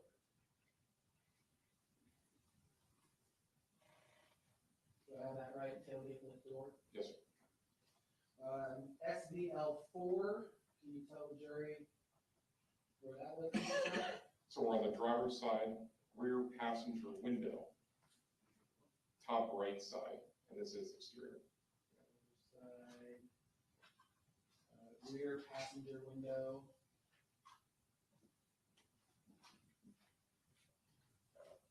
Top right.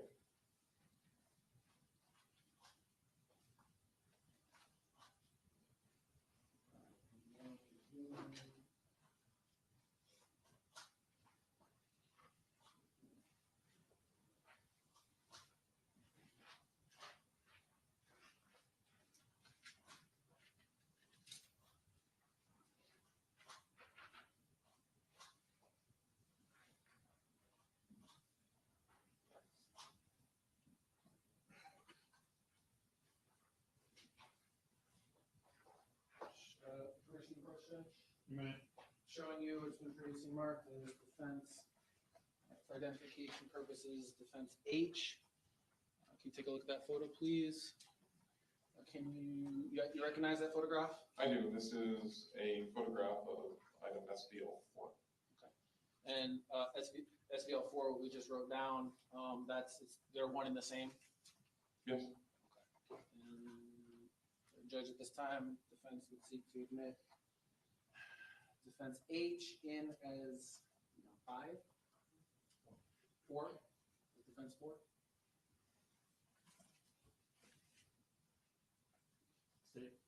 No objection, sorry. No objection. Without objection, it was previously marked as defendant vote by exhibit H for identification shall be received in evidence as defendant vote by exhibit 4. The photograph remain published.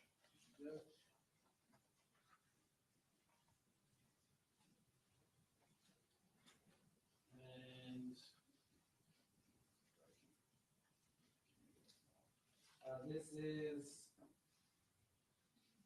a picture of that print, correct, SBL4?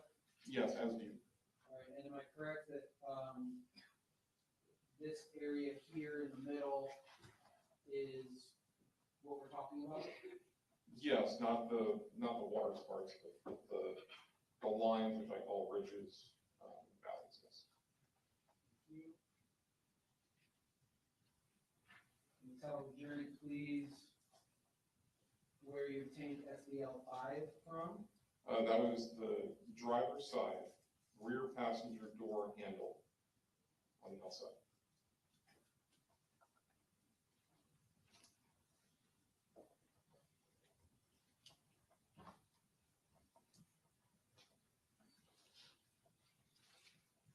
You said the outside, correct? Yes.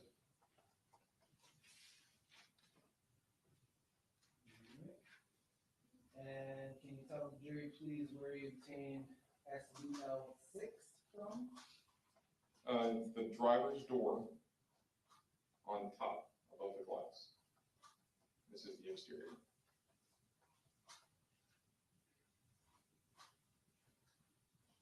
You said above the glass? Yes.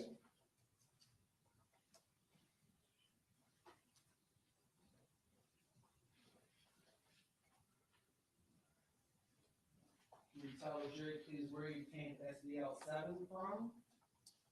This is the rear passenger window on the left side, on the inside of the car, on the interior. Rear passenger window. Can you read that last part for me, please? On the left side, towards the center, and this is from the interior.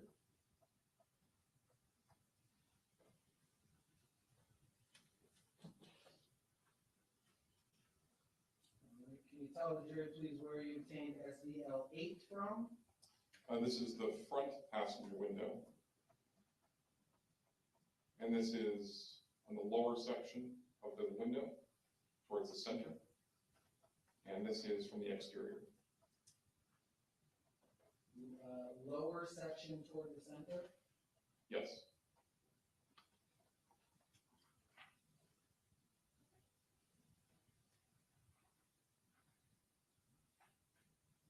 And can you tell the jury, please, where you obtained SBL9 from? Yes, the front passenger window, lower right corner of the window, and this is the exterior.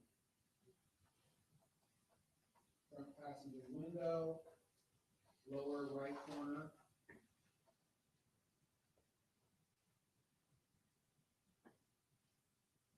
Exterior. Is that correct? Yes.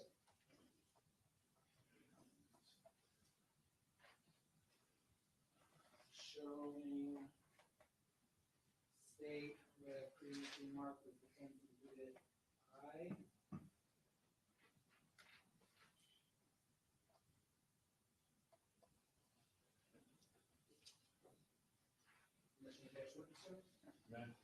Showing you what we've previously marked as defense exhibit I. Do you recognize that photograph? I do. And is that, can you tell us what that photograph is? This is a photograph of SVL9, a latent print image, front passenger window, lower right, exterior. Is that image, that photograph fairly and accurately reflect the images you saw at the time? It does. The defense would seek to admit defense I into evidence as defense 5. No objection. No objection. No objection. No objection was previously marked Lieutenant Boatwright's Exhibit I for identification sub be received in evidence as Lieutenant Boatwright's Exhibit 5.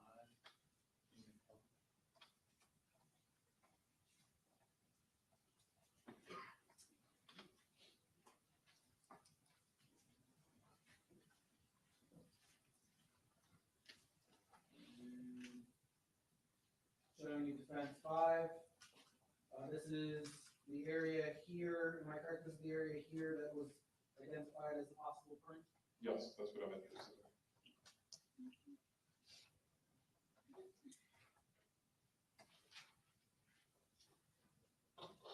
SBL 1 through 9. Let's talk about where they went. Where did 1 through 9 go? All to the same place. The crime lab, latent print section, along with the other two.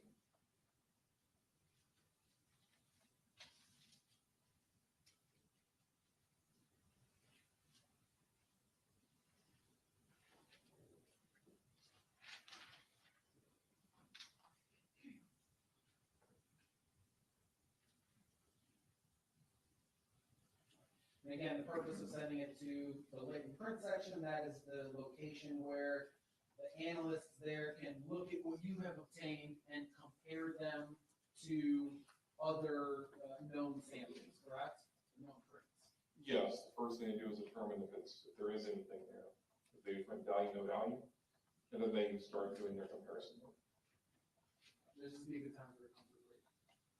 Very well.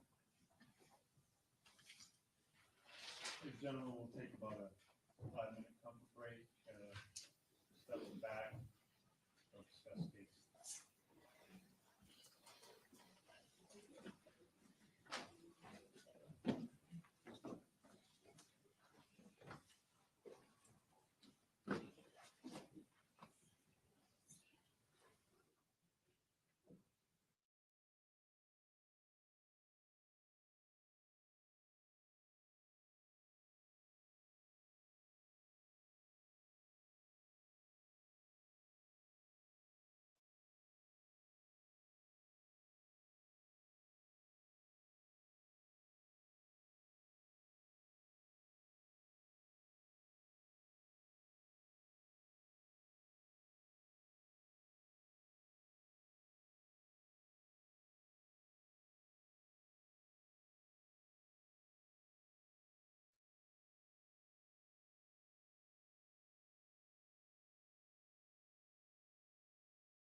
Parties may be seated, court will come to order. Parties are present, jurors are present. Ladies and gentlemen, welcome back. Counsel, you may proceed. Detective, just to wrap up on SBL 1 through 9, you are trying to, this whole process, you're trying to find fingerprints that are either somewhere, anywhere on that car, correct? Yes, with this plus the other ones, yes. And the hope is to identify people who have been in that car, correct? Yes. Now, in addition to trying to find prints and obtaining these 9 lay-ins, you also swabbed multiple parts of the Dodge Journey for DNA, correct? Yes. And you actually obtained 20 separate swabs for DNA from the Journey, correct? Yes, I did. So let's talk, and each of those you labeled DNA 1 through 20, correct? I did. And the purpose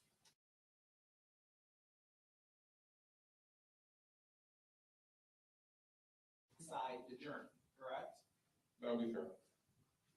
So let's talk about those.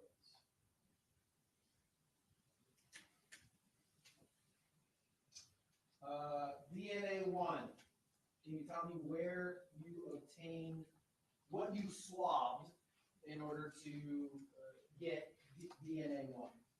That was a swab of the driver's window and door controls. And all of these we're going to talk about are from the inside of the car. Thank you for clarifying that. The driver's window. Now, you talked a little bit about this on direct, but I'm hoping you can talk a little bit more about it. Driver's window and door controls. Why that location? This is an area that the driver has to touch. In order to open the door, you have to use the door handle. And also the window controls are right there. I would not expect, it's the same immediate area. That's why I put them on the same swab. So is it fair to say that the locations that you are swabbing, all of these locations, are areas that you would expect people in the car to touch when they're in the car? Yes. Can you tell me please where the swabs from DNA 2 come from? This is a swab of the steering wheel.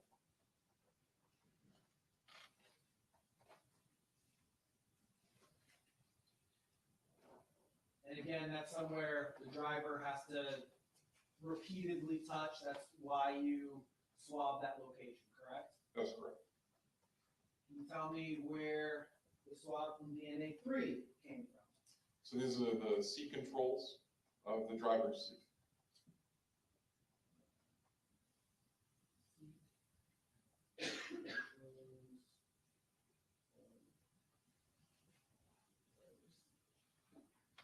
So is that's like the little knobs on the left side of the car that, or excuse me, the left side of the seat that brings the seat forward or backward or up or down. Am I understanding that correctly? That's correct.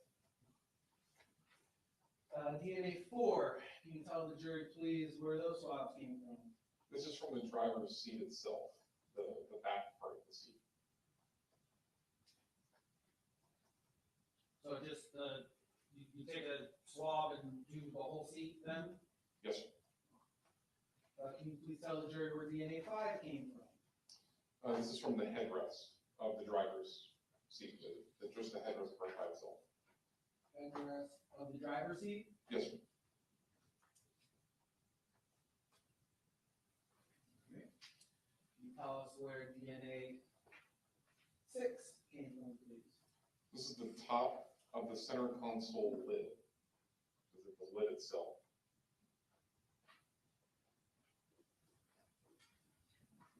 So, I'm I'm sitting in the driver's seat of a car. The center console is to my right, correct? Yes. And it's that console that you would lift up and put junk and things into, correct? Yes.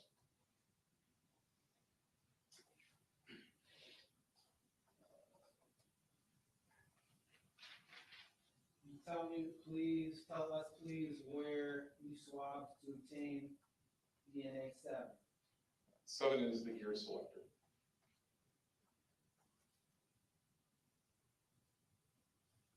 The gear selector being the knob that puts the car in park or drive or reverse, correct? Yes, this car is a knob, not a lever. It's a dial. If I'm in the driver's seat, it's down and to my right, correct? Yes. Can you please tell the jury where the swabs came from for DNA 8? This is the volume, AC, and temperature controls. And I swab them all together. Put them all in one swab.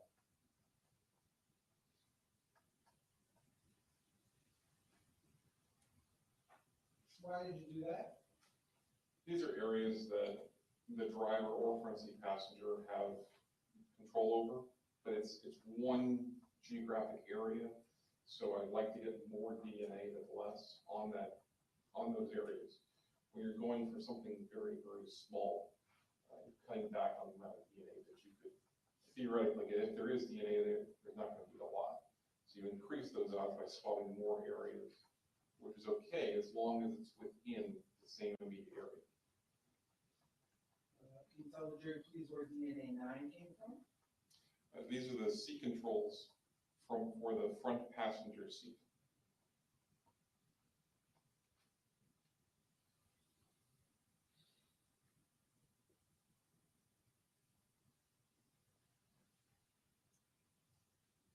And again, seat control, same thing as before. It's the knobs on the chair itself that moves the chair up and down or back and forth, correct? That's correct. Can you tell the jury, please, where DNA 10 came from? This is the front passenger window and door controls.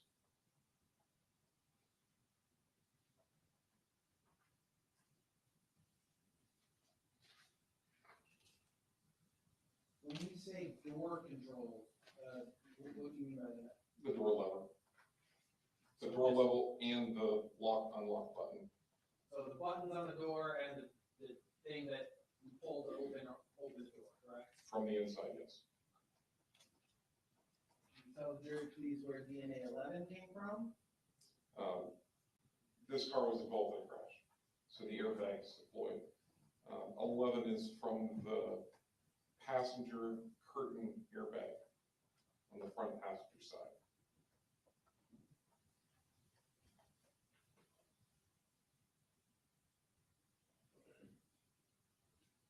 Passenger curtain airbag front. Okay. And so you're just taking a swab of the airbag that has come out of the console, correct? I throw the airbag out of the car first, and then I swapped it, but yes. Thank you. Can you tell us where DNA 12 came from? This is the passenger curtain airbag on the rear passenger side.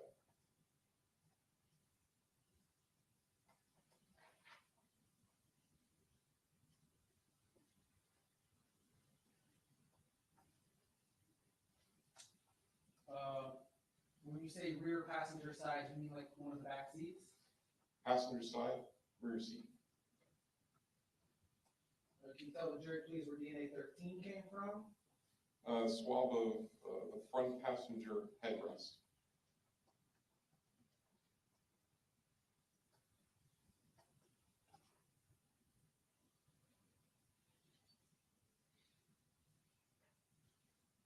Tell the jury where DNA 14 came from, please. This is a swab of the passenger curtain airbag, rear passenger side.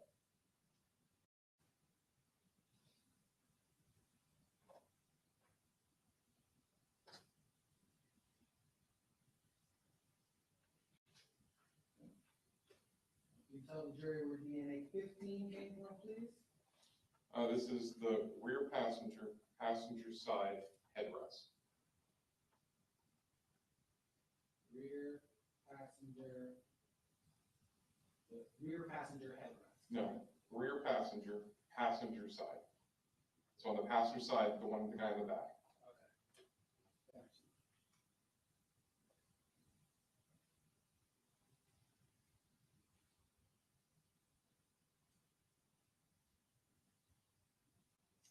Can you tell the jury where DNA 16 came from, please? Yes, it's the seat controls for the rear passenger seat. So rear passenger side seat.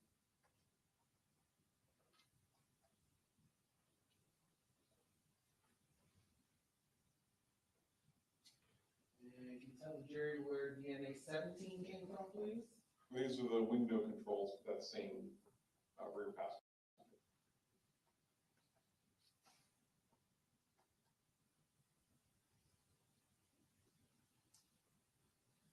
Rear passenger side passenger? Yes. Rear. So it'd be the rear passenger, the window controls of the rear passenger side seat? Yes. And can you tell the jury where DNA 18 came from, please? This is the driver's side rear passenger headrest.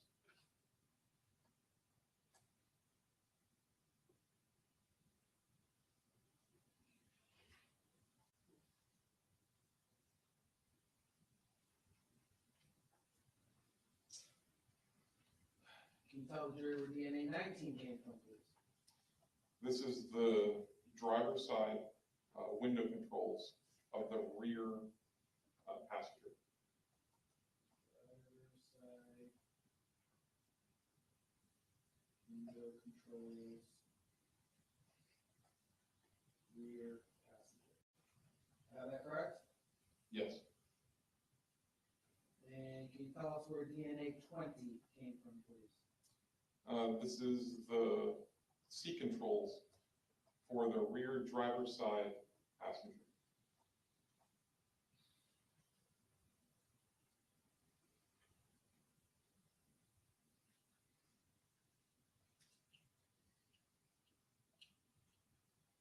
Okay. Let's talk about now where each of these, so the swabs. When you are done swabbing something, where do you actually place the swab itself? So the swab goes into a swab carton, cardboard carton, which then goes into an envelope. And the carton, is the carton labeled? We typically buy them like nothing on it. And then you label it? Oh, I label it, yes. Okay, and you label it with the where you have obtained the swab from? I put 5 things on it. Put the case number, the date it was collected, the victim's name, my name, and then on another side, I put the item number. So in this case, we're talking about the DNA numbers, and then a description of it. And the description matches what we talked about here, which is the same thing on the property receipt, which is the same on my report. Let's talk about where you send these DNA 1 through 20. We'll go one at a time. Can you tell the jury, please, where DNA 1 was sent to? DNA 1 was sent to the crime lab, the DNA section of the crime lab.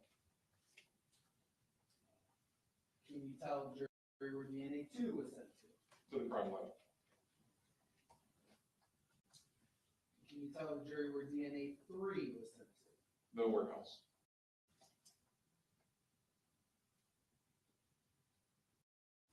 Again, when an item is sent to the warehouse, it is not subject to any type of testing while it's at the warehouse, correct? That's correct. Can you tell the jury where DNA 4 was sent to, please? The warehouse.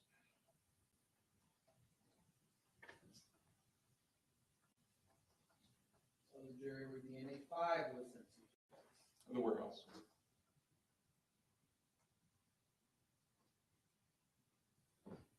jury where DNA 6 was sent to, please. To the crime lab. DNA section. Tell the jury where DNA 7 was sent to, please. To the crime lab. DNA section. Tell the jury where DNA 8 was sent to, please. To the crime lab. DNA section. Tell the jury where DNA 9 was sent to, please. The warehouse.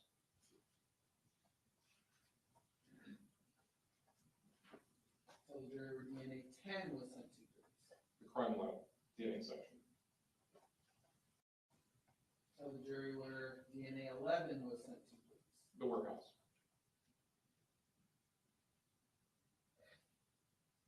Tell the jury where DNA 12 was sent to, please. The warehouse.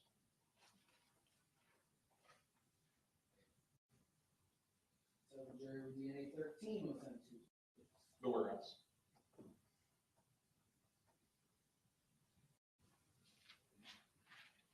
Tell the jury where DNA 14 was sent to, please. The warehouse.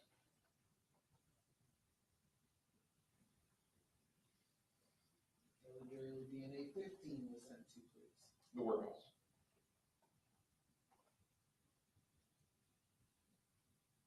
Tell the jury where DNA 16 was sent to, please. The DNA lab. The crime lab DNA section. Tell the jury where DNA 17 was sent to, please. The crime lab DNA section. Tell the jury where DNA 18 was sent to, please. The warehouse.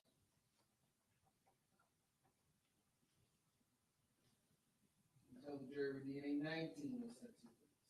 The crime lab DNA section.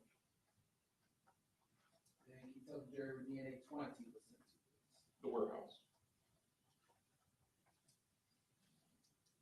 I want to talk about the items that were sent to the warehouse. So we'll just use DNA 3 as an example. DNA 3 were swabs that you took from the seat controls. Let's do DNA 4. DNA 4 is swabs that you took from the driver's seat, correct? Yes. And those swabs go into a little container, correct? Yes. All right, and they are then put into an envelope, correct? They are. And that envelope is then placed in BSO, Broward Sheriff's Office warehouse, correct? The packaging can vary. Sometimes they're put in a brown bag, but yes. They're at least put in an envelope. They could be sent just the envelope to the warehouse. They could be put in another brown bag, consolidate. That's up to me. But yes, they end up at the warehouse. Everything eventually ends up at the warehouse. But yes, it's not being tested. It goes there right away. All of these items that were sent to the warehouse. So the swabs from DNA 3, DNA 4, DNA 5, DNA 9, DNA 11, DNA 12, DNA 13, DNA 14, DNA 15, DNA 18, and DNA 20. Those were sent to the warehouse back in 2018, correct? That's correct.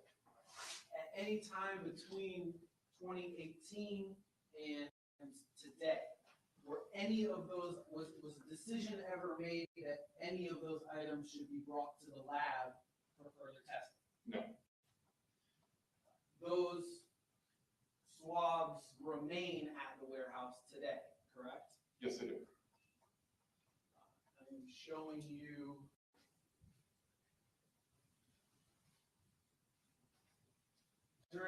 when the state was, during your direct examination, you were shown state exhibit 24, correct? Yes. And these are the swabs some of the swabs that we're talking about here, swabs from the Dodge Journey, correct? Yes. These are all of them that went to the lab. And that's what I wanted to make sure we clarified for the jury. So all of the swabs that are in this envelope, again, DNA 1, DNA 2, DNA 6, 7, 8, 10, 16, 17, and 19, these swabs went to the BSO crime lab to see if there was DNA there, correct? Yes. And if there was DNA there, to see if it could be compared to anything, correct? Yes. So these are just the swabs that went to the crime lab, correct? The swabs that went to the warehouse still remain at the warehouse today, correct? That's correct.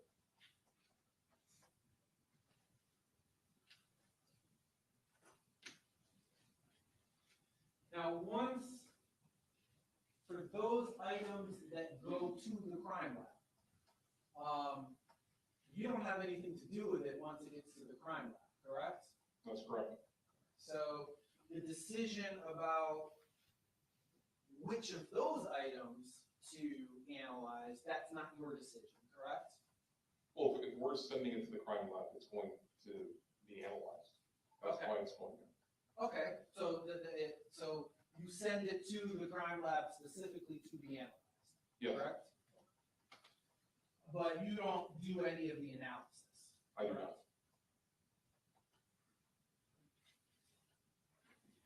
And again, the hope with your hope in obtaining all of these swabs, these 20 swabs, is to identify people who were inside the jury, correct?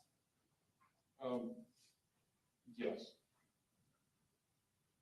I want to talk about one more collection of items that you received and what you did with them. You received a number of items from the autopsy in this case, correct? I did. You were not present during the autopsy? I was not. Essentially, what happens is items are sent from the autopsy to you, and then you decide where they go from there, correct? There's a conversation between the lead detective and me about what we're going to send for testing with all of these swabs, including the ones from the autopsy. So let's talk about some of those items.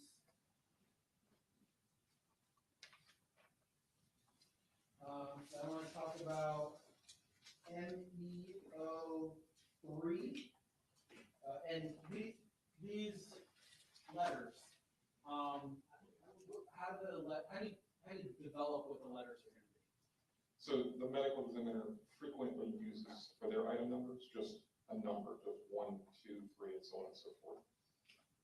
I have a lot of evidence in this case, and that numbering system does not work for me. So I'm going to put an NEO next to all of their evidence. Their numbers on their property receipts still stay the same, but this helps me identify what came from where. I have an entire legend when I'm writing my reports about what evidence came from where. It's just for ease of sorting. And in this case, ME stands for Medical Examiner's Office. Yes, sir. Correct. NEO3, can you tell us what that was, please? That is a projectile.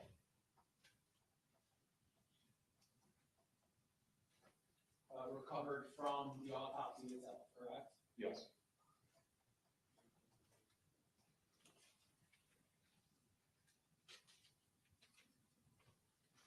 NEO4, can you tell us what that is, please? That's a projectile.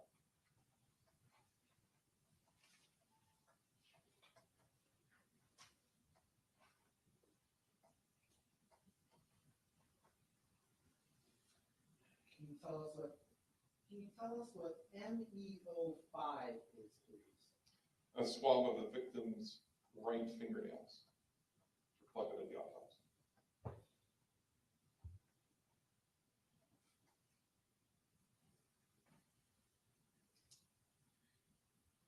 Can you describe for the jury a little bit more about what that means, the swab from the right fingernail? Where are we talking about? Because they would have used a cotton tip swab to swab underneath all of the victim's right fingernails. It's the exact same thing that was done by one of my detectives at Wolcott previously. So there are actually, you are aware, there are actually 2 sets of swabs from underneath the victim's fingernails in this case, correct? Yes. You were ones that we're talking about now are ones that were done at the autopsy, correct? That's correct. There was actually some done by another detective even earlier at the hospital, correct? Yes.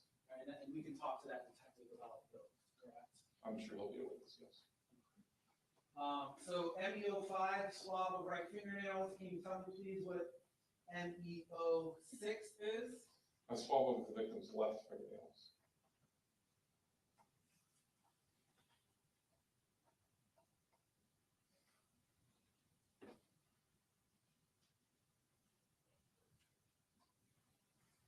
And again, this is the same thing that the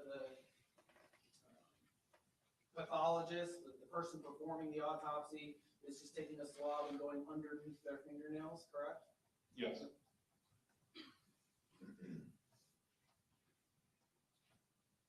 Tell the jury please what MEO7 is. Right fingernail clippings.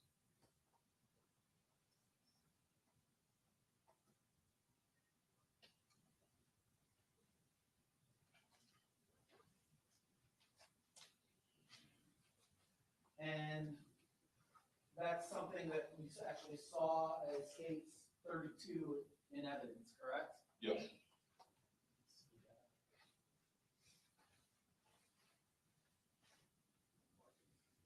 States 32.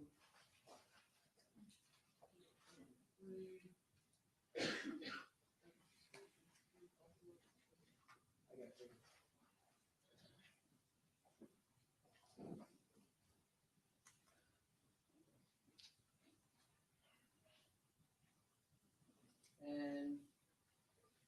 And MEO, can you tell the jury please what MEO8 is? The left fingernail clippings.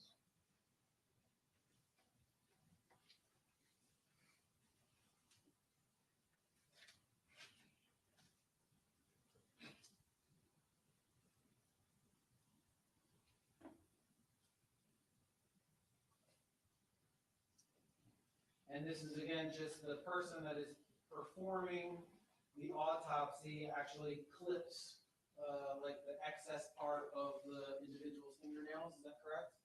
I've seen several autopsies. I've actually never seen this being done. As the name suggests, that would make sense to me, but this is outside of the scope. Somebody that we could talk to somebody from the medical examiner's office about that. Yes. Okay. And to clarify for the jury, MEO7 and MEO8, these have been introduced as states 32, correct? Yes. So the actual fingernail clippings are inside this bag right now, correct? That's my understanding.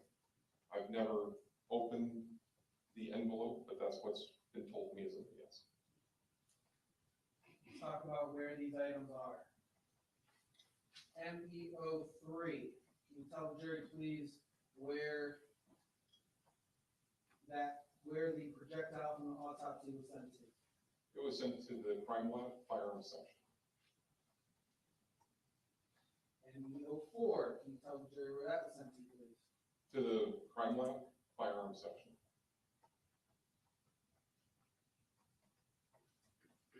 The swab underneath, the swab of the right fingernails, MEO5. Can you tell the jury where that was sent to, please? The warehouse.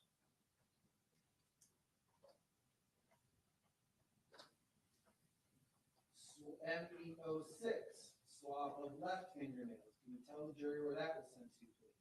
To the warehouse.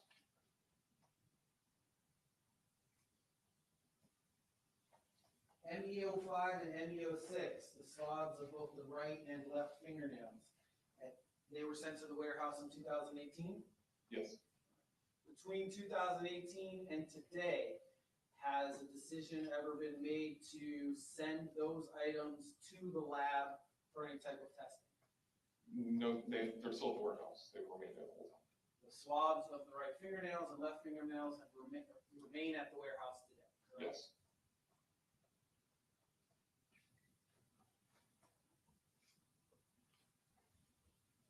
The right fingernail clippings, MEO7, where are they sent to? The DNA section of crime lab. In the left fingernail clipping.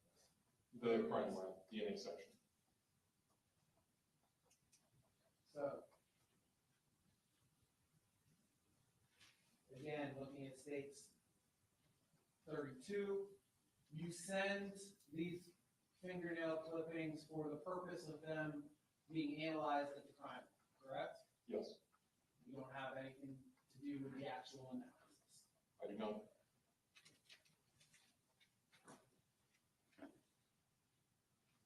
Is that a moment?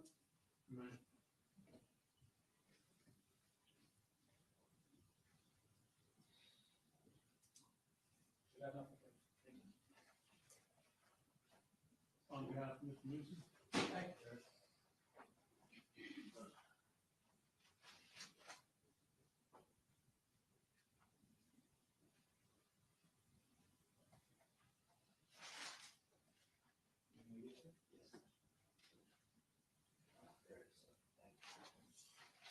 Thank you, Mr. Kimmel. Good afternoon, lead forensic investigator, Williams. How are you, sir? I'm well, sir. Good afternoon. Let me start off by asking you, have you had an opportunity to review the video of this tragic crime occurring? So I know there's a couple different videos out there. The only one that I've seen is the surveillance video from Riva as the BMW is leaving, the Dodge Journey pulls in front. It's my understanding there's other cell phone videos. I've never seen that one. That's the one I'm referring to. Yes, sir. I have. So you've seen that. So you're aware, and I imagine you've discussed, because you mentioned you meet with the lead detective and make decisions on what to actually test versus what goes to the warehouse, correct? Yes, sir. That there was a violent confrontation around that car and in that car with the suspects reaching in, apparently trying to grab that necklace, correct? They were trying to grab something. Something, okay. Can't say for sure from the video, but common sense would tell us that that looks like something someone who's looking to steal something valuable would try to grab, I'm correct? gonna object to speculation, Your Honor. It is witnessed.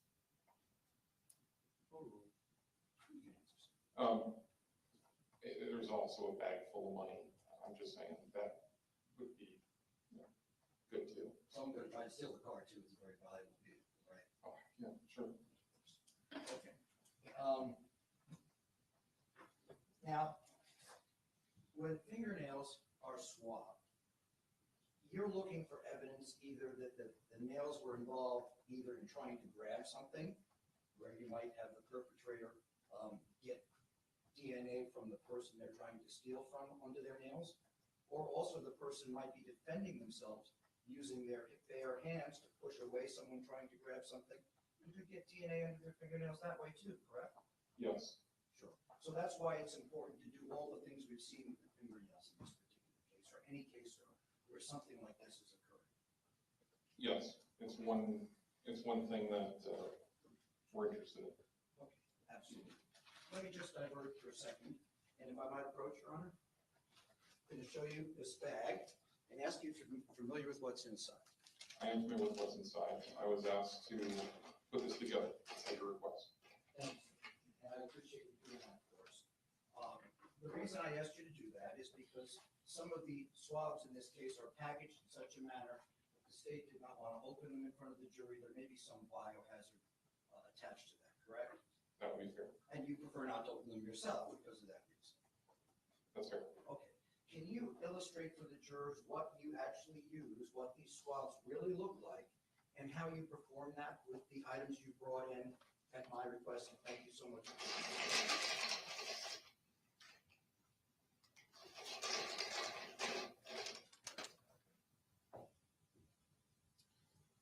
So these are the three components of what I need in order to do a swab. The swab itself is nothing more than a cotton tip swab. It's sterile, it's going to be gamma-sterilized, and it's in a sealed container, 2 come per kit.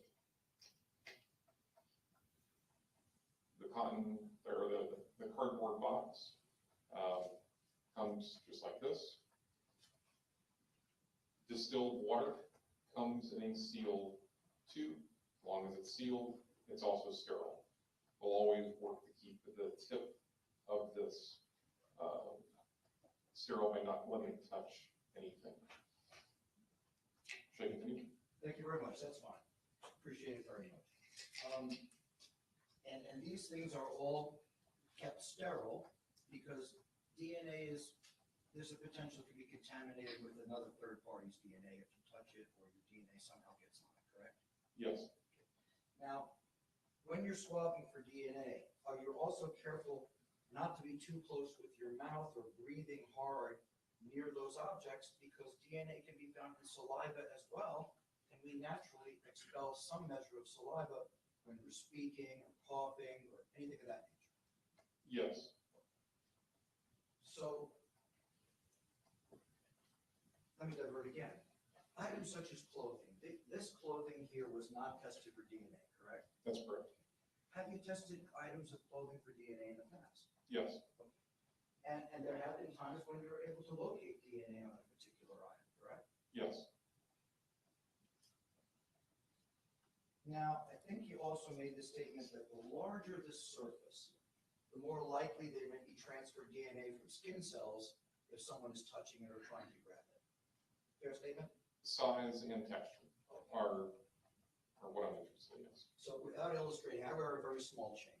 If someone tried to pull my chain off, you might find DNA on the chain, or you might not because it's a tiny chain. That's fair. Okay. This chain, which the jury is going to see in person shortly when the state chooses to introduce it, is quite large, correct? Would you agree with me as opposed to the chains that many of us wear? Yes. Okay. Now, in the work you do in the forensic portion of your warehouse, do you ever use saws that cut through items? I have, sure. Okay. Are you familiar with the types of saw blades that have diamonds embedded in the blade itself? I don't have one of those, but I'm familiar with it. Okay.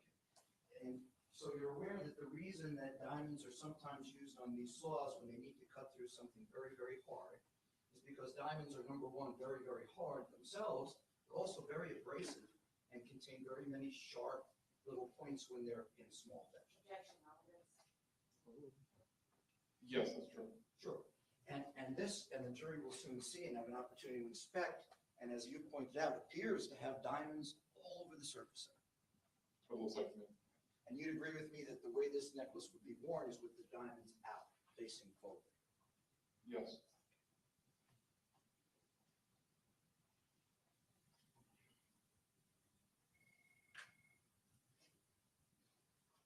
Now, fingerprint lifting and comparison has been used in law enforcement for many, many, many years. Is that a fair statement? Yes, it is.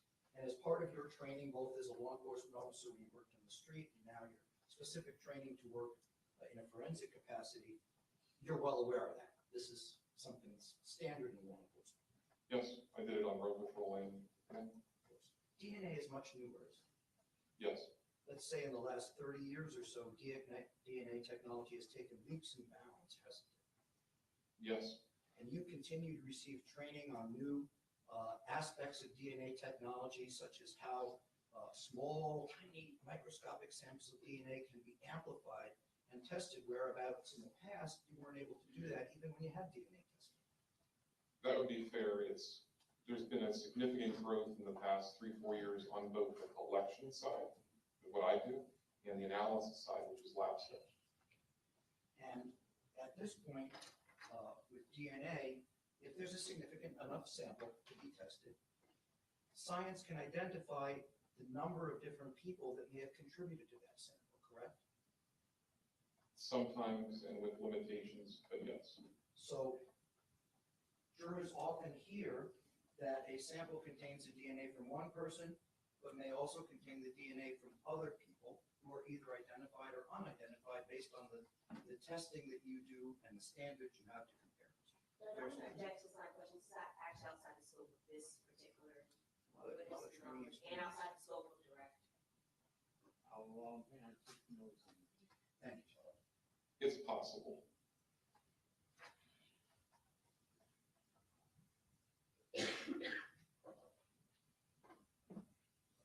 So DNA comes from blood, skin cells, saliva, and other bodily fluids, correct? Yes.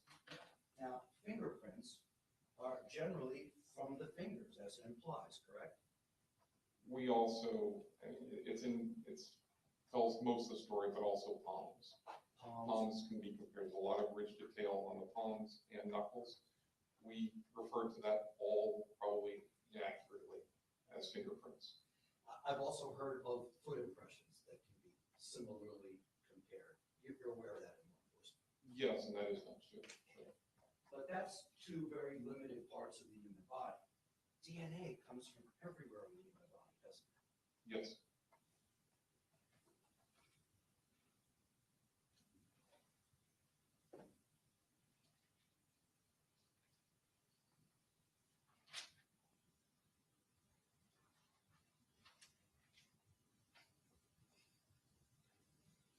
Now, you mentioned on your direct examination that one of the pitfalls, so to speak, of DNA is that it can be contaminated fairly easily, correct? Judge, I'm going to object. That's a misstatement and mischaracterization of testimony. I can rephrase. Please. I think what you were talking about was that if there was blood on an item, it might obscure the epithelial cells that we might expect to be transferred from the skin, correct? It can. And make it harder to detect if there was any DNA there to start with. It can.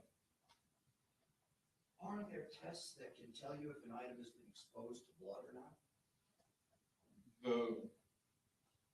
Obviously the first test is a visual examination. Sure. And although I didn't swab this, Detective Wolcott did, the challenge for him would be to swab it in a way that avoids the blood. I don't see any blood myself there. Am I missing it on the necklace? Yes, sir. Do you know if it was tested for blood? I do not know that. That's going to be the Wolcott question. But yes, I said yes, I do see blood from where I sit. Okay. Can you show us where you see the blood? Because it might be my eyes. And you can point to the picture? May I sit down? Sure, please. With your permission. This That area portion here right there. looks to me like blood. Okay. And you don't know if that was tested for blood or not? I do not. Okay. And you don't see any blood on the rest of the necklace? I don't. Not from this picture, at least. Thank you, sir. Thank you, Detective. I'm not taking it further. On behalf of Mr. Woods.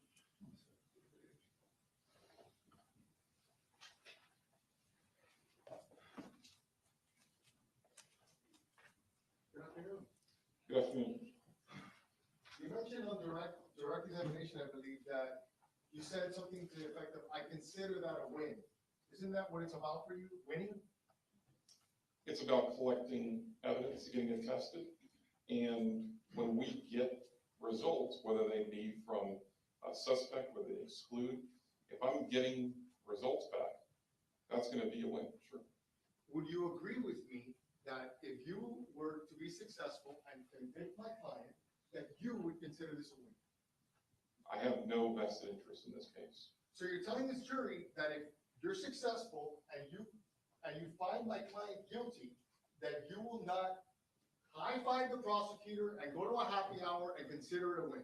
Judge, argumentative, highly improper. Go ahead, you can answer. I won't go to happy hour. I'm not going to high-five the state attorney on this. And I have no vested interest in the outcome of this case. This is a win because of the outcome of the DNA work, of the latent work. Everything was documented properly by myself and the other investigators in this case. That's what I mean by win. So what you're saying is that your level of neutrality is such that even after putting so many years of effort in this particular case and testifying here in front of this jury, that if for some reason my client is found not guilty, that you would not be affected by that, negative. I don't have years invested in this case, not at all. My involvement is several days at the scene and then writing a report into in the days or weeks that follow. I don't have any interest in this case. There's nothing that's going to benefit me at work, one way or the other. So you're telling this jury that if my client is not convicted, then you would not be upset? No, I have no interest in this case. I have many other cases that are pending. I got you. We've seen some pictures that you've taken, and the reason that you take pictures is to memorialize evidence and memorialize a scene, correct? Yes. And there's other ways of memorializing a scene. Would you agree with me? Yes. And video is one of the ways that you can memorialize a scene. Yes. Actually, BSO uses body cam. Even some of the deputies in this courtroom have body cam, correct? Yes, they do. Now, how many scenes were you part of? You mentioned 8 scenes. How many scenes were you part of in this particular case? The initial scene where the murder occurred, the processing of the BMW, the processing of the Dodge Journey. I was at Williams' residence during the execution of a search warrant. I was at Williams' residence during the execution of a search warrant on his vehicle. And I was at Newsom's house during the during the execution of a search warrant. So is that 8? I'm sorry, I wasn't on. Would you say that? Okay. Of all the scenes that you just mentioned, how many of those were videos? No. And could you explain to this jury why you wouldn't memorialize a scene by videotaping it? We really haven't used videotape at homicide scenes in several years. There's other higher profile cases where there is no video. We're tend to be getting away from that. With a video, you see what the videographer wants you to see. It doesn't tell the full story. It's more often than not, it's shaky. You can document the scene properly with still photography, and that's what was done in this case. Actually, the real reason that you don't use video, because video can memorialize mistakes that are made by law enforcement. Isn't that correct? No. It's argumentative. Historically, you would agree with me that many murders use videotape, correct? In their investigation. I've conducted investigations over the past 5 years since this case, and I don't think I've videoed, since this case, I don't think I've videoed any. Because videotaping would affect your ability to win. Isn't that true? That's not true at all. So none of the scenes were videotaped. Have you ever missed an important piece of evidence in your career? Where we have a system of checks and balances. And in this case, I had other investigators check me and check my work. The latents on the Dodge Journey, for example, someone else came behind and processed the car using a different method after me. That's still a win. We're constantly checking each other on these major cases. So I've never missed a piece of evidence, but that's also almost a self-serving statement because how would I know it? That's what I'm getting at. So the true, honest answer, not the extensive one you gave, is I don't know, correct? No, Sustained. You would agree with me that if you miss a piece of evidence, you wouldn't know, correct? no, I would not. I would not agree with that.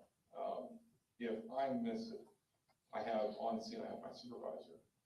When I was at the office working on the victim's vehicle, I have another detective that's working with me. I have a homicide detective who's there for the execution of every search warrant in this case, and who's the boss of the execution of those search warrants. Nothing happens in a vacuum. Isn't videotaping a scene something that could assist law enforcement in going back and taking a look and maybe seeing something that you missed? Wouldn't that help you?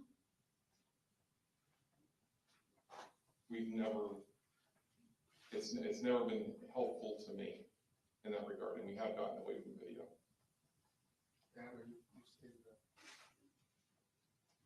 So of the scenes that you've mentioned, did you process the scene across the street from Riva where the Dodge Journey backed up? Did you process that scene? No, Do you know who did? I don't know where that is. I don't know where the Dodge Journey backed up. Okay. I don't know if I knew that at the time of the case. Did you look at the footage from Riva? Yes. Did you, while looking at the footage from Riva, did you see the entire thing unfold, the crime, if you will, unfold? The only video that I saw is the video of the Dodge Journey coming from left to right, from west heading east, stopping in front of the BMW. I didn't know then, and honestly I don't know now, where the BMW came from or where it was stopped. Why is it that someone with the role that you have in investigating this case, only looking at a portion of that video? I was interested in that video for one main reason. I wanted to know if I had to process the car for fingerprints, the BMW. I was looking for gloves. When I was done watching the video, I couldn't tell if they were wearing gloves or not. So as a matter of caution and just good practice, I processed the car. That was my main reason for watching the video. That video is something that this jury has seen on multiple occasions during this particular trial. Why is it that it's something that you, with the role that you have in this investigation, wouldn't take the time to see completely? The full video of all the camera angles may not have been available. That's the only video that I saw. That's the only one that at the time I was particularly interested in. So you're saying that you, in your entire time investigating this case, that you've never had the ability to view all the footage in this case? I've never sought out anything else because that's not going to help me do my job. One thing is not having the ability, and one thing is not doing it, correct? That's right. So, and you actually said that you're aware that there's more than one camera angle of the actual crime. Is that what you testified to? Yes. Okay, but you haven't seen that as well? I know that it exists, but no, I have not. Because you didn't feel that was important enough to help you do your job? That's correct. Now, the search of Diedrich's home, you've already stated that that was not videotaped, right? That's correct. And that's where you found states 28 and 29? Is that correct? You did? I don't know what's. Okay, I'll look for it.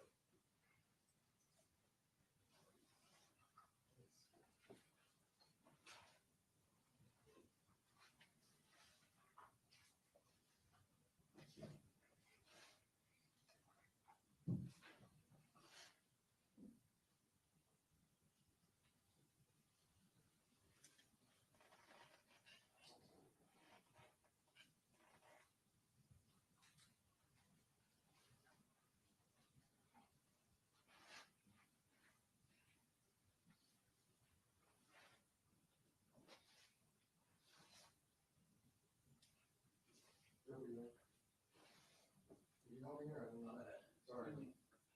I'll never remember. You just need a wrap? Yeah, I just need to show them that.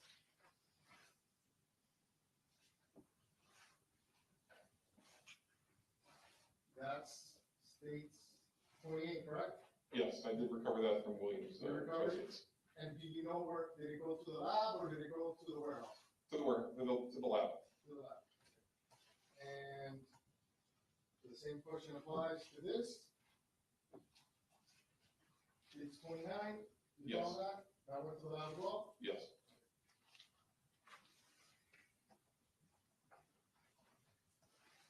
And you have no video footage of when you found this, correct? No, I have still photography.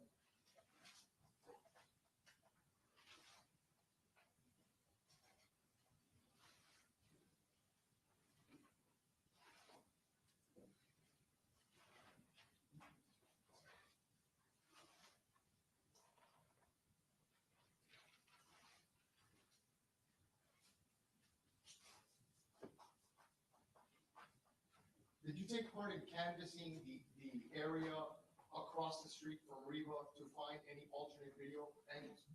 No, that's outside the scope of what I do. Do you know if anybody did? I don't. That's going to be a question for homicide.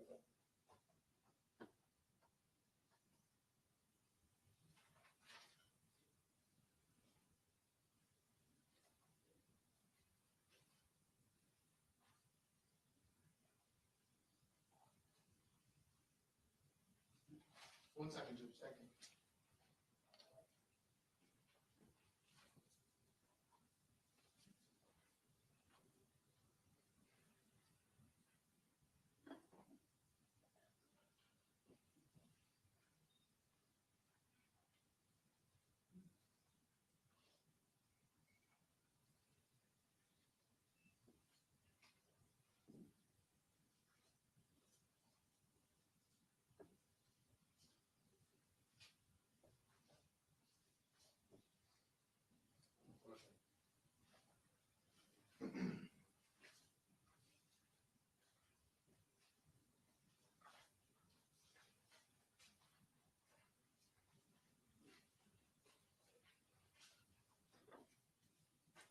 this exhibit 28, you found that in a bathroom?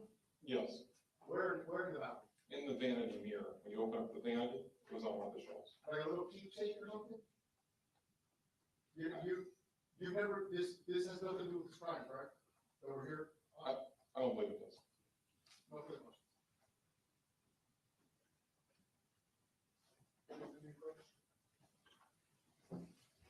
Yes.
Thank you, Judge. Just one moment.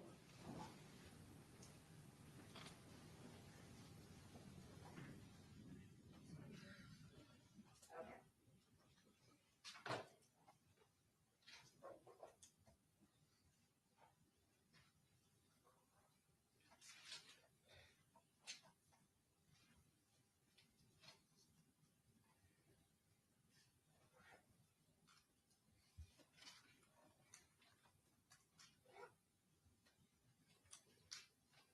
Okay. Initially, you were asked by Mr. Kimmock during his cross-examination about your goals, that it was to find guilt or exclude innocence, or exclude the innocent, I should say, correct? Yes. Okay. Have you ever been subpoenaed by the defense? By any defense? Yes. Yes. And in those circumstances, you testified on behalf of the defense, have you ever? Yes. And in the testimony that you've given on behalf of the defense, have you ever testified favorably for a defendant? There was evidence that helped them, yes. Okay. So your whole career in testimony is not just simply testifying for the state to get convictions for the state. Would you agree? That's true.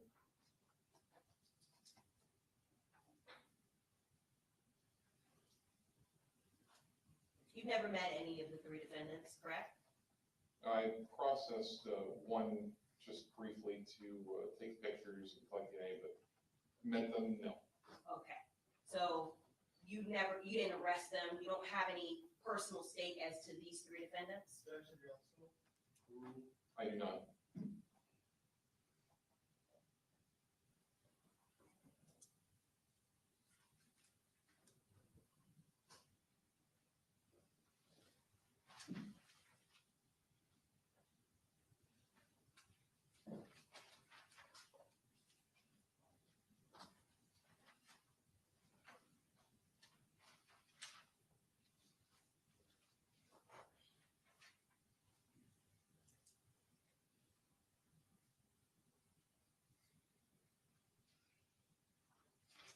Mr. Padilla asked you about if you are negatively, well, there was a suggestion that you're negatively affected, or that you have some benefit if his client is convicted. You recall that? Yes, I do.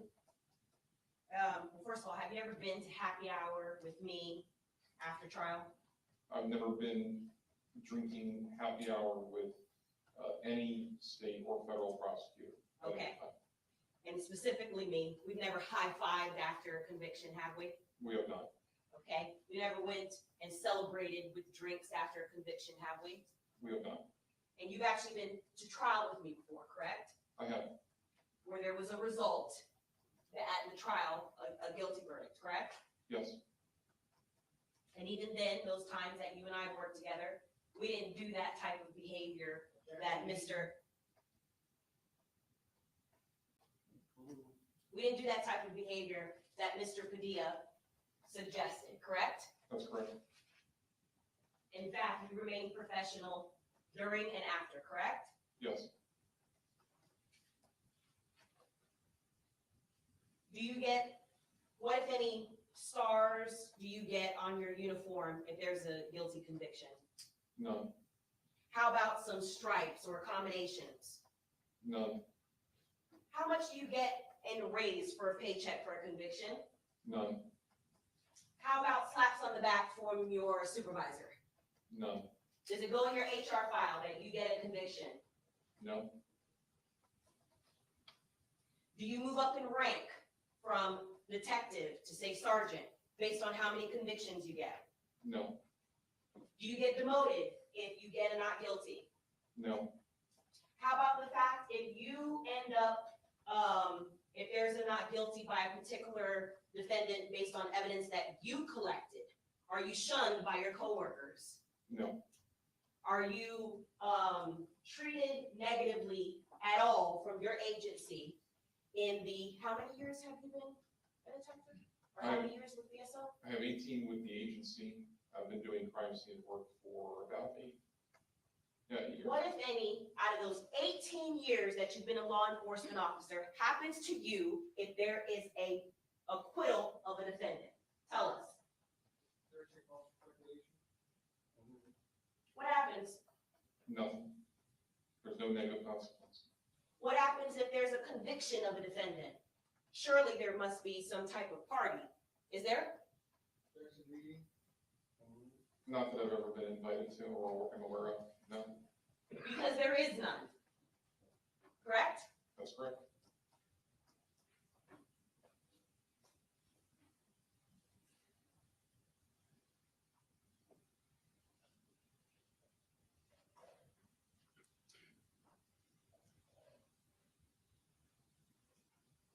We talked about the different types of scenes, and Mr. Padilla specifically asked you about the scene where, or he called it a scene. You're not aware, if any, does Mr. Padilla have any forensics training that you're aware of? I don't know either way. Okay, so he called it a scene about the Dodge Journey being backed in, where it was parked, I guess, for however short it was parked. I believe it was like 10 minutes or so that it was backed in. Do you recall that? Objection, counsel testifying. Sustained. Do you recall questions about the backed in Dodge Journey? Yes. Is that a scene? Without more information, no. Okay. And if there was, what makes a scene? For example, in your determination. By the Detective Williams definition, where the crime occurred and where evidence can be located, or, and it doesn't apply this case, but where evidence is moved to or is found subsequent thereafter. Okay. So when you say move to, meaning if evidence, just for today's purposes, this is a Dodge Journey, travels over here, parks, and then leaves, do you expect in your 18 years of law enforcement to collect evidence from that empty parking space? Need to see it, but not necessarily. So if it's not helpful to you, would that be a reason why you don't process an empty space? It has to further the investigation in some way for it to be of interest to me.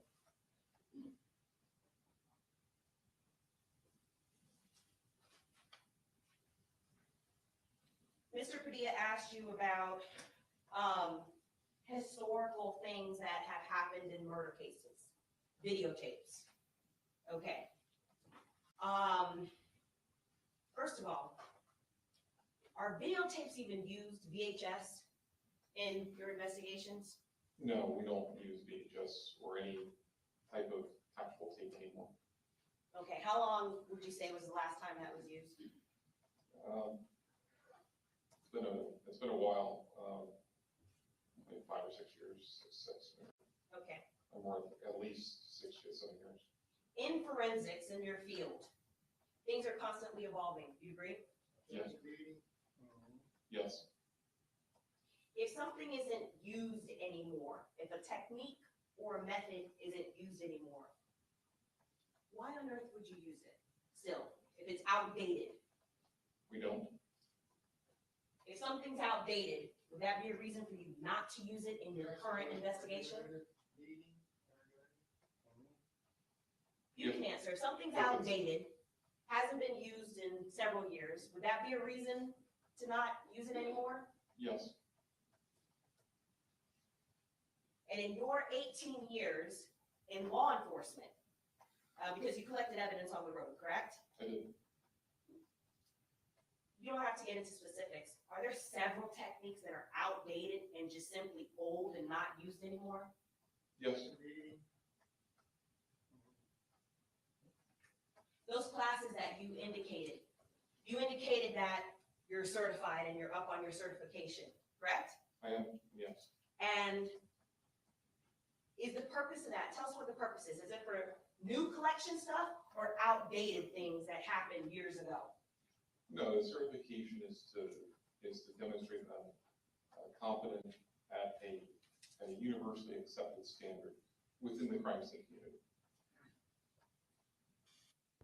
What would happen if you use outdated techniques in current investigations? There would, I would not.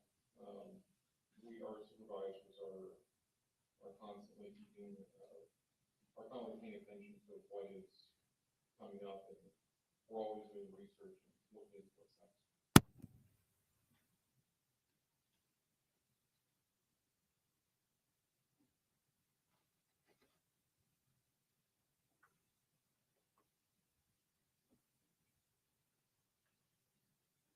Mr. P asked about what you consider a win.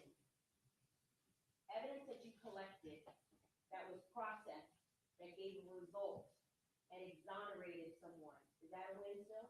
Yes. Just one moment, Tom.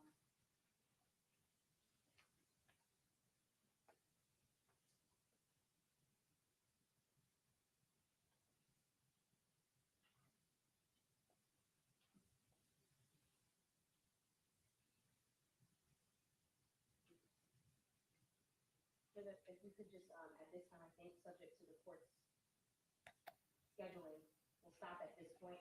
I'm not done with my redirect, and so I just ask that he remain on the stand, so to speak, for tomorrow.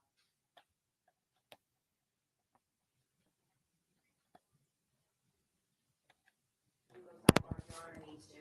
Yes.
Proceed.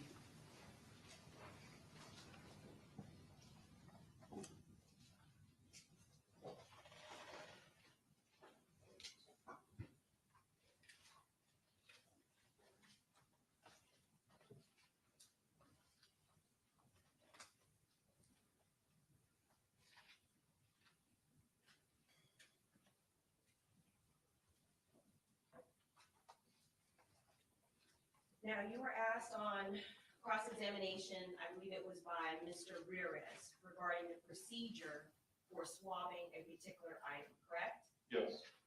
And there were several items that you were asked about as to whether or not you used one swab versus several separate swabs, I think. You recall that? Okay. Well, I believe some of it was from Mr. Kimmock regarding where certain things were swabbed. Like, for example, he specifically asked you about, I believe it was the interior of the victim's car. Just one moment.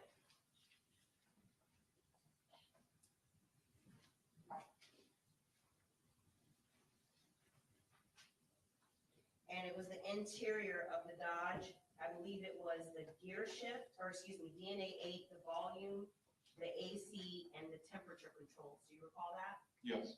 Okay, and you indicated that that there was one swab that was used because it increases the odds as long as it's from the same area.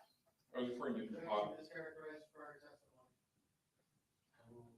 I was referring to composite swabs by collecting multiple items, multiple separate items on one swab. Yes. Okay, so I actually haven't heard you use that term, a composite swab. So if you could explain to us what that is.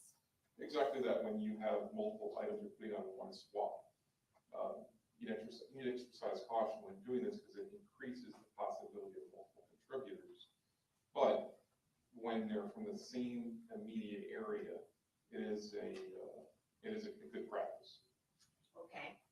I believe it was Mr. Ramirez asked you about fingernails that were taken from, or fingernail swabs that were taken from the victim at autopsy. Do you recall that? Yes. Is that another example of composite swabs? Yes. So I'm asking you, for example, would you take 10 different swabs for each fingernail? No, you do the left hand by itself, the right hand by itself. Okay, and why is that? Because you might have different contributors in different hands, but that's a good logical way to break it down. All right. While still increasing the amount of DNA on the swab.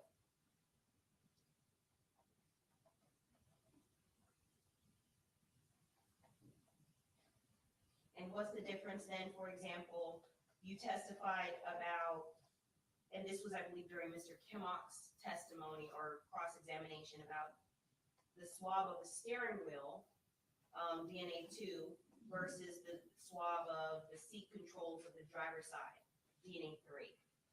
So how was that collected? Was it composite swabs or was it separate? The steering wheel is going to be a swab by itself, and the seat controls, I don't remember if there's 2 buttons, 3 buttons, but those are all going to be, the controls themselves will be swapped together. How about the passenger curtain airbag? I believe it was identified as DNA 11. Each section of the airbag is going to be processed by itself, but I'm obviously going to do a larger surface area for that section of the airbag.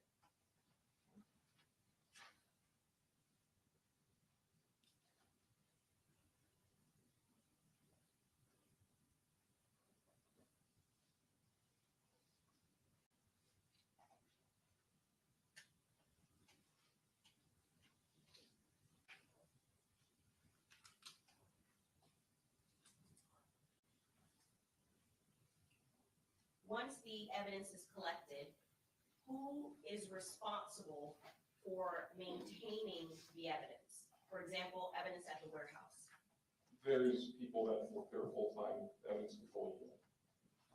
Now, the evidence control unit is tasked with the responsibility of maintaining it.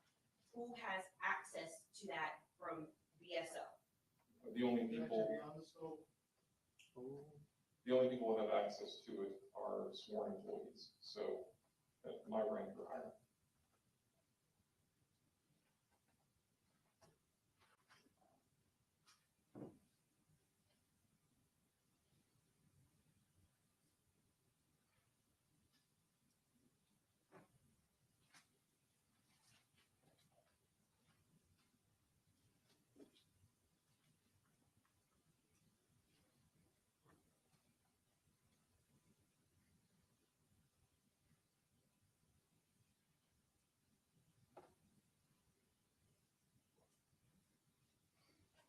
The initial items that are sent to the lab, as the person who's responsible for collection of evidence and ultimately, a lot of times, submission of evidence to the lab, who selects those items that, for example, in this case, that were initially sent? There's a conversation that takes place between whoever the lead forensic investigator is, me, the other investigators that worked on this, and the lead homicide detective. Okay. So you have say in which items can go to the lab? Absolutely. Absolutely.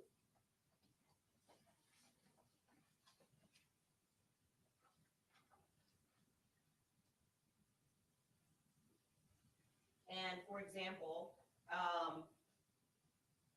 as an assistant state attorney, if there's an item that I wanted to be tested, could I call you to have it tested, to submit it to the lab for testing? That takes place later, obviously, after there's arrest, but yes. And that would fall under your responsibility if I were to call you, correct? Yes.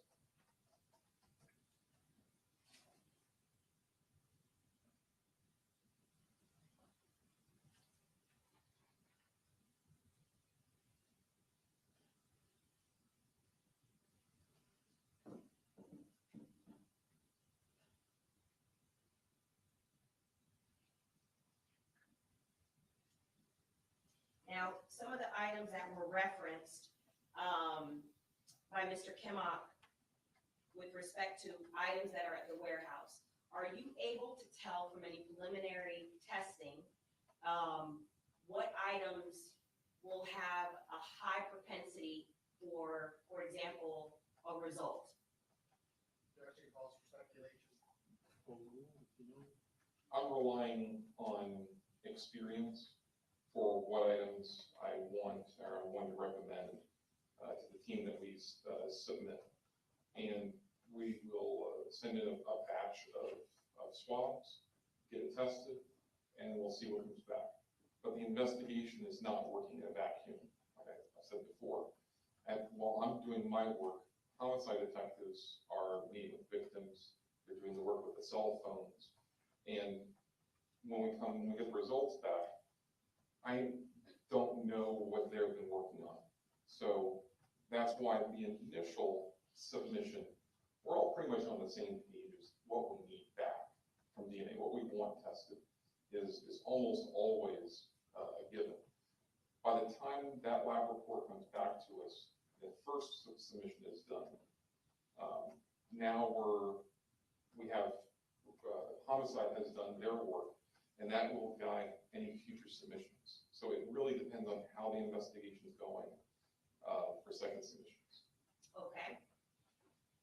How have you ever, in your training experience, submitted all hundreds of items in an investigation for testing? I've never submitted 100 items. Never submitted that many. Okay. So in terms of the evidence that's being collected from all the different scenes, I believe it was 6 or 7 scenes that you identified. Actually, Mr.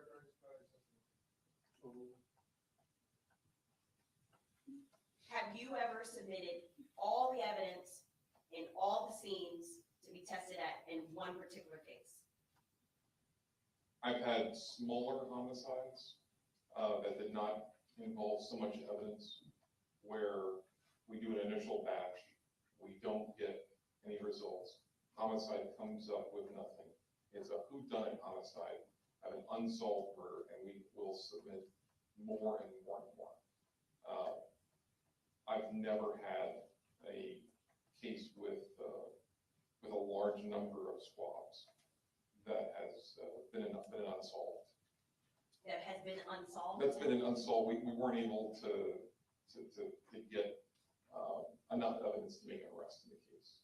But a case that has the crime scene work is coming up with no significant leads, homicide, their work is coming up with no significant leads, we will tend to put more swabs in, as opposed to cases where we have someone in custody. It just depends, again, it depends on the entire case as far as what's going on with it. Okay, and so interesting that you brought that up. You said it depends on the entire case. For example, in this case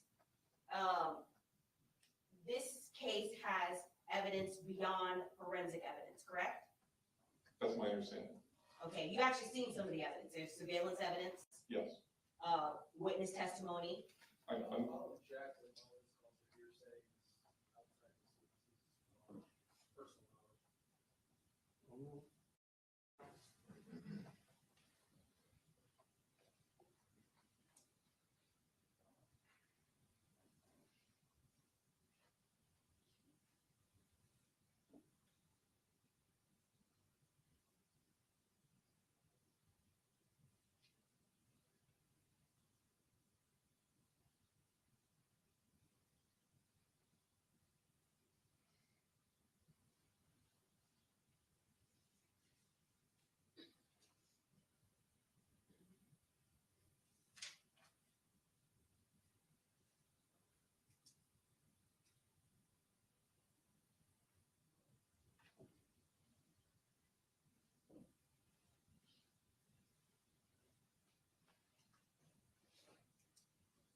No further questions at this time, Your Honor. I'm subject to recall this particular witness. No recross, we also have a citizen. Thank you. You're excused. You are subject to recall. Please do not discuss your testimony with any other witness. Thank you, Your Honor.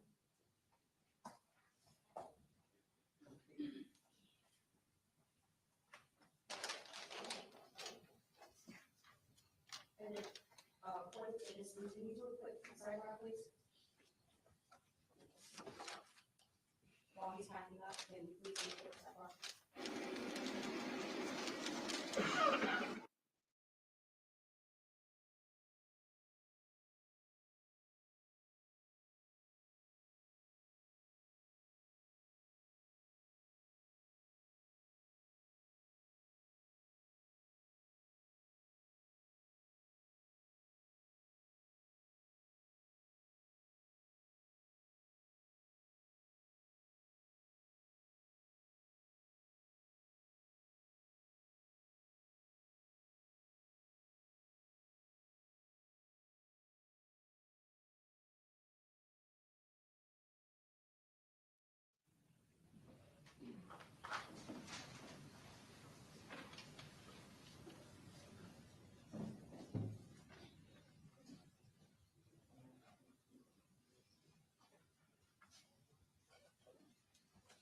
All right, ladies and gentlemen, it's after 5.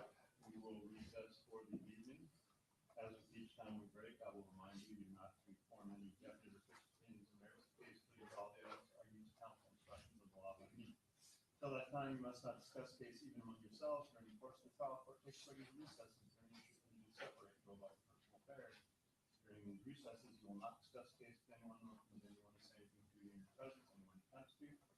Comment, you're on the jury, ask them to stop, please don't once, or deny the deputy, authorize me, I'll take action, get to counsel, witnesses, defendants, anyone else associated with the case in the hallway, they will ignore you. They're not being rude, they're following my orders. All right, so, and also please avoid any exposure to media and stuff yourself. So, I mean, as you know, on Monday through Thursday, I have regular morning dockets before you guys come in. What was shorter Friday, I got the long one, as we learned. And once again, it'll probably take me till 11 or 11:30ish. So we'll do like we did last week on Friday. We'll start at 1. There won't be a lunch break, so eat first, come here, and we'll start at 1, press through 5. Okay. Have a great evening. Appreciate it.